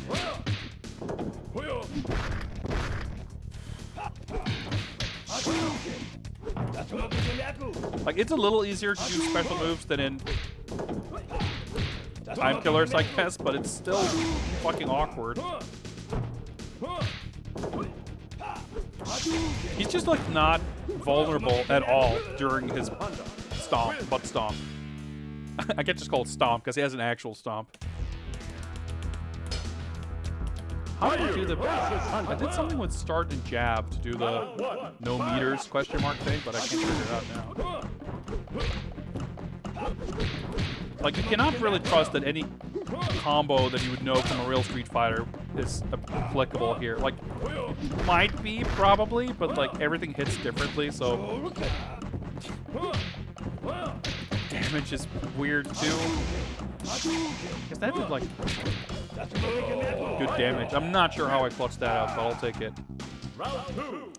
Yeah, different stages. Like I said, it's Street for Mortal Kombat does it that way, so I guess they thought they should do it that way here. I mean, it makes sense in a way. I mean, this game is kind of laid out the way that game What are these combos? Oh yeah, you can shoot the birds. Dude, I want to say something with the punch buttons. See all these birds in the background? You're supposed to be able to press a button combination or something. You'll start hearing a bunch of gunshot sounds, and the birds fall out of the sky. It sounds so absurd. Like I feel ridiculous saying it. It's like that's not real, but it is. I mean, if it's not, it's because I'm vaguely misremembering it. But it's definitely those kind of things are definitely in this game.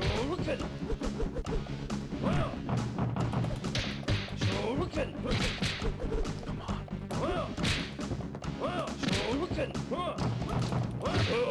We got him with the Shoryuken and then straight jabs. What do we got there? Round 1. Collecting the birds from Bloodstorm? Yeah, maybe.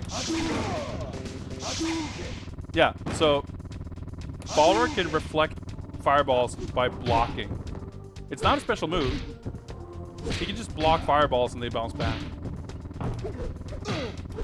It's kind of like someone involved in making this game felt like it's cheap that other characters can use fireballs against this character. So they're like, yeah, they should probably just bounce off of him. Like, yeah, what is that? That's a good way of putting it. Like, I wonder if I'm doing my light Tatsu, yeah, I must be accidentally doing it. Yeah, I'm Tiger kneeing it accidentally, so I'm doing an air Tatsu, which is dropping me down on the floor instantly. Round 3. Fight. I didn't mean to do that. I like that his legs are completely straight. He's just standing up. It's like that's not how you do Seoi Nage. But I mean, hey, in all fairness, I don't think Byron Man is a martial artist. Ryu wins. I like him as an actor. Ryu versus Ken. He doesn't embarrass himself in the movie or game, all things considered, but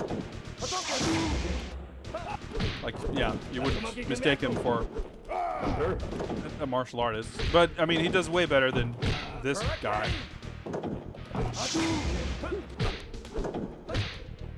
Yeah, just fucking flame Mortal Kombat uppercut.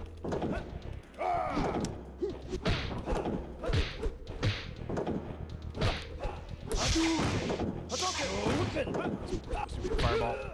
Ken wins. Dragon! Hurricane! But it's weird too going from this game to the console one where they have the same voice actors as Street Fighter 2. Or as the Street Fighter Alpha, I guess. So you have these actors, but with the Street Fighter Alpha voice lines, basically. Shoryuken! It's like he's trying his best to sound Asian, I don't know. No. Ryu wins. Okay, we're alive. Wasn't this entire movie production a coke-fueled bender? I mean, according to certain accounts, it certainly was for certain Belgian lead actors.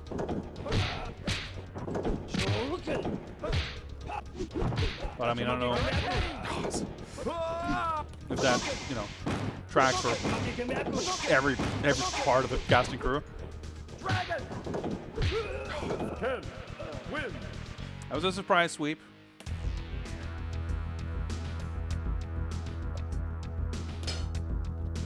Ryu Trying weird button combinations to see if I can Round 1. Fight. figure something out, but yeah, I don't think so. I can command the center. I don't know why they spell it that way. Not just with the K, but with the E at the end. Still haven't like been able to fill up my super meter once. Should do that. But like, even though a lot of tiny little stray hits don't do a lot of damage, it's still like the way everything hits. There's still like, I don't know if it's completely accurate to say that there's damage high, but at least meter build is pretty slow relative the damage output.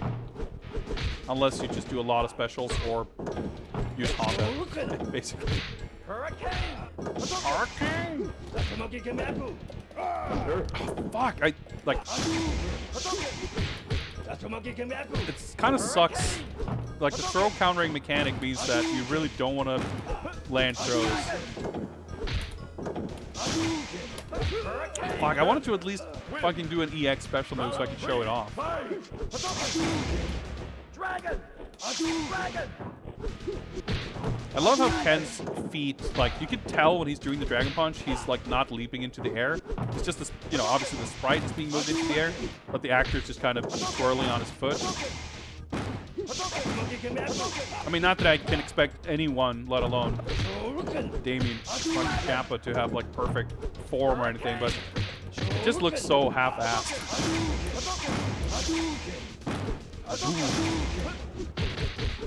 Yep, that's an EX.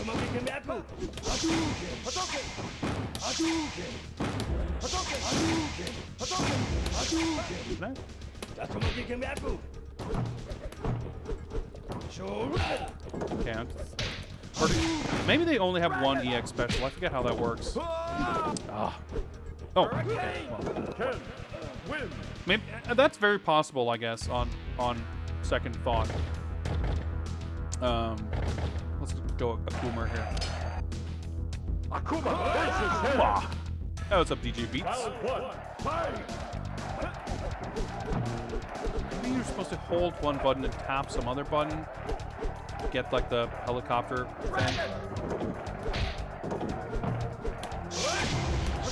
Yeah, I've got the Astro Warp. Keep tossing him in the corner. Well, let's try.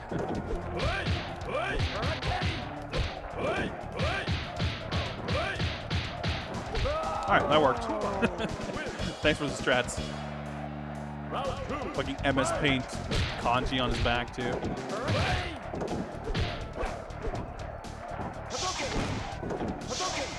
So it is pretty sick that Akuma here is played by Ernie Reyes Sr. He's a pretty legit dude. Of course, I'm perhaps more familiar with his son, Ernie Reyes Jr.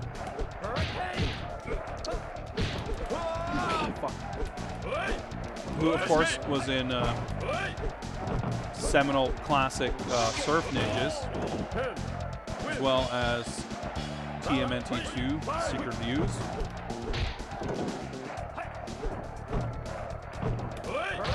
Cool dude.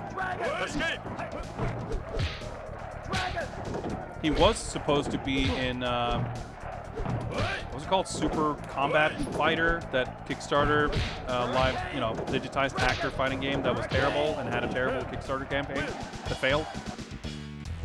Which was, you know, didn't seem to be a very good game, but I still would have liked it. I'd rather it exist than not, you know. That was, like I said, it was a pretty bad Kickstarter campaign, unfortunately, but they,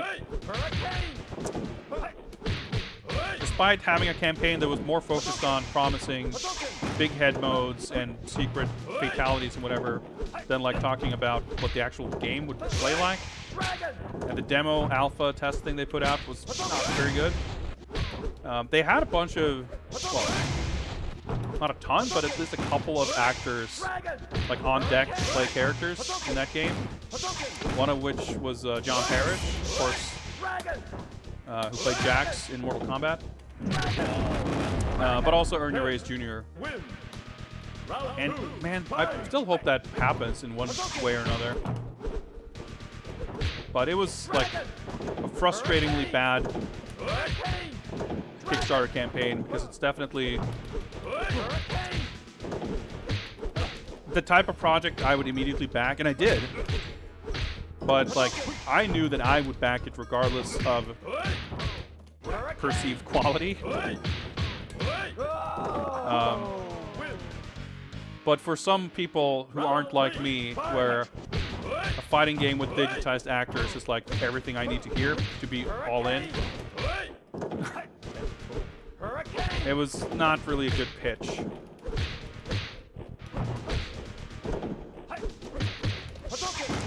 Because, like, I feel like, you know, of course, making a game that's like, all right, it's gonna. Can I do a flaming fireball? Nah, probably not. You know, that kind of aesthetic of the sort of Mortal Kombat style aesthetic obviously is something that has nostalgic value. A lot of people will be appealed by it, but it's at the same time, in terms of a paying audience, like, there might be a limit to the, you know, how far that novelty converts to like actual financial investment. Yeah, Blade's sickest special move, he just fucking lays on his back and have knives come out of his feet. Does he have the Raging Demon? Probably not, right? Maybe. And, you know, if we ignore that aspect, if you think about, like, how do you pitch a fighting game? A new fighting game IP. Like, if you see a new fighting game IP, what's the first thing that, like, grabs you? I mean, it could be the mechanics, if there's something very, very novel about its mechanics. But I feel like, outside of very special circumstances, what would grab me about a fighting game is the characters. Maybe, by extension, the setting, the world, the, you know, not the storyline exactly, but, you know, those kinds of things. But in this particular case, they didn't have characters. Like, they had jokes, and they had gimmicks, and they had like a list of hidden extra modes, but they didn't really have characters. So they had like one sort of demo character who was like, I guess, one of the lead guys themselves who they've shot, who's like this dude in like jorts and wrapped hands, just kind of a generic fighter looking dude. I mean, that's fine. I have no issue with what they had. I mean, yo, we got the Frankenstein. That's it. And they had like one other character who was like a Mortal Kombat ninja pastiche who... Oh, okay. Who's like, the gimmick is that he's like, it's not one ninja, it's like a whole team of rainbow-colored ninjas who are like so perfectly in sync that they're standing behind each other, so it looks like one guy, and then like for certain special moves, the other dudes would like pop out, which is kind of silly, but fair enough. But like, I'm not sure if either of those characters had a name. It probably did, but I don't know. But there was like no storyline, there was no setting, there was nothing like, this is the game we want to make, these are the 12 characters, like this is the lineup, this is the roster, these are the characters. They had like, originally just that one dude with the jorts, and then the other colored ninja dude, like, I guess was like added during the campaign in the demo builds. But there was like no lineup of other characters they wanted to make, just like vague promises of like, hey, this actor is gonna play something. And it just felt like such a massively backwards way of running like a fighting game Kickstarter campaign. Because it just, like I said, I did back it, but I still didn't, I mean, you know, I don't judge whether something is a good Kickstarter campaign or not purely on whether I would or did back it, you know?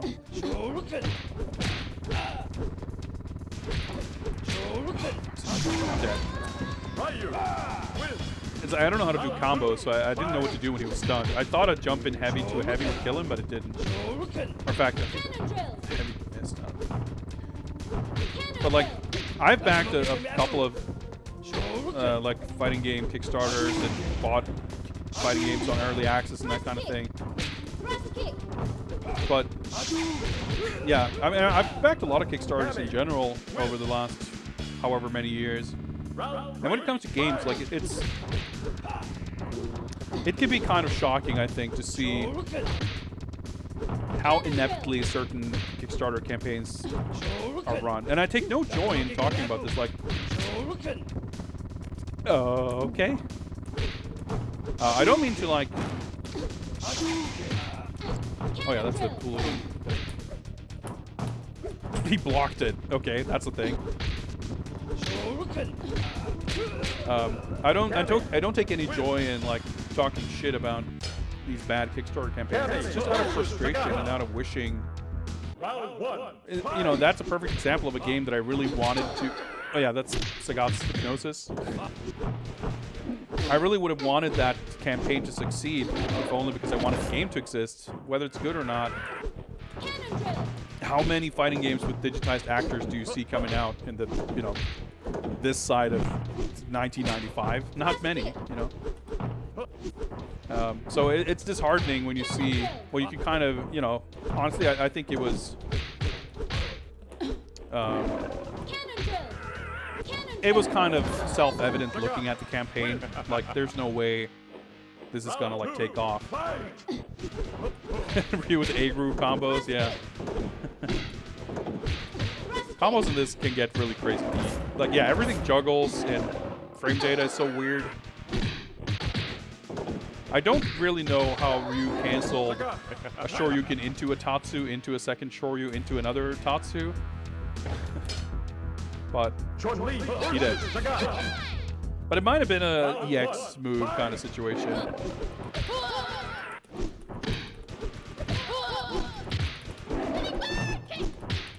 Alright, let's mash some meter. I keep getting spinning bird kicks without trying. That fucking Hypnosis move. Her voice is really shrill, and I kind of hate it. Oh yeah, she shoots birds and dragons for some reason. Well, that's not a good trade. I definitely had a period in my life where I kind of knew this game better than I do now. When I kind of, I can't say that I played it religiously or even with any regularity, but I did enough research to like know more about it than, you know, I've forgotten a lot of that at this point.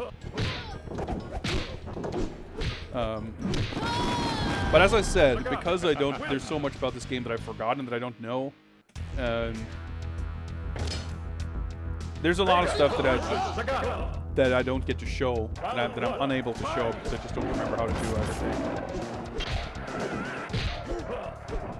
And if I did, you'd get to see this game's true colors. I'm glad we've gotten to see a few tiny things at least. I mean, obviously you get a sense of the overall wackiness of this game. Oh, this is really just scratching the surface, to be honest.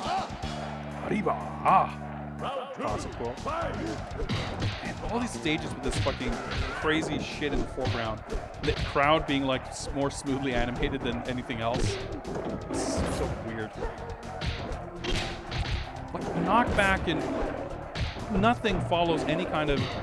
Like, there's this weird dreamlike sense about this game.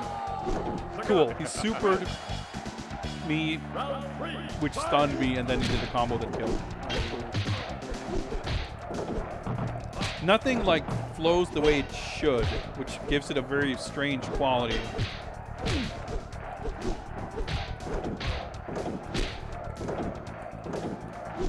But this is definitely the type of game, like, you've got to kind of be on its wavelength, I guess, and if you understand and know how it works and can operate on its level, there's definitely fun to be had with it, for sure. Round one. Fight! What's up, Fear of the Pitbull? I mean, the console game is completely different. It's a literally completely different game that's not related to this.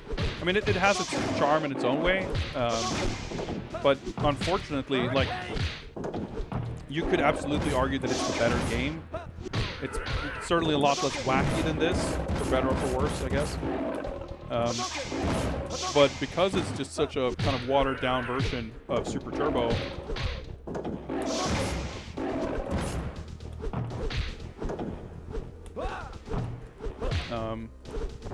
it's kind of lacking. Oh, for fuck's sake, I just didn't get an opportunity to anti-air or jumping him through his hypnosis. It just is lacking in personality. Oh yeah, I guess I didn't know, or failed to mention rather. When Sagat does his hypnosis move, he's actually lifting up his eye patch and his bad eye, I guess. His hypnotizing.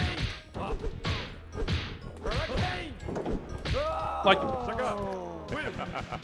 why? How do you do 2 jump-ins? Like, you do a jump kick, knock the opponent into the air, and then just do a second jump kick before you land, and then you land with a normal. Like, nothing makes sense in this game.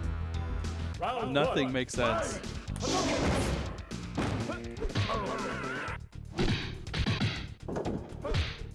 And certain normal, like, why did his like close fierce or whatever hit 3 times? Hurricane! Dragon! Shit's unsafe on hit because it just hits so fucking awkwardly. Of course. Stunned by super, but it doesn't matter. It just killed me anyway. Round 2, fight! I mean, I wouldn't put this game past having the AI do weird shit, but it's like, it also, you should not be under any illusion that it functions anything more like a real fighting game with 2 human players, because it absolutely does not.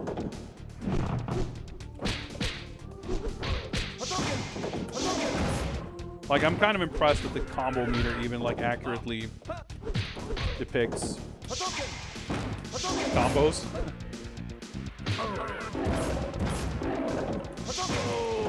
Try to match out a super. Round 3, fight! Yeah, maybe that Ryu combo was, but I also think he did EX moves, which I do think, I mean, like, I wouldn't put it past this game just doing that shit. Like, like I said, we really have not seen anywhere near the kind of madness that is possible in this game.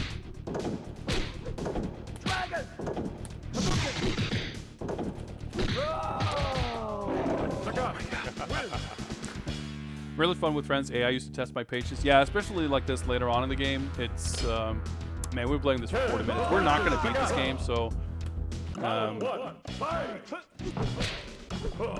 I really ought to just put myself out of my misery here and stop playing this. Maybe we should go back to the X-Men strats and just use roundhouse kicks.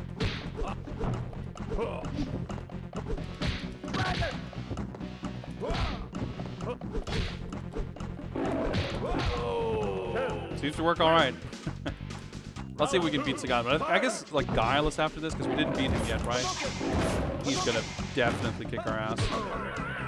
I gotta space it right. He obviously does the hypnosis as like anti-air, but because Ken's jump roundhouse has like a really long range, I can usually kick through it. But I gotta space it correctly. Clearly not doing. Fuck this game. Round 3, Alright, fight! yeah, see that? It's so weird to like, you block a tiger uppercut point blank, and you're just like, what the fuck do I do to punish this? You do like a standing medium punch into an uppercut, and the uppercut just whips. Like, ah. Like the thing is, like the Ken's range on this is kind of what makes this work, because there's so many moves where technically you can like cancel or connect, like string things together, but the completely arbitrary knockback makes it sort of very unpredictable. No, we did beat Dodge. I guess we just got Akuma and Bison left. Round 1, fight! Hey, what's up, Sampler Info?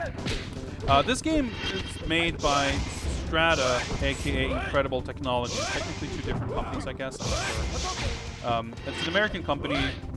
This game shares no code, game logic, game design, common sense, or anything else with the actual real Street Fighter games. I mean, it borrows some ideas. Like it uses 6 buttons instead of joystick. But as far as the rules governing the behavior of anything, it's the fucking Wild West. Round 2, Yeah, Akuma's Astro Warp looks incredible. So when you see like green after images like that, it's a guard cancel. You can guard cancel, like I don't think it costs meter. It may deplete the meter, but I think you can still do it even without a meter. I think that's usually how these things work in this game.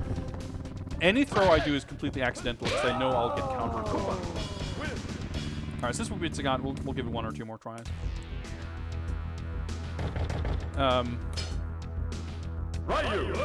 You know, obviously they put in their kind of interpretations of the special moves for the characters, but every character has like more and weird special moves that are not in the real Street Fighter games.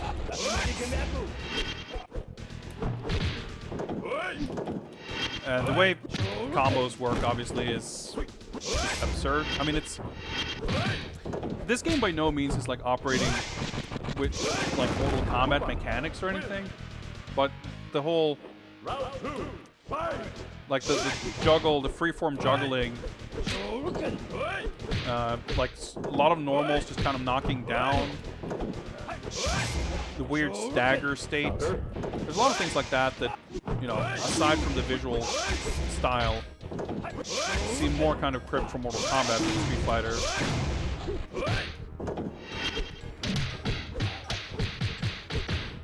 Yeah, there's a bunch of like original kind of supers like that too, like just super moves that aren't based on anything. I want to say that there's some kind of desperation move, something you can do when you're low on health. I forget. Oh, I didn't mean to fucking throw. That was supposed to be an uppercut. Oh my god, this game. Yeah, it's it may not sound like it, but I do like this game. It's just like so many other games. It's just playing against the computer can be an exercise in frustration. I mean, visually, the quality of the graphics and everything is not bad.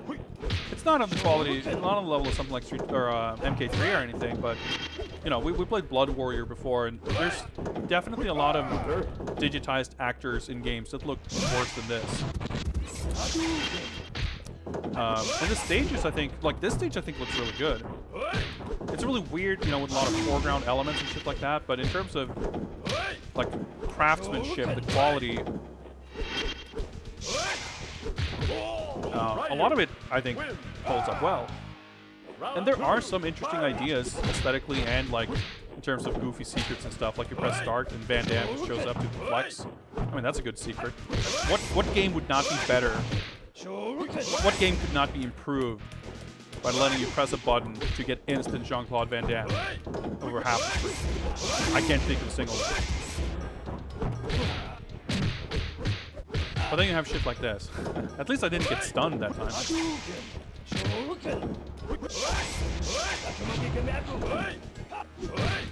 Man, damn, I need your support.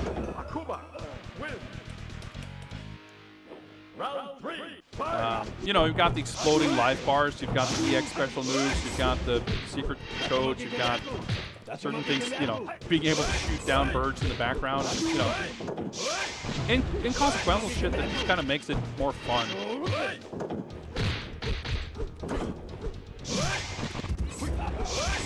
It's just unfortunate that the people who made this did not make a fighting game to save their life.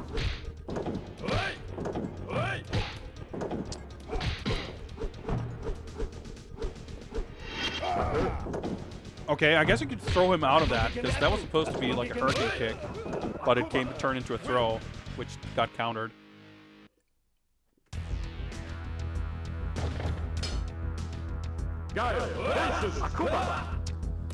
It's weirdly addictive. I keep torturing myself with this, even though I'm not really enjoying myself. Like, you know, obviously I like Van Damme, and I kind of made Guile in Street Fighter 2, or in the ST, so it feels like a, you know, comfortable choice to pick Guile, but he's so different. Like, a lot of his normals just don't work the same way, on account of the game not working the same way.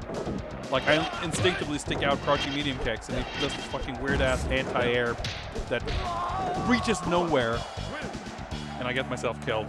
It's not the game's fault, but it's annoying. Fuck, I wish I could remember the inputs for these other special moves. Like I said, Guile has a command throw where he puts handcuffs on the opponent, which obviously is a reference to the so-called handcuffs glitch in Street Fighter 2 World Warrior, where like Guile had a bunch of weird glitches in that game. And one of them being that he can lock the opponent in a state where they are attached to him. So like you get a life lead and you do the handcuff switch, and the opponent can literally not do anything until the round is over and you win. Round 1, fight! So kind of in reference to that, they gave him actual handcuffs in this game.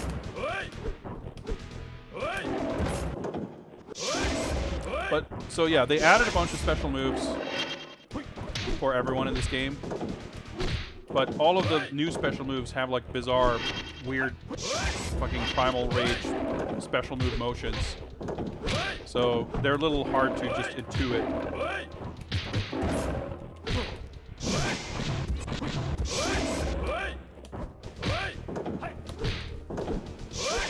Try to do this fucking super, but good luck. In fact, I don't know the super input, but I think it's quarter circle forward kicks, probably.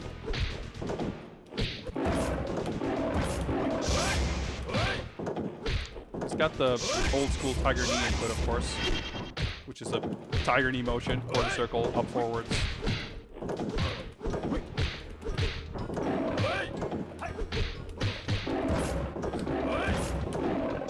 There's a lot of strange sound effects, yes.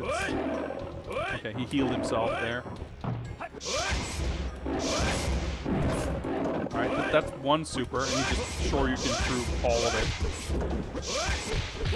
Alright, still got him. Still got him. Yeah, the iframes on the Shoryuken, they're pretty serious business.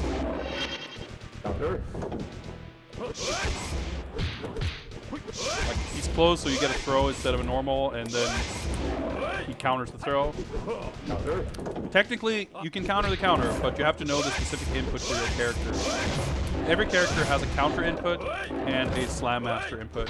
But there's one step in between, I think. There's counter, reversal, and slam master. So I forget who, if the initial thrower is the character who will eventually win, because the slam master is uncounterable. We got a super combo finish. Nice. Round 1, fight!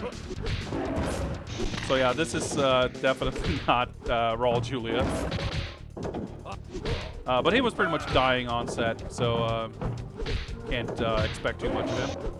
He did a fucking amazing performance in the movie, so I think we can be more than happy with that. Round 2, fight! So the thing is, even if I win this match, the game isn't over, because there's like a special boss version afterwards, I want to say, if I'm not misremembering. Unless that's some kind of 1cc only thing or something. But there's definitely some kind of boss, extra final boss version. And since we aren't going to beat it, why don't we add this to our streak of games where we made it to the final boss and then gave up? Because we've been playing this for an hour, and that's 21 minutes, 58 seconds too long, I think. 1cc only? Yeah, that's probably right. Because when I played this back in the day, I probably would have used like save states or whatever. Because there's something you see, like the thing from the movie where he gets like resuscitated. Game over! It's one of the rare bits of actual Raul Julia in this game. I think, is it in the console version where he gets a black costume for the second fight? Or maybe it's this game, I forget. Anyway, this has been Street Fighter the movie. I want to extend my thanks, by the way, to everyone in chat for resisting what I can only guess is some degree of temptation to cleverly and humorously, with giant air quotes around those words, saying something about Street Fighter the movie, the game. It really fucking grinds my gears when people say that. Because this game is not called that, it's called Street Fighter the movie. Like, people like to say that as, like, mockingly, as if, like, man, that game has such a stupid title, fucking Street Fighter the movie, the game. But it's not called that, it's called Street Fighter the movie, and what are they else gonna call it? Street Fighter? It's based on the movie.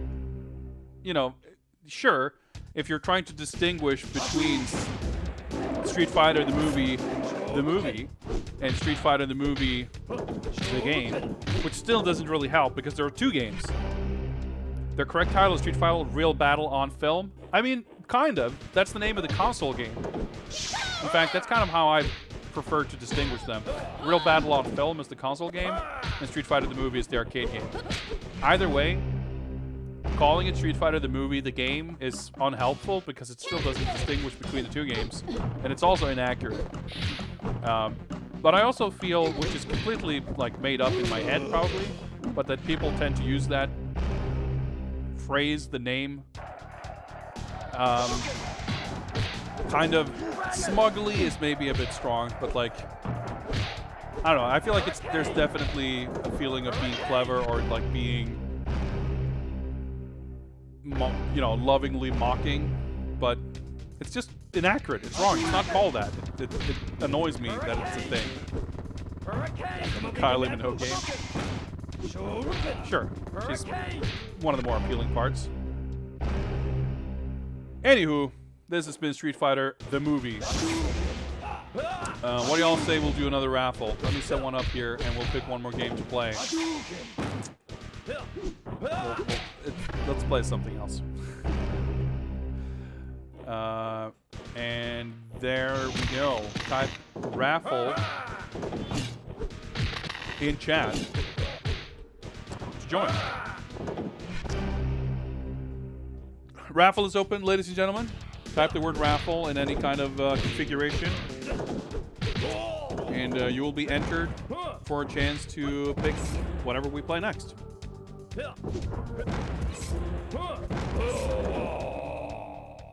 I do like this scene where all these different characters. Oh yeah, we didn't really talk about it because I was talking about something else. I forget what. When we fought against Blade. So we did talk about Sawada briefly, but Blade is of course the other original character in the core lineup. If you've seen the movie, you would recognize him probably as one of the just generic Shadaloo troopers.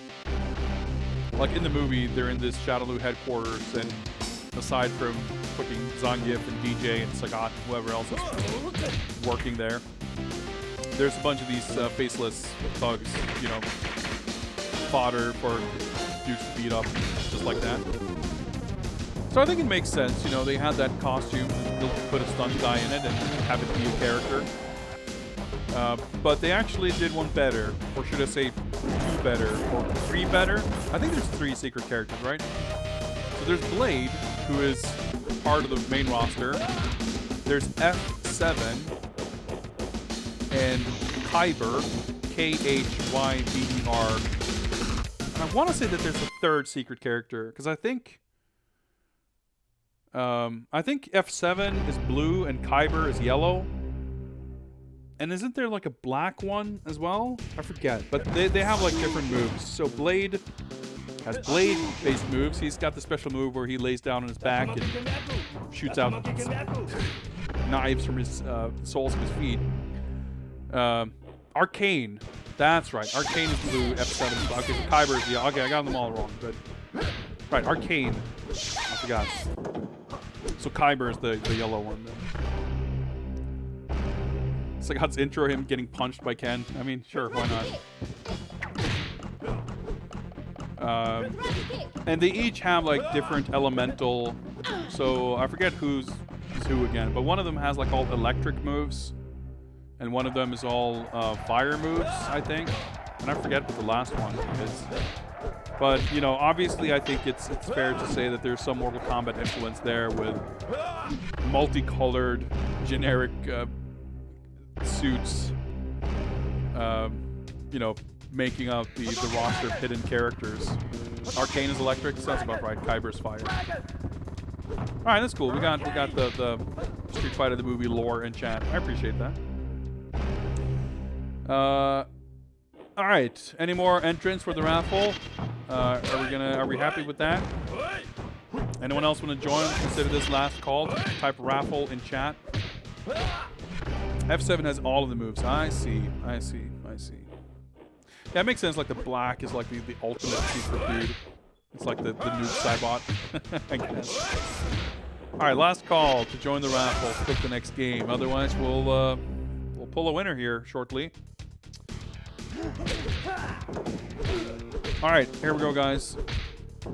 The person who will get to pick the next game will be Spyro. It's your big day. It's your big moment. Congrats, congrats. I know you worked very hard for this. I'm so happy for you. Congratulations, and we await what exciting pick you're going to make for us. And now I actually remember to remove the raffle thing right here.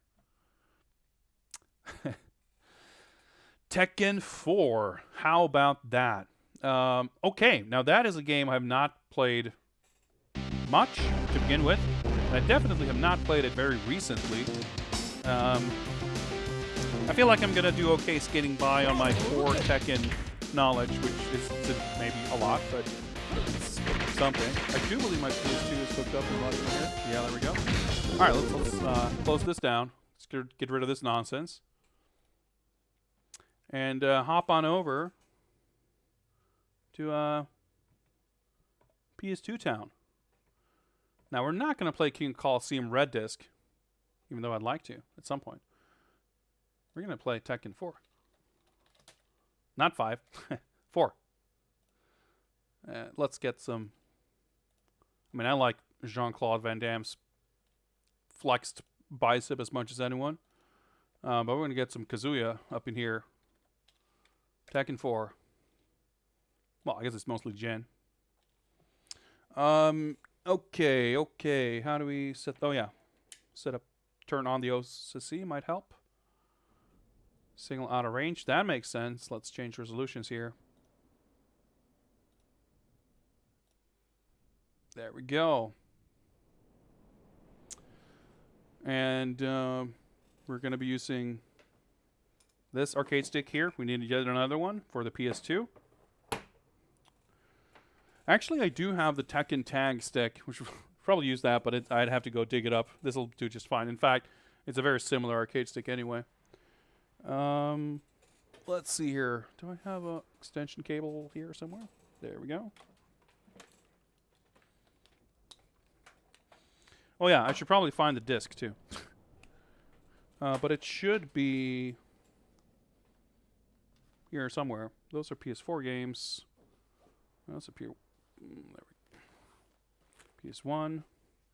Could these be PS2? PS2. Here we go. I think these are actually alphabetical order, so I can actually maybe find something here. Sega Aegis, Spy Fiction, Urban Reign. There we go. Tekken 4. Whoop, let's pop this one in. Pretty sure I don't have any save data for this, so let's not bother digging for memory cards.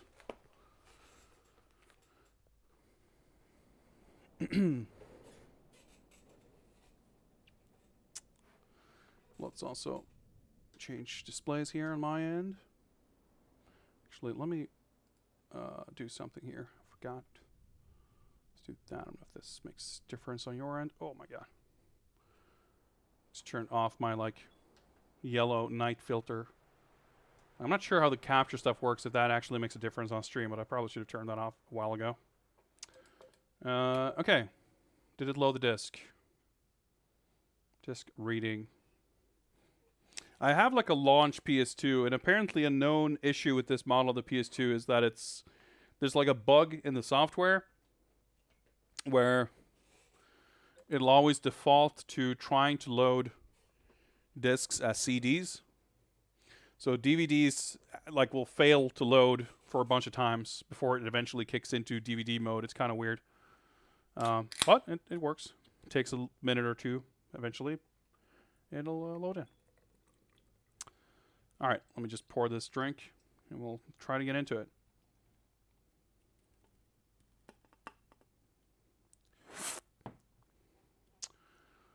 Kono mama game o kaishi shite yoroshii desu ka? Hai. That's fine. No memory card. So yeah, Tekken 4 is interesting. I think Tekken 4 had progressive scan. Yeah, I'll probably have to boot. I'm actually not sure if progressive scan Dude, let me look that up actually. Because there's like a button combination on boot, right? Is it like hold X and triangle or something? Because it's not going to do it by default. Push and hold triangle and X during the load up of the game. I'm actually not entirely positive how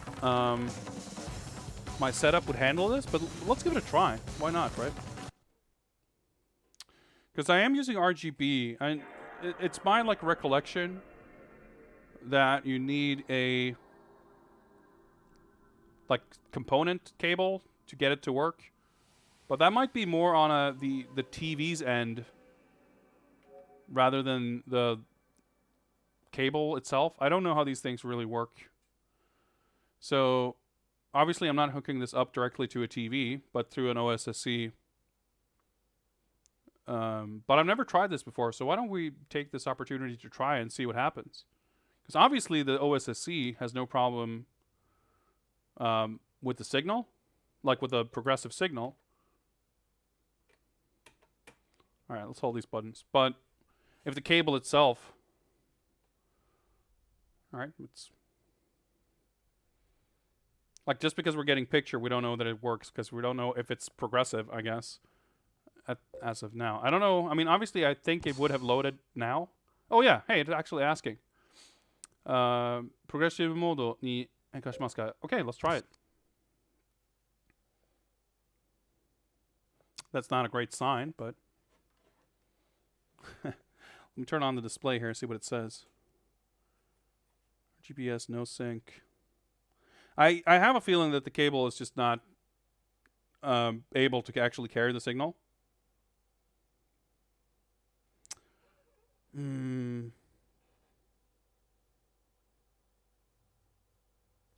That's interesting because honestly, I never really thought about this because there's not a lot of PS2 games that support progressive scan. It's like a relatively short list. And I am capturing my PS3 using component, so I should be able to just use that cable for my PS2. I'm not sure if this is really the time to experiment with this. Although, right, fuck, yeah, that's not, yeah, okay, we're just gonna reset this because there's like a proprietary cable for or converter of sorts for my my capture card, which has like the PlayStation connection on one end, the PlayStation AV connector, and like a proprietary sort of plug on the other end that goes into the capture card. But it is a component cable, or maybe it's a converter. Well, whatever, it doesn't really matter. But I think the 480p is well, 480p might work, but like 240p, it doesn't handle. So 480p might be too low a resolution for my capture card to handle. And I think, let me look at the OSSC. Yeah, it does have component input, but I don't have a regular, at least on hand, I don't have a regular like PlayStation component cable. But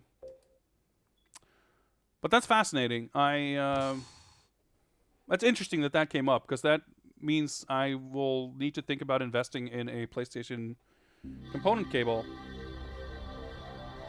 If that's going to allow me to use progressive scan, then that's going to be something I want. Let's do that. Whoop. Get rid of this overscan.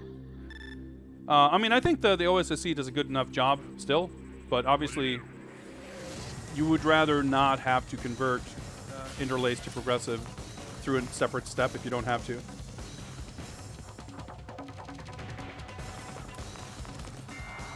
Have I looked into RAD2X? Never heard of it.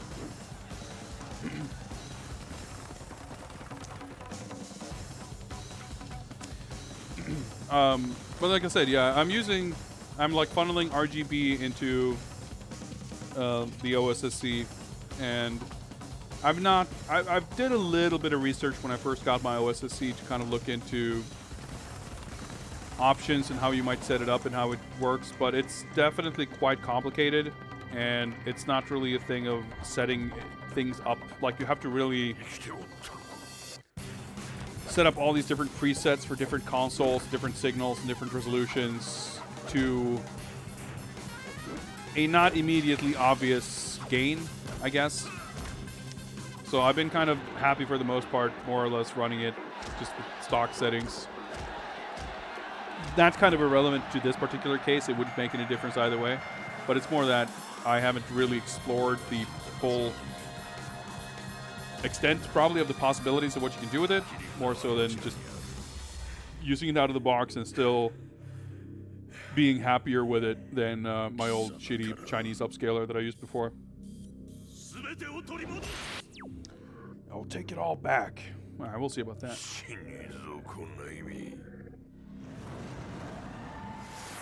Yeah, so Tekken 4 definitely is pretty, like, different. It's a bit of a departure. Ultra hard. Let's go medium, I guess. That's interesting. I didn't even realize that it had a story mode. Arcade time attack. You know, it has a much smaller core roster. It's a very different roster. Everyone, like, looks very different. God damn it. I didn't... Okay. It's been so long since I played any Tekken, let alone 4. I mean, like, even going back to older Tekkens, 4 is not one I played very recently.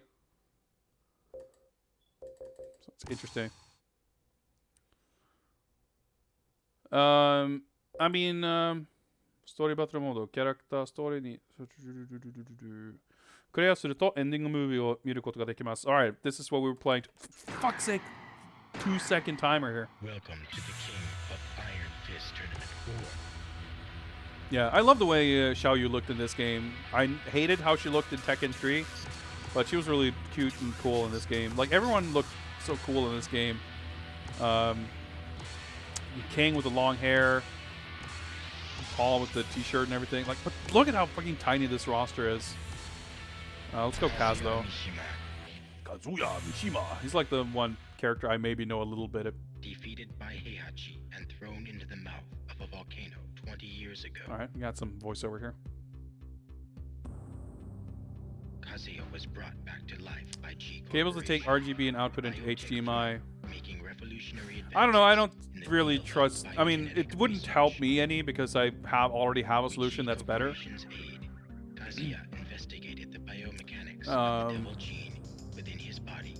From what I've seen,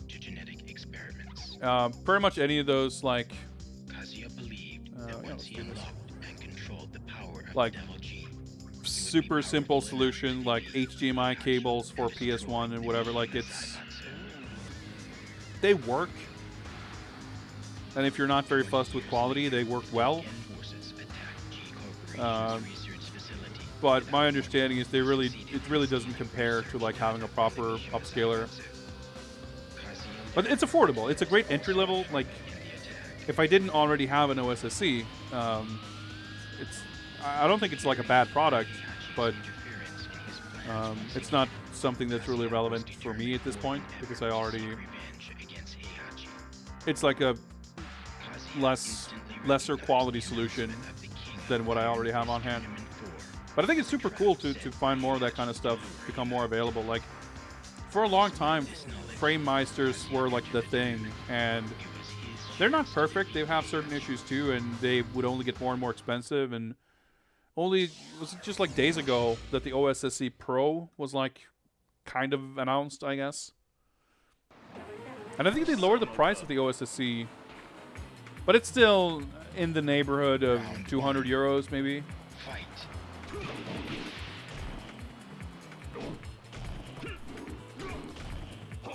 Yeah, so this game introduced non-infinite stages. Stages have walls and even elevation differences. Position switching is a new thing. Instead of the standard 1+3 throw in this game, every character, instead of the default throw, you just switch positions, which is a neat thing that they never did again. You win. Very tired announcer. Fight. All right, do we got electrics? Nope, not really. So yeah, there's a lot of like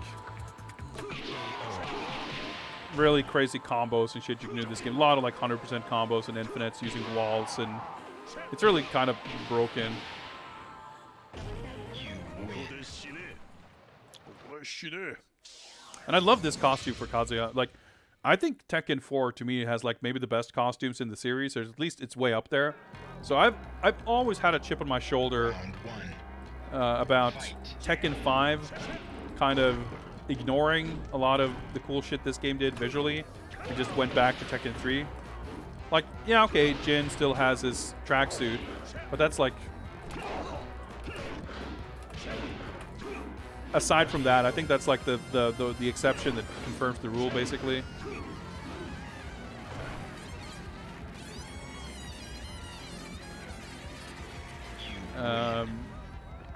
This is not my favorite King design. I like the other one better. I mean, this is cool. I like it, but... Does he have... Yeah, he has the sick jump kick. But like this, I think this Kazuya costume, in all its simplicity, is so much better than the... you know, the purple tuxedo. Headbutt there.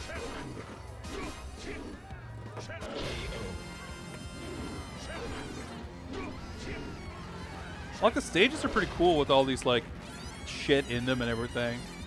I mean, they're more, like, identifiable as locations than most of the stages in the earlier games. But yeah, the character designs to me is the big thing. Just that, you know, obviously Paul is, like, shockingly different, but it mixes things up a little bit.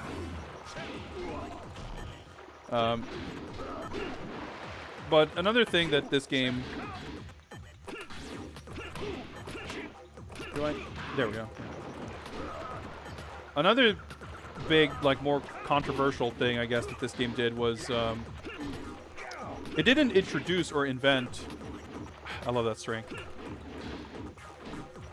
It looks really cool. I don't know if it's any good, but it looks so good.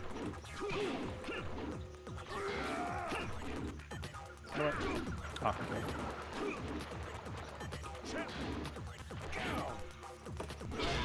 okay. This game put a much larger emphasis than previously on just frame moves. So a just frame in Tekken terminology is a move that is input with a very precise timing.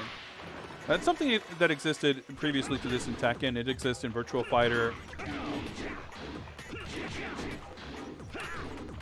But basically what it means, like the most well-known example would be this move right here, the Wind God Fist, and the Electric Wind God Fist, which isn't technically a true just frame because it's not a single frame perfect timing, but it's basically the same concept. So Kazuya has a crouch dash. The input for Kazuya's crouch dash is forward, neutral, down, down, forward. Yeah, I like this costume for Xiaoyu. So that's his crouch dash right there. You press forward, neutral, down, down, forward. From his crouch dash, he has a number of different moves. He has the Wind God Fist, which is that move right there, the uppercut. He's got the, what is it called? The EGF, right? Whatever it's called. This move right here. He's got the Hell Sweep, which is this move. And he's got the jump kick, that move right there, which looks sick, but it's not very good. So, if you do that move, the Wind God Fist, or WGF, with a very precise timing, which is after you do forward neutral, I forget exactly how it works, but it's like the last inputs of down, down, forward, and 2. There we go, that's an electric. Has to be done very quickly. Like within a window of 2 frames or something like that. You get the electric version. And this has been in Tekken since 1, I think. And he says, Duria! And the electric version, in every other Tekken game that isn't Tekken 4, launches. The normal one launches in every version, every other Tekken. But the electric one launches higher, and it pushes back really far on block.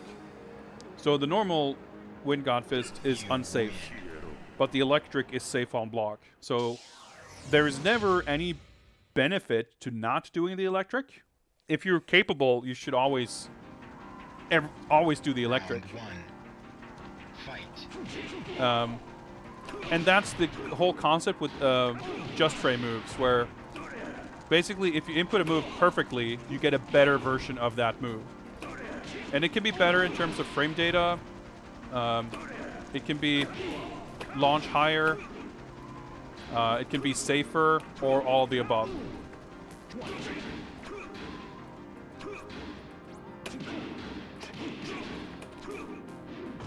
And in this game, they kind of went crazy with just frame moves.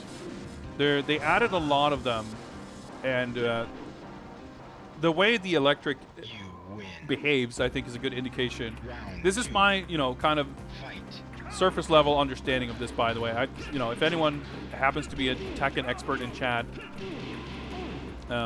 feel free to correct me on anything I'm wrong about. But like I said, in every Tekken game, that move just always launches. But I think in this game, it only launches on counter hit. And the electric definitely launches on normal hit, like in any other game.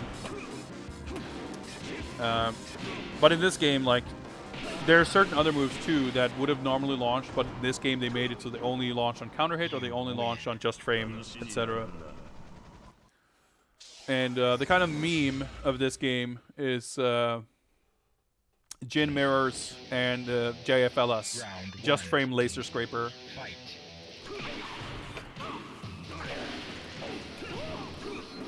Yeah, I don't know real combos, obviously. Laser Scraper is a string that Jin has. I don't remember the input, but it's something like back forward 1-2-1 or something. Where he just like steps forward and does like 3 punches. I don't know the specifics of it. I just know from conversation I'd hear around Tekken 4. Around the time when Tekken 5 was coming out. People memeing on Tekken 4. And Jin Mirrors. Oh yeah, rolling away from a wall like that. Well, I was going to say it's new in this game. Walls are new in this game, so. But I think it's a little different from, like, the way walls work. Definitely pretty different in Tekken 5 from this, I think.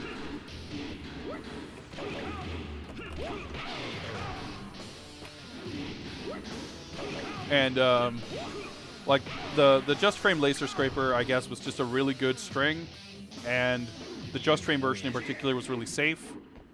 So high level Tekken 4 matches would often consist of Jin mirrors with Jin like Korean backdashing and sidestepping each other. If I remember correctly, the last hit is unblockable when charged. That's possible. Like I said, I don't really know the specifics.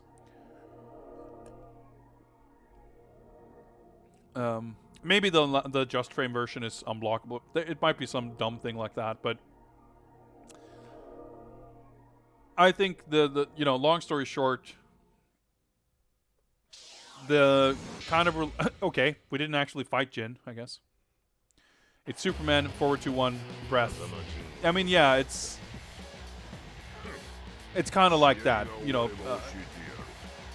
I was like, where's Jin Kazama? He's like, I'll tell you if you win this battle, basically. It just will never feel right to land a WGF and just have it not launch. It just feels so bad. Yeah, the art in this game is sick.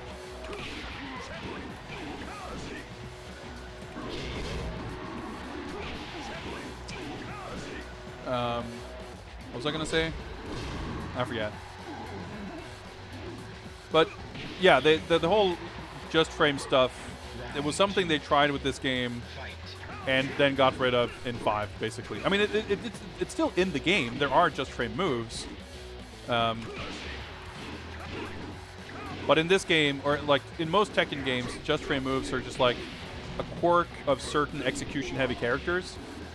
Like all of the Mishimas have the crouch dash and the electrics, but that's kind of the extent of it. But in this game, not only did they introduce it to a lot more characters, there were other moves that like you associate a move with a particular property. Like this is a launcher, or this is a move that has a lot of knockback, and they made it so that it only has those properties when it hits, like when you do the just frame version. So at high levels, like the game like kind of ended up being a lot about just frame moves in a way that I think a lot of people felt was detrimental to the game, both in terms of where it kind of put the like it raised the skill ceiling, but it also kind of, I think it increased the gap on certain, like between player skills. You know, it would increase the size of the gap between intermediate and high level players, I guess. Like if you could not do just frame moves reliably, you were at a distinct disadvantage in just a I mean, you're obviously going to be at a disadvantage to a stronger player, but it became kind of a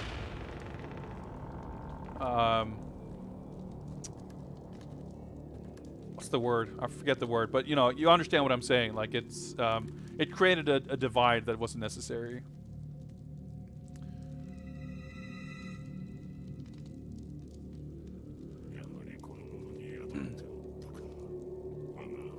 Yeah, I'm surprised we saw classic Heihachi here, because otherwise the kind of one of many things people want to make fun of for this game for is Funoshi Heihachi.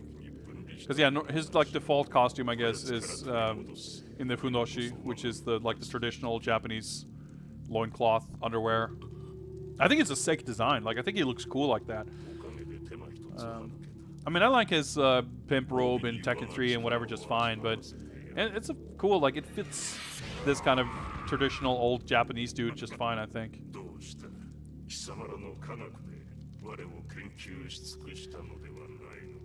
Yeah, Mawashi is the name of the sumo wrestler garb, which is similar, but not the same thing. Yeah, like I think, long story short, like the idea with just frame moves, with the emphasis on just frame moves, I think the players and developers were essentially in agreement that it didn't improve the game. It's like, oh, something about the Kazama bloodline power. Something. Yeah, we're getting some deep Mishima lore. That was really quick, so we can probably do a full run with another character too. I should probably find a memory card and actually save this progress for when I play this game again in 5 years. I like the second Tekken 5, the console opening. The arcade intro to Tekken 5. I mean, I don't mind it. The Heihachi Mishima is dead. Whatever. I'm all about the I'm here now. I'm doing the best I can. Like the whatever new metal rock song plays when Asuka fucking rides a bicycle from the top of a skyscraper down onto the street. That's pretty sick. Tekken obviously had a lot of sick openings. Alright, okay, we do get the proper final boss. I was gonna say, surely that wasn't the ending. Fight. And we're actually in this costume now. That's kind of cool. I do think this, like, I like this costume for Kazuya, and this is one of the few that they actually kept. This is Kazuya's, like, standard attire since Tekken 4. Jin also, in 3, his default is like the biker outfit, and his alternate is basically this costume, but with a little vest. He kind of kept his... obviously, they gave him a new moveset in this game with the Kyokushin style. And he kept that as well as his look in 5. But aside from Kazuya and Jin, like... pretty much everyone just reverted back to some version of their Tekken 3 or whatever game they had previously been in look.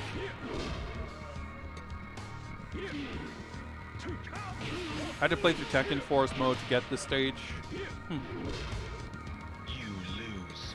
Yeah, like, because I never played this back in the day, with Tekken 2 and Tekken 3, I never owned them. I never owned a PlayStation back then, but I had friends who did, so I've got some, like, memory of the process of, like, playing through all these different modes and just unlocking all the sub-boss, like, time release characters and all that stuff. Oh shit, the parry. Oh, that's not the move I meant to do. Oh, fuck. So all of this is like pretty new to me. Man, so close to the 1cc. Continue. I'm really not feeling the announcer in this game, honestly. But other than that, Fight. like landing an electric and not getting a combo, like, does not sit right with me. Oh, I love that string so much. It looks so cool.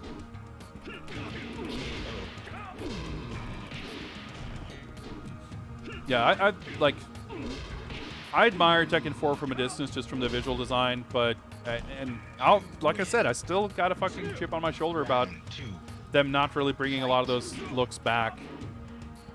Like, the thing about Tekken after 4 is that it really felt like, or to me anyway, like I felt like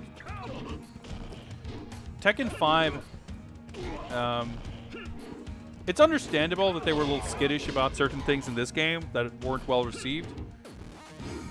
To make a long story short, I felt like they kind of threw the baby out of the bathwater because they were... I mean, they kept walls. It wasn't literally nothing. It wasn't a full-on regression to Tekken 3. But Tekken 5 definitely felt like more of a sequel to Tekken 3 than a sequel to Tekken 4. And the way certain things, even if only aesthetically, kind of regressed... Finally, it's all mine. It felt disappointing, and it felt like it felt cowardly in a way. It was like they were scrubbing Tekken 4. I mean, I can't say whether it was a good or bad decision financially, or, you know, where would Tekken be today if King had a cooler costume in Tekken 5, whatever, you know. But it's as a fan of the aesthetics and characters, even if I don't like really the way these games play, like I don't hate them or anything, but I never had the same affinity or attachment to Tekken as I've had for VF, for example. But I've enjoyed the characters and the art and designs and everything. Shoutouts to Takeji Kawano. It was disappointing to see what I felt was a progressive and exciting development and evolution be just walked back, you know, full on, basically. So that was disappointing to me, and still is disappointing, because I still think it's like, I think in the overall look and feel of like the CG quality of some of the presentation with the way certain UI elements look and some things like that, Tekken 4 is not a departure. Like, I think it's really, you can look at 3, 4, 5 as a pretty linear progression in terms of certain very broad things, but in the details, the things that change between 3 and 4 and stay the same for 5, I think you can like count them on one hand, basically. And I really like Tekken 5. Actually, that's easily the Tekken I've actually put the most like time and effort into playing and getting into and grinding and having fun with. But it's actually basically as I started to learn that on a slightly more like intermediate level, that's when I kind of fell off of it. It was fun to scrub around in very casually, but learning a lot about like weird tech traps and like this kind of situational stuff, getting a better understanding for the depth of like playing with friends of mine who are serious Tekken players and like getting an understanding for, you know, feeling like you're trying your best and you're kind of doing okay and you're kind of almost condescendingly instructed like, all right, yeah, you're doing well. Okay, let me introduce you to this other 85% of depth to this game and these 8,000 things you got to keep track of. It kind of made the game less fun for me.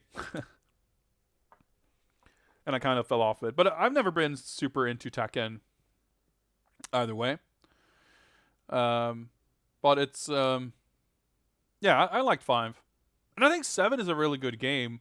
I actually had a bit of fun with Tag 2 as well.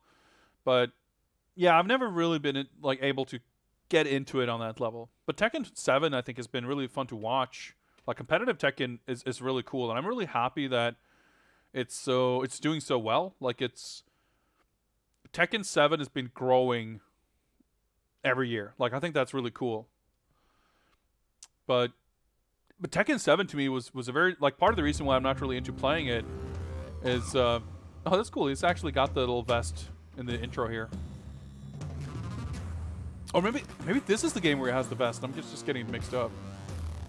Do I watch Tekken tournaments? Yeah, I mean, I like watching competitive Tekken, but I don't follow it super closely.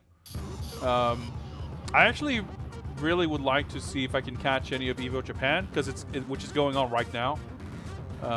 But I'm so used to watching American tournaments and the time difference with the US time zones that it's always super difficult to try and catch Japanese tournaments because the time they're on from like 4 a.m. to noon, basically my time, which makes it pretty difficult to watch.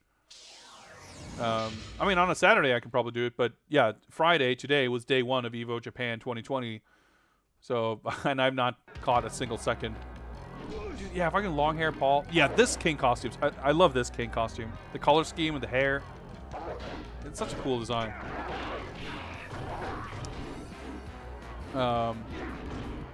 But I know Arslan Ash is there, so I'm interested in seeing him doing well. That's like the sickest storyline of competitive fighting games in years. So just a super quick rundown for those of you who don't follow Tekken. The major storyline in the community of Tekken and honestly fighting games at large in 2019 was like the rise of Pakistan and how like Arslan Ash won EVO Japan 2019, and people were, you know, as usual, a player who's sort of kind of coming out of nowhere, not really a household name. People kind of say it's a fluke, you know how that goes. And he also went on to win EVO in Las Vegas the same year. The Middle East has always been strong in fighting games. They've not had international success. Yeah, I mean, it's definitely ignorance is part of it for sure, you know. But what happened basically was like the Arslan Ash, obviously he's the guy who's been winning the most, but he's not unique or alone. The Pakistan scene has like been shown to be really strong, and yeah, there's been players from Middle East and others like scenes that haven't really had a lot of international exposure or people who haven't had a lot of ability to travel necessarily, but they were like, because Korea has always been like this dominant force in Tekken with some really strong Japanese players, and if you look at any typical like top 8 of international Tekken, most years it would have been 6 Koreans and 2 Japanese basically. And during Tekken 7's life in the past 4 or 5 years, there's definitely been more like, you know, guys like Anakin and Lil Majin, Cuddlecore, and other like American players who have done, you know, pretty damn well, which is also cool to see it be more kind of international. But the Pakistani scene was something that was kind of caught a lot of people off guard, and I know some like Korean top players. I forget if it was like Nee or whoever it was. Like someone traveled there, and like the anime lore was that Arslan Ash, the guy who like kicked everyone's ass, like he went to the finals in Evo Japan and like fucking destroyed everyone. It was like, he's not even the strongest one. Like back where he's from, he's the, you know, the weakest of the top players and whatever. And like that's probably a little embellished, but the point is like there were a lot of really, really strong players in Pakistan, and there were whoever went there first, and I think other people have gone there since. Like people have traveled to Pakistan to play and train and meet these guys, and they've just made a huge, like, that scene kind of exemplified, I guess, by Arslan Ash in particular, but on the whole, the Pakistani scene has just made this huge international splash when, for so long, Tekken was synonymous with Korea, you know, and it's really exciting. Not only have they, like, it's not just like, you know, Rookie of the Year, like this guy showed up and did pretty well. This guy showed up and fucking won everything. So that's really exciting. It's really exciting. Middle East also known to have good KOF players. Yeah, it doesn't surprise me at all. I mean, there's definitely, you know, there's some Street Fighter players too who are like Big Bird, right? He's from UAE, I think, right? And he's like definitely a top Street Fighter player. And you know, and no one emerges from these scenes like without having other good, strong players with them either. Even Japan has been a major player for a while. Yeah, like it was, you know, back in the day it was always Korea.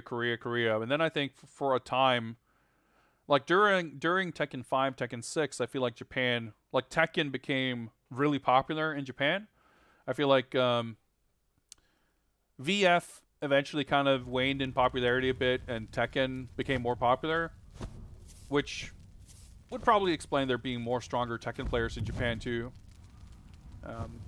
But yeah, having followed kind of superficially for a couple of years, not super closely, you'd see Japanese players in the top 8s and stuff, but it would still usually be, you know, Nee and JDCR and like those guys just usually in the like the top 4s, you know, top 3, whatever. Replay. Yeah, okay. I guess we started unlocking stuff here. Theater. So prologue, epilogue 1. Well, I guess some characters have more. Oh, okay, so we unlocked Jin. It's kind of weird. I didn't even realize, and I don't know if this is a Kazuya thing because there's this like storyline connection with everything, but like you get this and the CG stuff is like not like proper Tekken CG, right? Or because this looks, it's all like in-game assets. This doesn't look nearly as polished as I figure a Tekken CG cutscene should look. But maybe that's what they look like in this game. I don't know. I haven't played Tekken 4 before, really. Yeah, am I gonna bother finding a memory card? I don't know. I don't think I will. I'll grind this out some other time. Do a Tekken 4 marathon stream, beating it with every character to unlock everyone. That would actually be pretty fun. I kind of want to do that now. I mean, I don't want to do it now, but I think all endings are in engine. Yeah, I mean, like I said, it wouldn't make sense, I think, for Kazuya's to be specifically different. I mean, it wasn't rendered in real time, clearly. But yeah, I was using in-game assets at least. That's surprising to me. I wouldn't have expected that because I feel like that's the only time they've done that. But again, you know, this game is weird and different, and you know, this game definitely was the first one to have these interstitial text scenes and everything.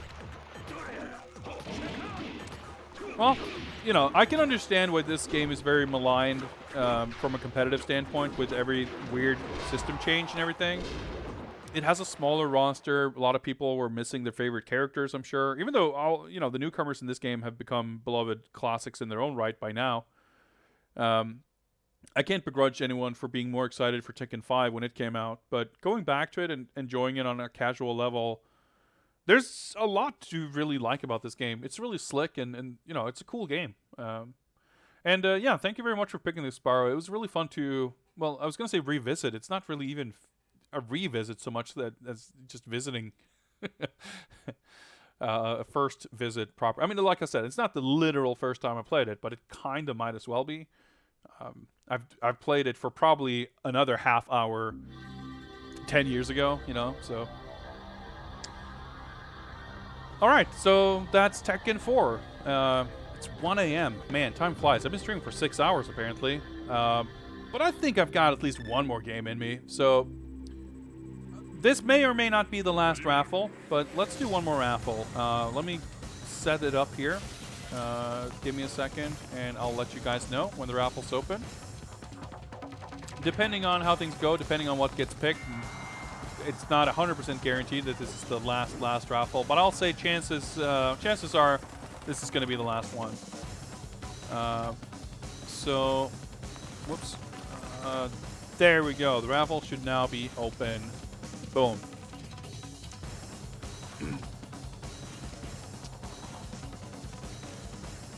If you want to have another shot at picking the next game, now's your time. But yeah, I mean, I've said this so many times, but these viewer choice streams have been super fun. Like, it's just, it's such a fun way to just get a really weird, random assortment of games to be played on a stream. And I've enjoyed, whether it's playing a game for the first time, whether it's a game I played a lot, whether it's a game I'm playing for the first time in years. And I think for me, like, the most fun part for me tonight have been all these weird conversations, like chatting about all these. I mean, we're talking about Mortal Kombat, of course, because every game leads me into talking about Mortal Kombat. That's just how it goes. But we're talking about Bloodstorm. We're talking about Fujiyama Buster. We're talking about the world Tekken scene. All that other stuff. It's really fun and interesting. Yeah, I mean, let's do one last raffle, and then if there's one after that, I cannot be held responsible for that. I think this is a good opportunity for me to take another little quick bathroom break. So let's keep watching this track mode, and I'll be back in just a minute, and we'll pick the last or maybe second to last game. So I'll be right back. Corey, come on.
Okay, I'm back.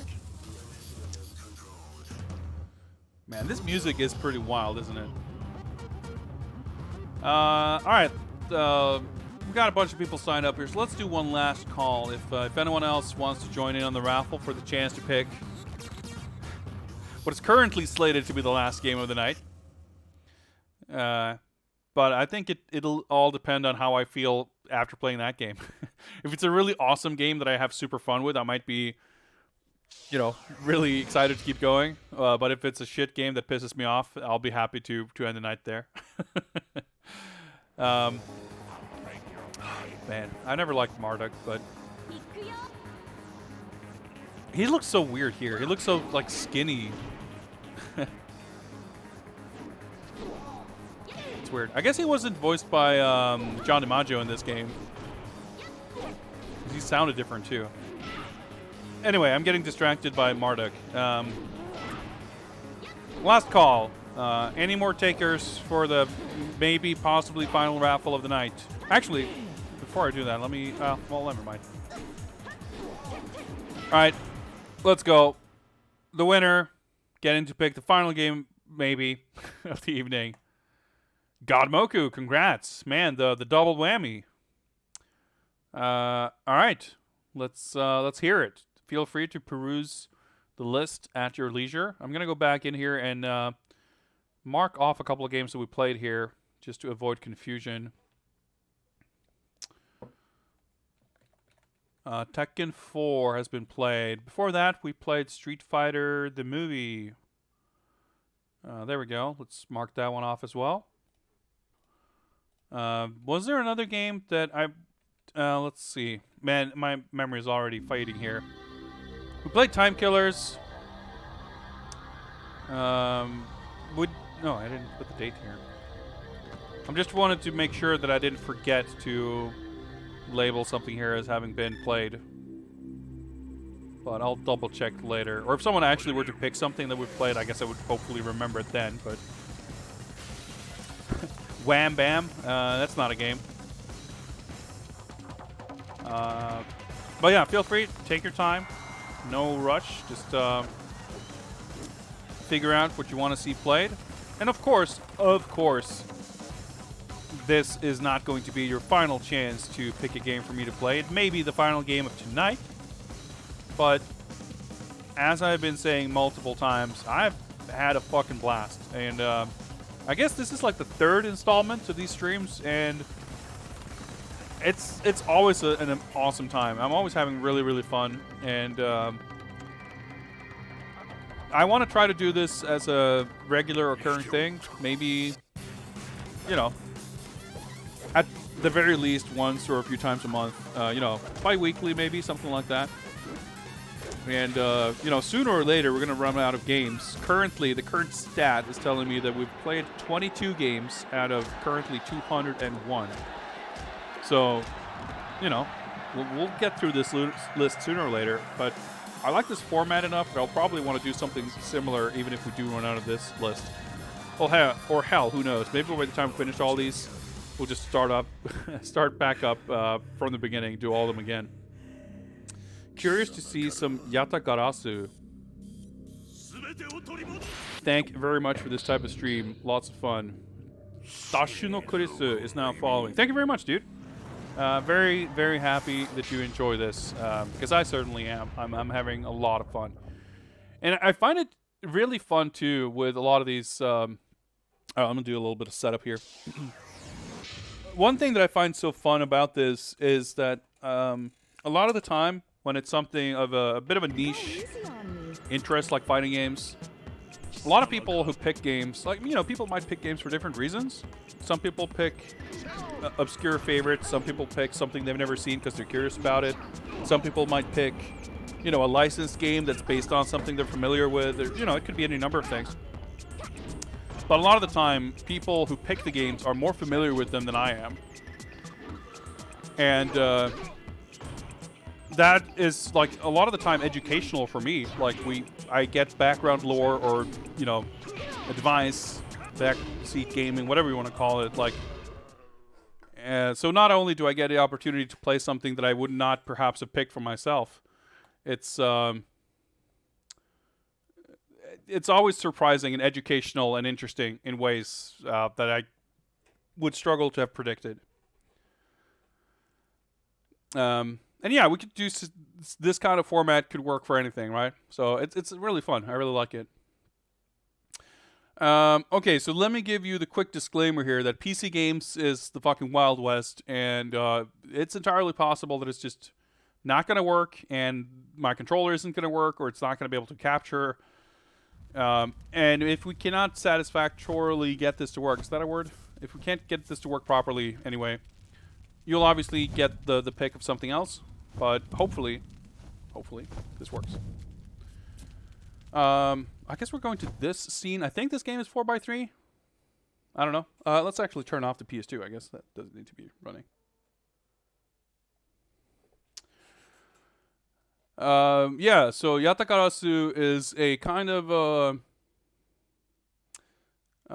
you could call it sort of a Third Strike KOF hybrid-ish, I guess.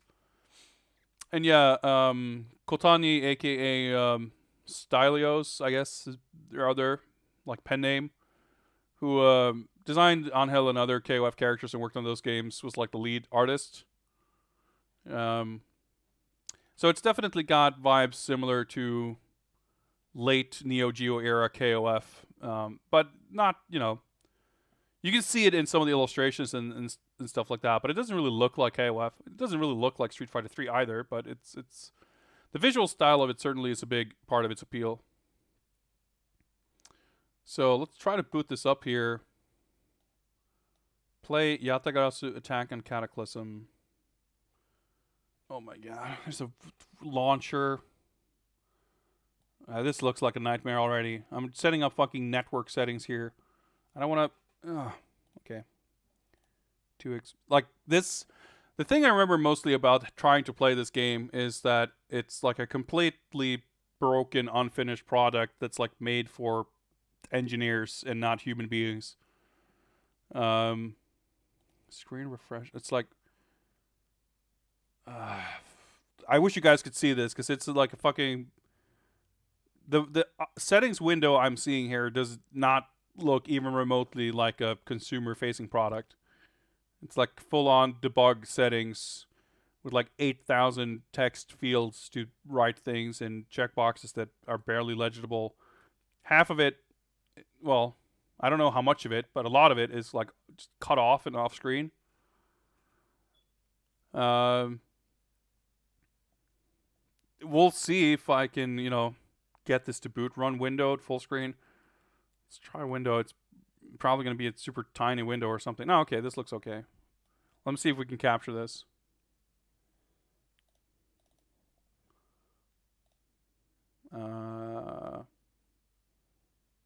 Game.exe.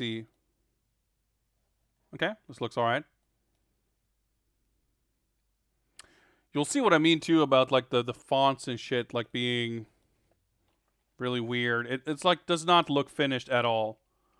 Yatagarasu, it's not what it's called. Yatagarasu.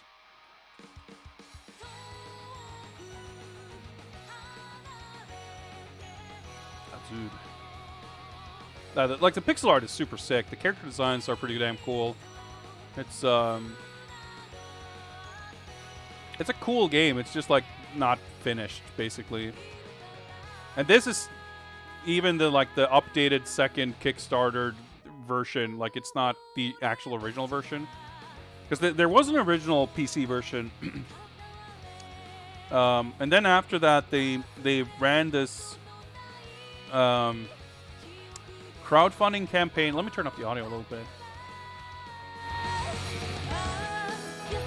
They ran this crowdfunding campaign and didn't fucking Nicholas get involved too? Like this game was announced for release on 3DS of all things, and then that version never came out. And then maybe the crowdfunding was after that. I don't know. They put out a PC version, and then it like wasn't really finished, and they're like, "Well, see you later, guys. We're gonna port this to Nessica and whatever." So there's an arcade version of this too, which is based on this, or this is based on that, or whatever.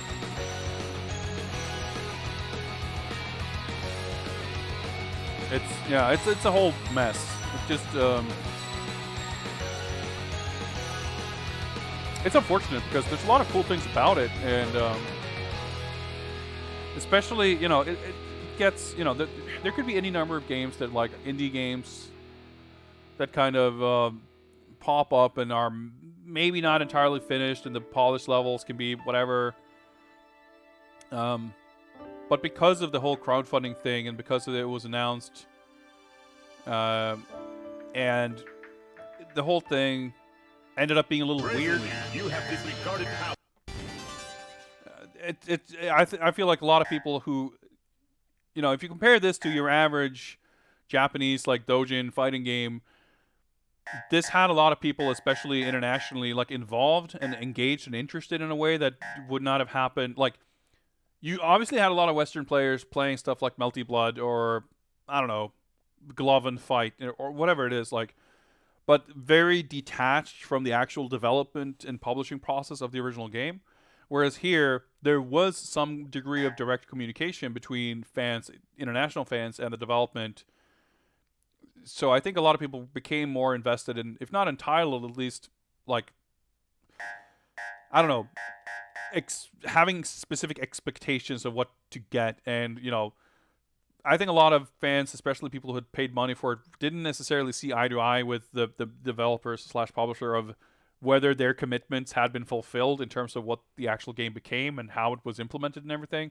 So it kind of puts a weird kind of atmosphere around the whole thing, which is, I don't know, it's unfortunate. Daily bonus, what? I have no idea. Like, how does this look like a real thing for you? Like, to you guys, does this look like a proper game? Like, this looks like this does not look real. Yeah, there's like commentary.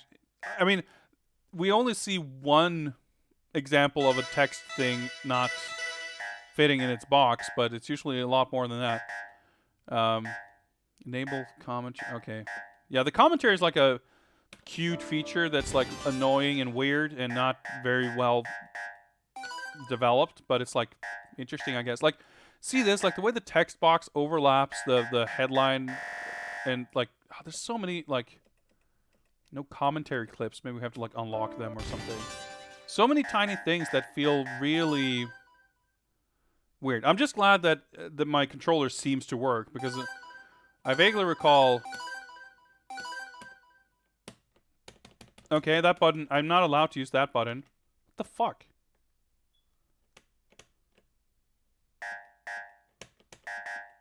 Because it's already mapped to this. No, I'm just not allowed to use these buttons. I'm not allowed to bind the right trigger. Okay, cool. The actual fuck. So there's like button 1, 0, 1, 2, 3, 4, 5, 6, -1. Let's hop into training real quick and see if we can figure that out, maybe. Arcade side story. I don't even know what this is. By the way, full disclosure, unless my memory deceives me, I do believe that the reason I have this is because I did indeed back this crowdfunding campaign. But that was so long ago that I can't really remember. That's not what I meant to take. Training. And now, proudly, let them come. We shall grind their bones to dust. But like the art and character designs are really cool. At least some of them. So, Aja, or Aja, whatever her name is, and Azur, I don't know. Those were the two characters I think that were created from scratch for Attack on Cataclysm, the updated version. But the original, like, Hanzo, maybe, I'm not sure if she was in like the very, very original version. But she's sick.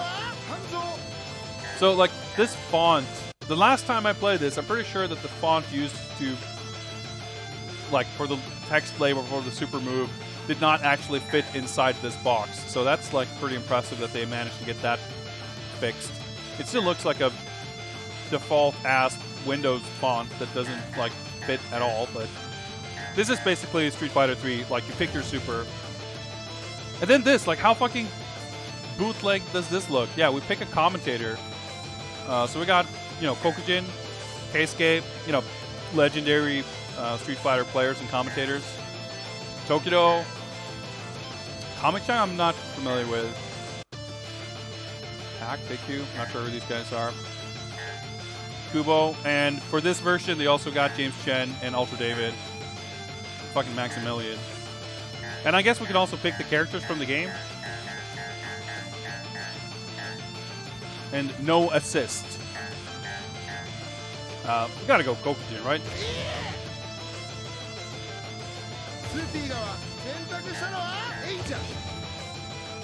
And I guess player 2 can be 俺に Keisuke. 任せてもらおうか。 Sure. Training stage, whatever. So in case you're unfamiliar, Kokujin and Keisuke are very, very well-known Third Strike players. Kokujin is like the Dudley, One. and Keisuke is the Alex. He's the Alex in the sense that he's like the one person who ever played that character for real. But Kokujin is also well-known as a commentator as well. It's like super hype. Okay, so I wanted to figure out if. Nope. I guess this is a 6-button game. Okay, my start button isn't start. Okay, that's great. Command training. Okay, so challenges. Okay, there's like a trial thing, I guess. Like, how fucking bootleg does this look? It's just like. Okay, sure. Okay, I need to go back to the main menu to change my controls, I guess.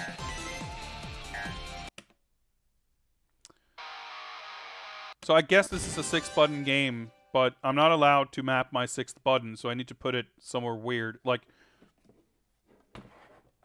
I have an 8-button stick, so we've got these white buttons here, but this button right here, I'm not allowed to use for some reason. So we're supposed to have 4 attacks here. High parry and low parry, but I'm not allowed to use this button, so I guess I'm going to put low parry over here. I guess. Also, I pressed the button, so we're going to jump out of this again. Like, it's unfortunate because the game is, like, sick, but there's so much weird shit around the edges that make this feel super unfinished and unpolished. I'll start the timer, I guess. Key config. Yep.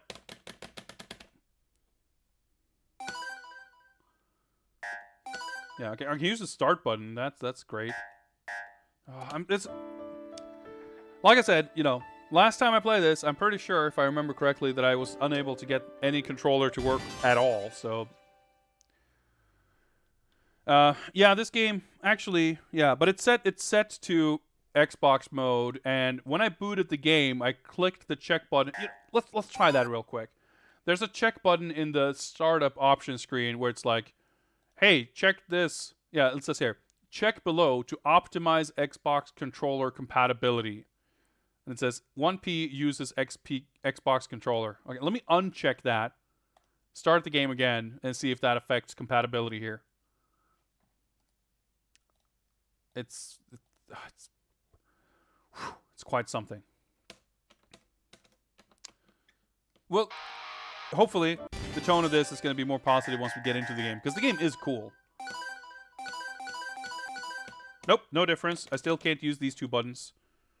I can use the right and left bumpers, but the right and left triggers are off limits, apparently. Like, what? What is that? Ugh. I have no idea what side story is, but fuck it, let's do arcade. Let them come. We have a We different shall character grind select their screen bones here. to dust. Well, I can see more artwork. That's cool. Jet, I guess, is the Dudley character. Chada, the command grab dude.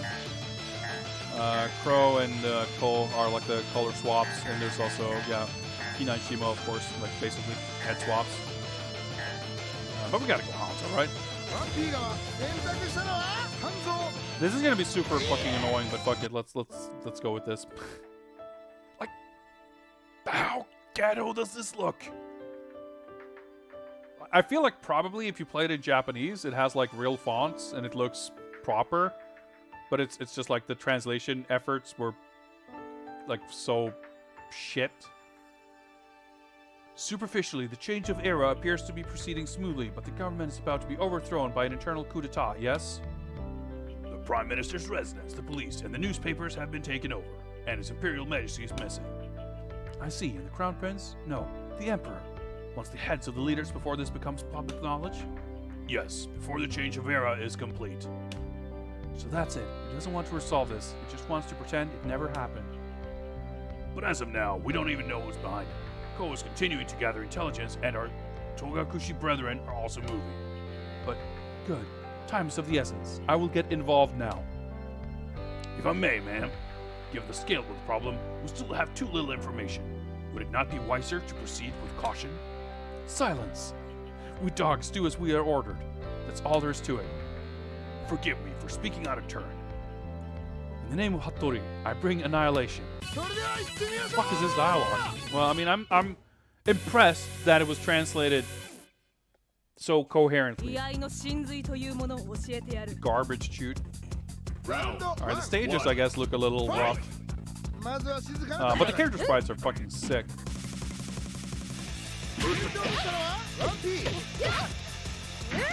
Yeah, this combo graphic is like there's different resolutions for like everything. The sprites, the backgrounds, the UI, like the commentator shit, like yeah, both lights for throws.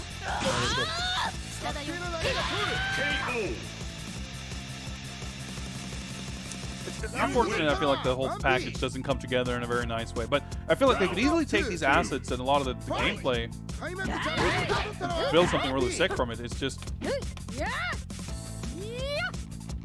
omit idle one. What the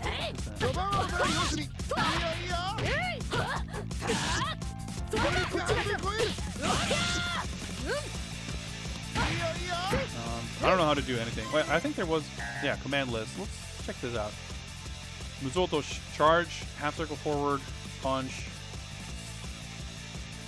Yeah, I mean, she's like a weird ninja character. I guess she probably has weird shit. Assassin's Arts. I guess that's supers. Shishin Mumyo Togirotaru. Down, up, down, up. I don't know which one I picked. Alright, that one worked. Oh yeah, that's her crouch, by the way. Oh, that's a command grab. The charge down, up, punch is a command grab.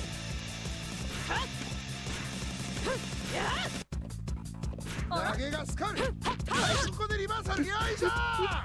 that's pretty cool. It's, you know, it follows some conventions. It defies others.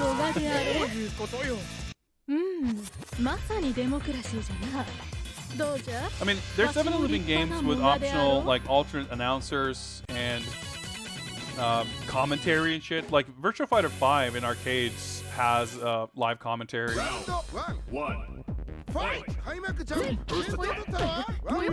Yeah, charge command grab is, like, pretty unusual. But yeah, I mean, Hanzo looks cool. She's hot. And, like, this crouch animation that's a strong design decision. I approve. Chuda, or what's his name? Chada, like his design is a little bland, but it's like a command dash. This is on Steam, yes. We're playing the Steam version of this.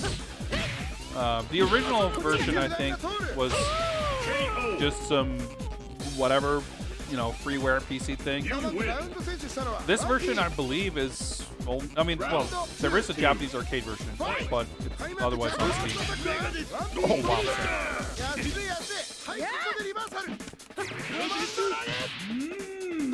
Yeah, this dance is definitely reminiscent of Kugo.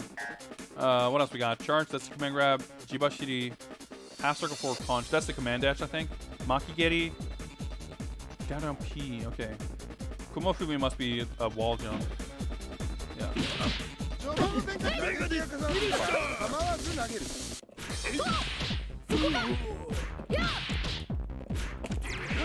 Okay, that's alright. Trying to figure this out. So down, down punch during super jump is like an instant land. It's kind of weird. There's a parry mechanic. There's a lot of stuff going on here. So you got the parry.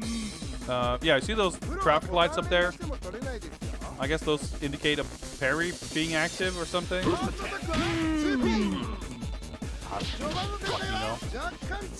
Both lights is a throw. Both heavies is that thing, whatever that is. Okay, I did a super there. Got thrown out there. Yeah, see there? He parried.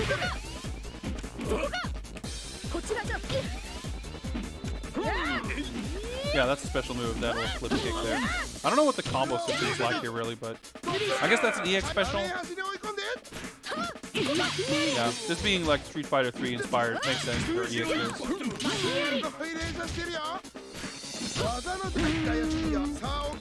Got him.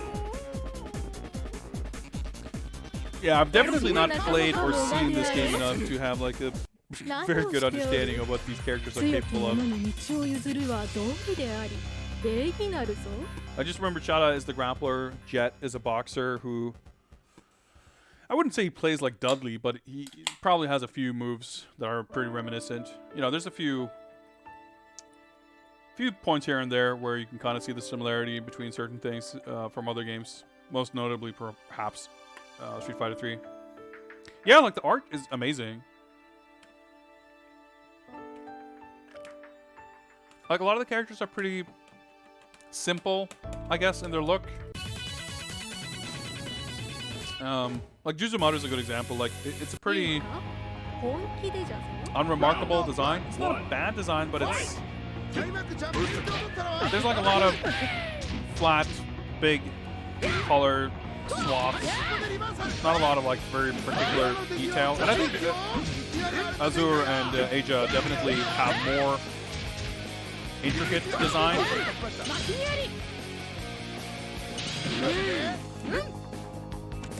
Not to say I like them the best, but it's a slightly more involved kind of look to them. But it's more true than that. I mean, obviously, you know, it doesn't have to be a busy design to be a good design. I think Hanzo is an awesome design. I think she looks really cool. But it has kind of this vaguely pared down aesthetic to it. Hey, we comboed into super. Yeah, I was gonna say, surely that's gonna kill, right? I just want to see if there's like a super KO finish kind of thing. I guess background turned white. Score bonus. Like, every little thing looks so ghetto. It's like upsetting. How ghetto a lot of these things look. Like the backgrounds are all like kind of flat. There's no parallax or anything. It kind of reminds me of Melted Blood in that regard, actually. I just like wish these character fights were in the service of a more polished feeling game. Or not feeling, it actually feels great, but looking. More polished looking game, I guess. I'd love to see them just take all this and make something. I mean, the fact that it's in 4x3, it's not an issue. It's not an inherently bad thing by any means, but I think it shows you how kind of dated this, like, and this version isn't even, like, it's not like this version of the game is from, like, 2006 or anything. It's from, like, the 2010s at some, I was going to say this decade, technically, I guess that's not true, but...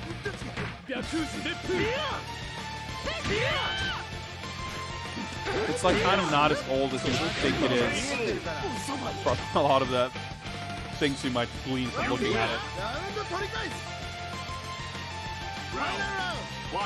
But you can definitely take this and make something using these characters and mechanics.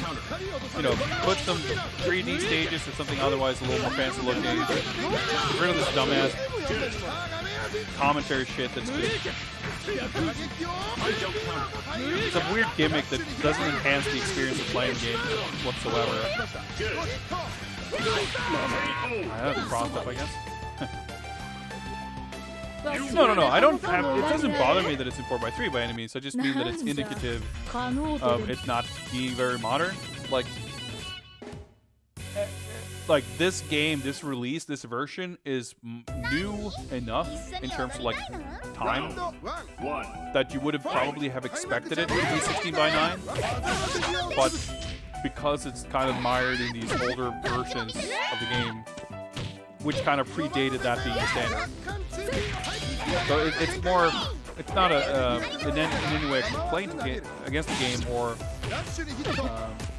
an indictment of it. It's just like to show like kind of how messed up the development of this game is getting, I guess. I guess it's like throw in vulnerability when you wake up. It's also kind of weird to try to get a feel for what the sort of tone and style of this game is. Like the music in the background, the art. It's not necessarily like that it's completely uncohesive or anything, but like there's no, I don't know. It's not that it's not cohesive, but it's also not cohesive. That makes sense. They could have sidebars like this. So, I mean, that's what the arcade version does. Maybe you can play this in 16 by 9 on PC, but it's more, again, it's the same thing with that game too, right? Like, it's just, the original version is just sort of old enough. And there's stuff like Arcana Heart, where the first game was in 4x3, but by the time the sequels came out, well, I'm pretty sure at least 6 Stars is in 16 by 9, but maybe that's still in 4x3 actually, I'm not sure. But I think to a lot of people, kind of goes back when we're talking about fighting EX Layer, about like people complaining about DLC pricing. It's probably not the people who would have been playing the game or buying the game regardless, but it kind of sets a negative tone in the discourse around the game. I'm not saying being 4x3 is an issue, but having it be presented in a slightly more modern way, I think could go some way towards like leaving a more positive first impression. Oh my god. Oh, fuck's sake. Ah, fuck. Literally 0 health.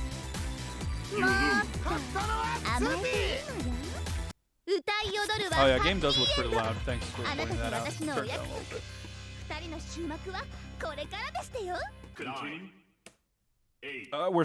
Where's my start button? Okay, that worked. That worked.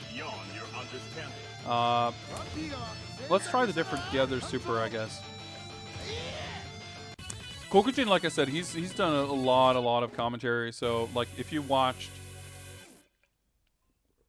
like whatever footage of Third Strike from Japanese tournaments and hear someone really just screaming in the background, chances are definitely, you know, chances are that it's Kokujin.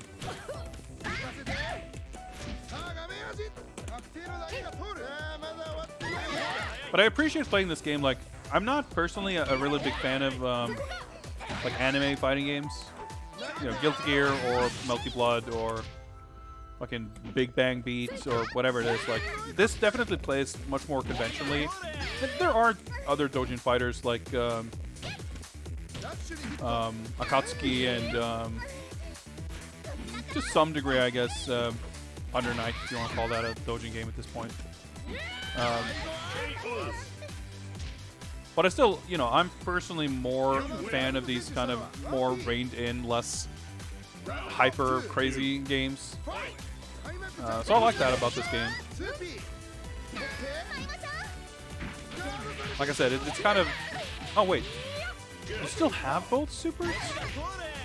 I guess I didn't even try to do the other super before. Maybe it's like you're just picking which super is the strongest. So I guess maybe Assassin Arts is something different. Fuck knows. Down, up, punch.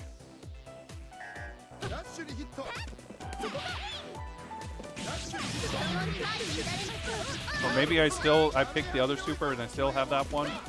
Maybe I need 2 bars. No, okay, I got it. It's a command grab super, figures.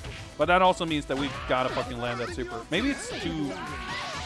I'm really mad. Is that super like designed to fucking never like exactly not kill? I feel like that's like the 3rd time it's left them with like 0 HP. Also, it's really nice at the top corner how like my score or the computer's score, maybe, I don't know, it's like overlapping the press start text. Make sure the next game plays Under Night. I actually don't I don't hate Under Night. It's not quite that style of anime fighting game crazy. That kind of has its own difficulties for me, and it's the tug of war mechanic. Like, it's just a lot to keep track of. And like a vertical charge move for a command grab is definitely a choice. Wait, did I just fucking do it in the air? Okay. I wanted to land the command. I was too greedy looking for the command grab. Didn't pay attention to him doing fucking half health.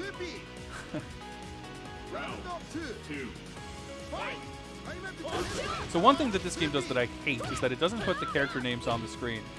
It's not just a matter of me like not knowing these characters' names. It's just like aesthetically, it'll never not feel ghetto to me to not see character names on screen. But it's also troubling when I can't remember it. But I guess this is Crow. Crow and Cole are the color swaps. I don't know if it's like an alternate palette and it doesn't match the portrait, so I'm confused. That's not gonna kill. Yeah, it never kills.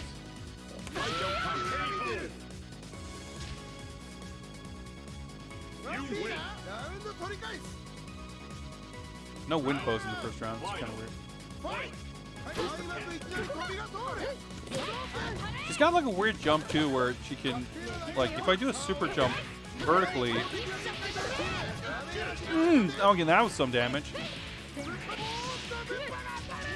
Okay, nice. Okay, well, okay. Technically, I didn't get punished, but might as well have been. Yeah, like obviously, if you're unfamiliar with the game, it really helps. Yeah, I think that's Cole. That's not Crow. Yeah, it's the alternate color.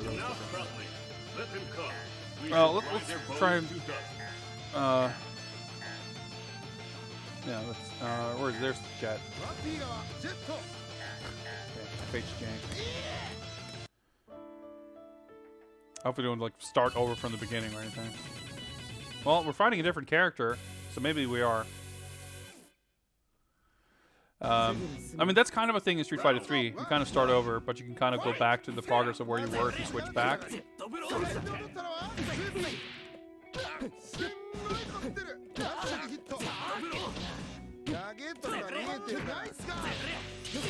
I got a bunch of meter there for like blocking or doing some kind of parry thing.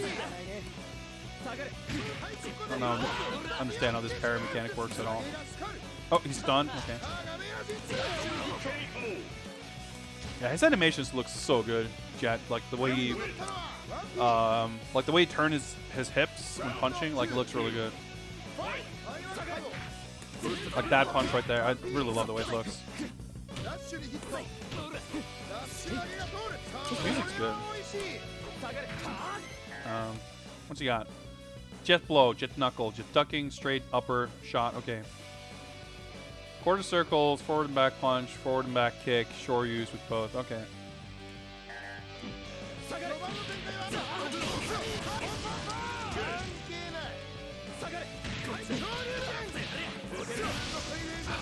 I'm trying to match out the super. I mean, I got the super come out, but not actually hit.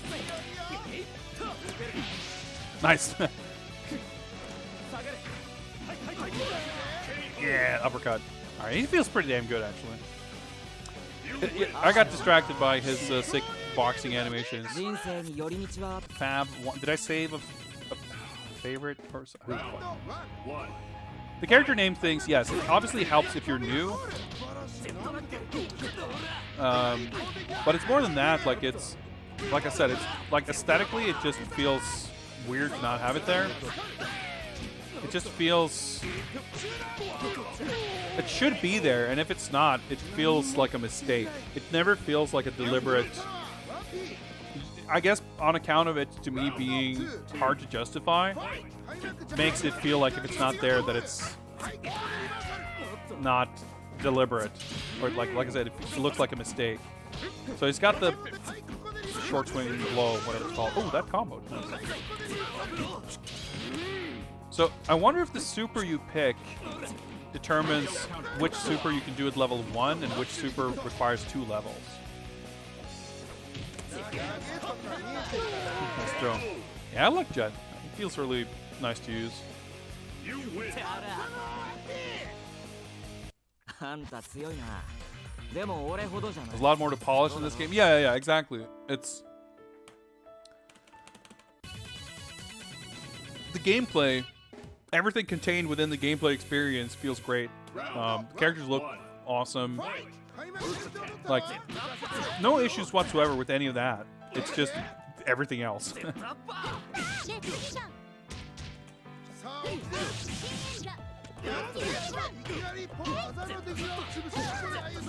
Okay, that's like a command overhead, I guess?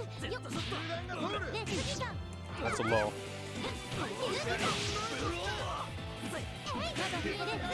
Throw tech right there. I wonder if he's like can string his moves together or something. There was that challenge menu option thing in training mode, so maybe there are like combo trials. It's not presented in a very sensible way, but there might be. Yeah, it was a little combo. Yeah, and that did like 40%.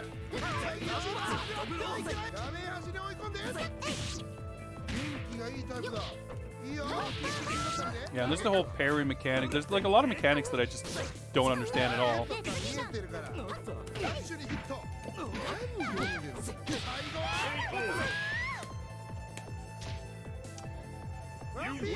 Outer Shell needs work. It's not a Teenage Mutant Ninja Turtle just yet. One way to put it.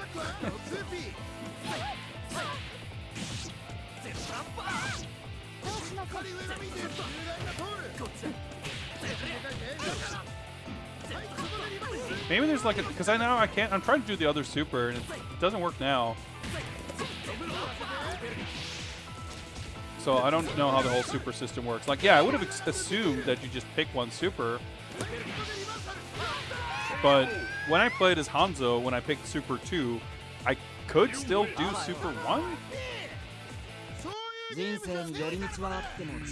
don't understand. Alright, we get to see Asia now, at least. Yeah, it definitely has like kind of a more elaborate design to her than all the older characters. I mean, it still feels consistent, cohesive, but there's just I don't want to use the word bland. I'm not sure what's a good word to use, but like, there's definitely a less elaborate feel to the, like, I feel like the characters are designed like for animation. They're designed to have distinctive shapes and silhouettes and proportions, but not have a lot of intricate detail that's like annoying to draw 800 times.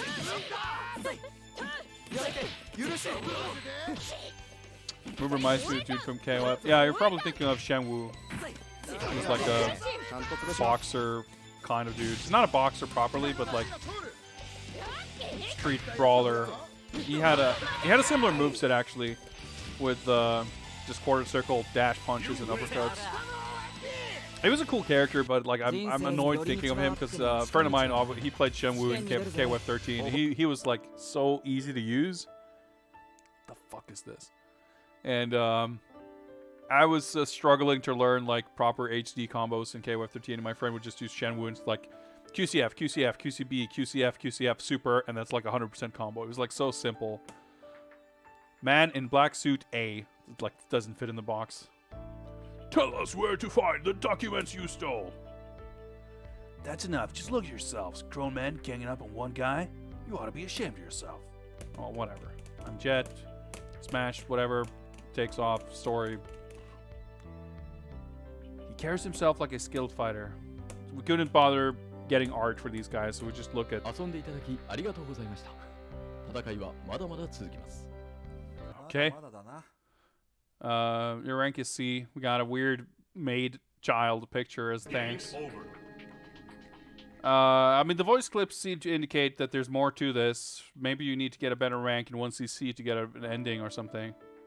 Like, how fucking half-baked does this story mode feel? I mean, to be fair, even the fucking... Well, I was going to say AAA. That's a pretty generous term to use. for games like Tekken 7. Well, Tekken 7 maybe, but Marvel Infinite. Like modern fighting games from big companies also have like completely fucked and half-assed story modes. But not fully to this level where it feels like you're just in the middle of it. You see a cutscene start with someone called Boss talking, and you're like, oh, we're gonna fight the boss? Nah, we're just gonna look at some weird half-baked dialogue that's gonna just hard cut to a weird anime picture that says thanks for playing. And a voice clip that says, the story doesn't end here. And it's like, okay, is there more?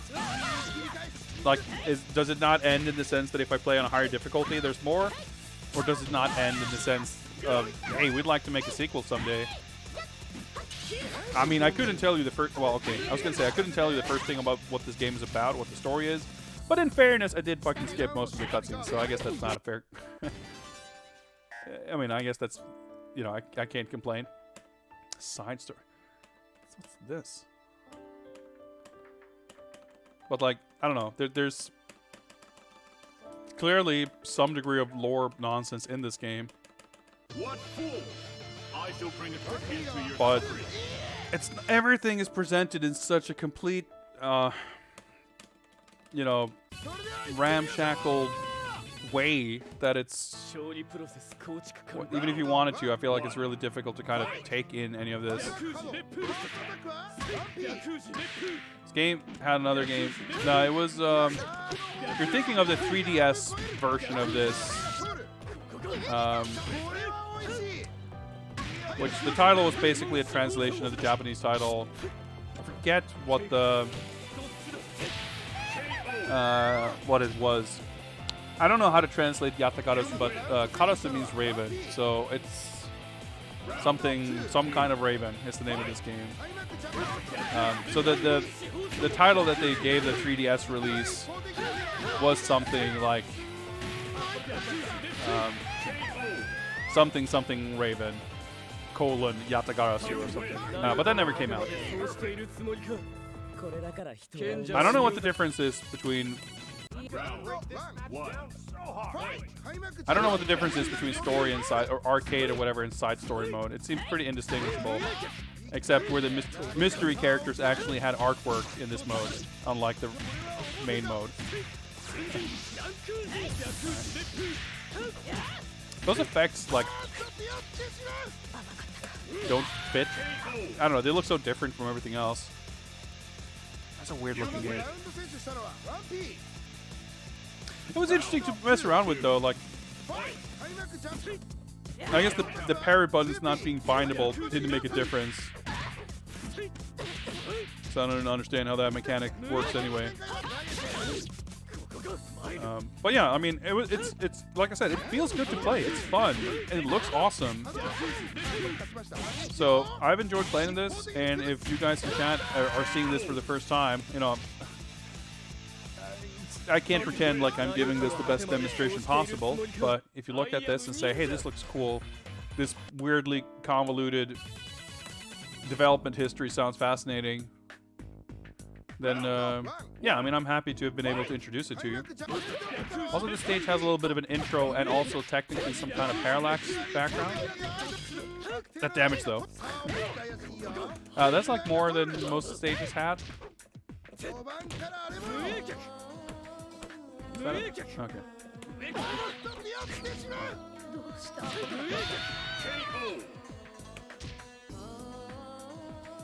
But yeah, it's like just removing everything to do with the commentary stuff would make this game feel more polished. It's just the way it like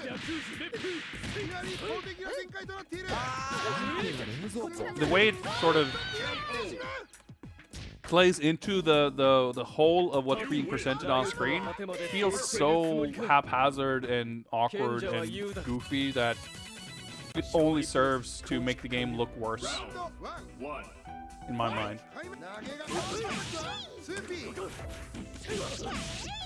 And especially the idea of each player picking their own commentary, and like those voice clips that are like kind of random and don't fit into anything, just are supposed to play, because there are like specific types of situations ostensibly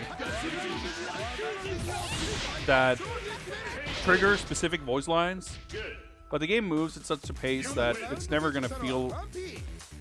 You're never really gonna understand that connection with what's happening and what voice clip is playing. But it just makes the whole thing so messy and weird. That was a parry. Yeah, I mean, I wouldn't hold out too much hope of this game getting an update, but like, because this is definitely a good number of years old at this point. But you know, it could come back in some form or another. It could be Yatagarasu 2 that just uses the same sprites and everything. Oh wow, she just dashed over the protection. And I mean, I agree in that sense for sure. It's all the work going into this game, like it would be really nice to see it come to come to fruition. That's not really the word, but to some degree it feels a little bit wasted on this, right? It's so weird.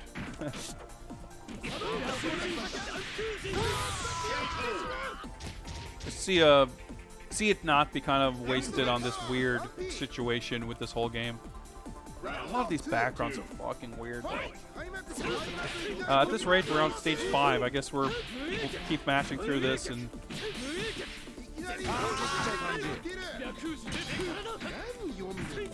see if we can clear the side story mode. All right, almost got the Dark Crush here.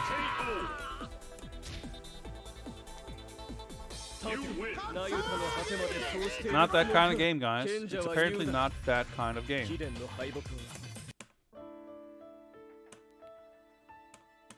Mine's been over it. Alright, this game's animated. Alright.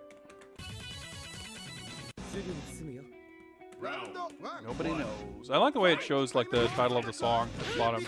That's a cool touch.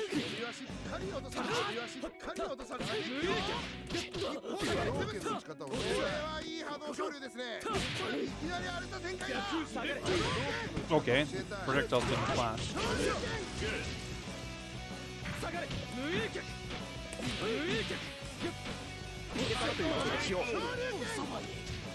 You really should hit confirm. I fucking stuck out a crouching light kick. I mean, yeah, the announcer stuff is just like awkwardly implemented in a way that just does not benefit the game.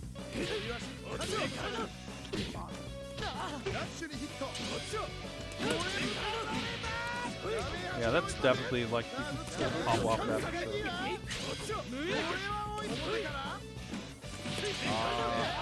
sure. I guess it's like a reset kind of situation from there. Who knows? I also like that it says K, comma, O. That's a very polished feel to it. Oh, wow.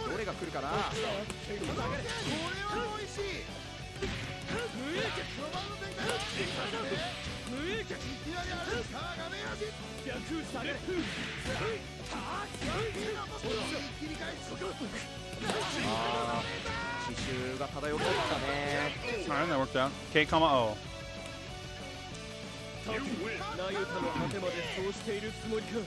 Like, I think the whole idea of like doing all these like custom announcers and comments, like it's just a weird implementation of an idea that just doesn't.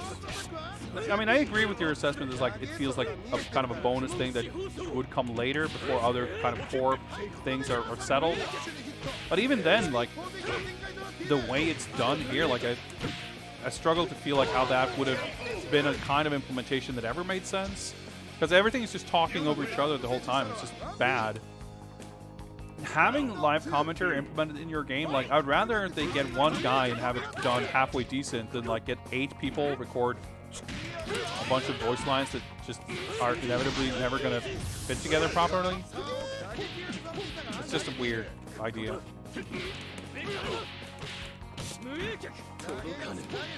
With that throw, I guess it was some blocks now. But like, yeah, it honestly feels great. I mean, granted, we played some pretty dodgy feeling games tonight, but it's just all this shit that's just like, oh, cool. Visual C++ runtime library runtime error. Abnormal program termination. Let's move this window out of the way and go back to the game window and see if we can continue playing. Probably not. Okay, the game crashed. So that's time, I guess. That's Yatagarasu attack on Cataclysm. Hey, we earned a trading card. Thanks, Steam. Well, we're not going to find a better note to go out on than that, I think. Let me just go to my spreadsheet over here and mark off Yatagarasu as having been played. Let me get some music. I need some background music for this.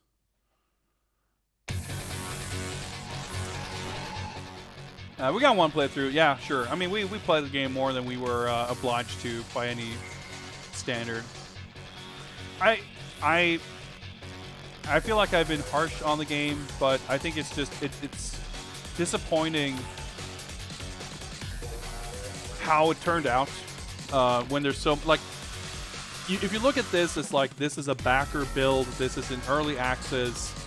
It's like totally cool, right? It's like yeah. It's all that stuff you kind of polish up towards the end, and that's kind of what I was talking about before about how like I think a lot of fans and backers felt like it's not finished, but they kind of decided that nah, we're good, we're just gonna leave it like that and move on with our life, or maybe I guess like focus on getting the arcade version out, which obviously most of the people who have been backing like a primarily English language Kickstarter for a PC version of game, they're not going to be playing the arcade version in Nessica live cabinets in Japan. So if the arcade version is more polished than this, which I could very much see, most people who paid for it aren't going to ever see that work, and them never, I guess, getting around to putting that polish into the PC version. It's not like I feel personally slighted. It's like whatever, the money I spent on it is like ancient history. I don't give a shit. Like, it's just sad and it's unfortunate that it's not more polished, because it's hard to look at and play that game. It's almost impossible for all of those rough edges to not get in the way of the enjoyment of playing the game. It's just the unfortunate truth. And with relatively, like, they got so many of the difficult parts down really well that it's just a shame that they couldn't get all that other stuff right too. Can Dark Souls be a fighting game? Not on my watch. Not on my watch. But this has been another viewer's choice, viewer request, whatever you're going to call it, fighting game stream, and we have now officially, unless I forgot to mark anything off here on the list, played 23 out of currently 201 games. So a solid 10-ish percent, 11%, I guess. And there are, I think, a few more games to be listed. I mentioned at the top of the stream that there were a few things that I kind of remembered that, like, yeah, I do own that game, and I guess that could be classified as a fighting game. I should probably add that. And now I kind of don't even remember what it was. But the list could grow. And also, of course, while we're doing this, I may buy new fighting games as they come out. It's not impossible. And if I do, of course, they'll be added to the list. So the list could grow. But as it is, we're making our progress through it. A lot of arcade games today. I'm kind of looking forward to the arcade games thinning out, so I can get to more of my weird backlog. But it makes sense that people would pick the more well-known games that people actually care about. But I am very excited to see what games get picked the next time we're doing this, which will happen in the not-too-distant future, I'm sure. Next time I'm streaming, however, which may possibly be tomorrow. We'll see. I'll probably try to squeeze in another stream during the weekend, but I don't want to make any promises. I have been a little bit under the weather this week, and after this long stream, I might feel totally dead tomorrow. But whenever it ends up being, I think next time we'll be finally getting around to Lego Batman 3. In case you are a new viewer, I do have other things that I stream. One project I'm currently working on is playing my way through all of Batman video game history, I guess. Chronologically playing through every Batman game.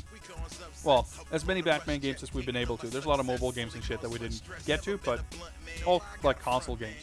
And Lego Batman 3 is coming up. And after that, we've only got a small handful left. So we're getting near the end.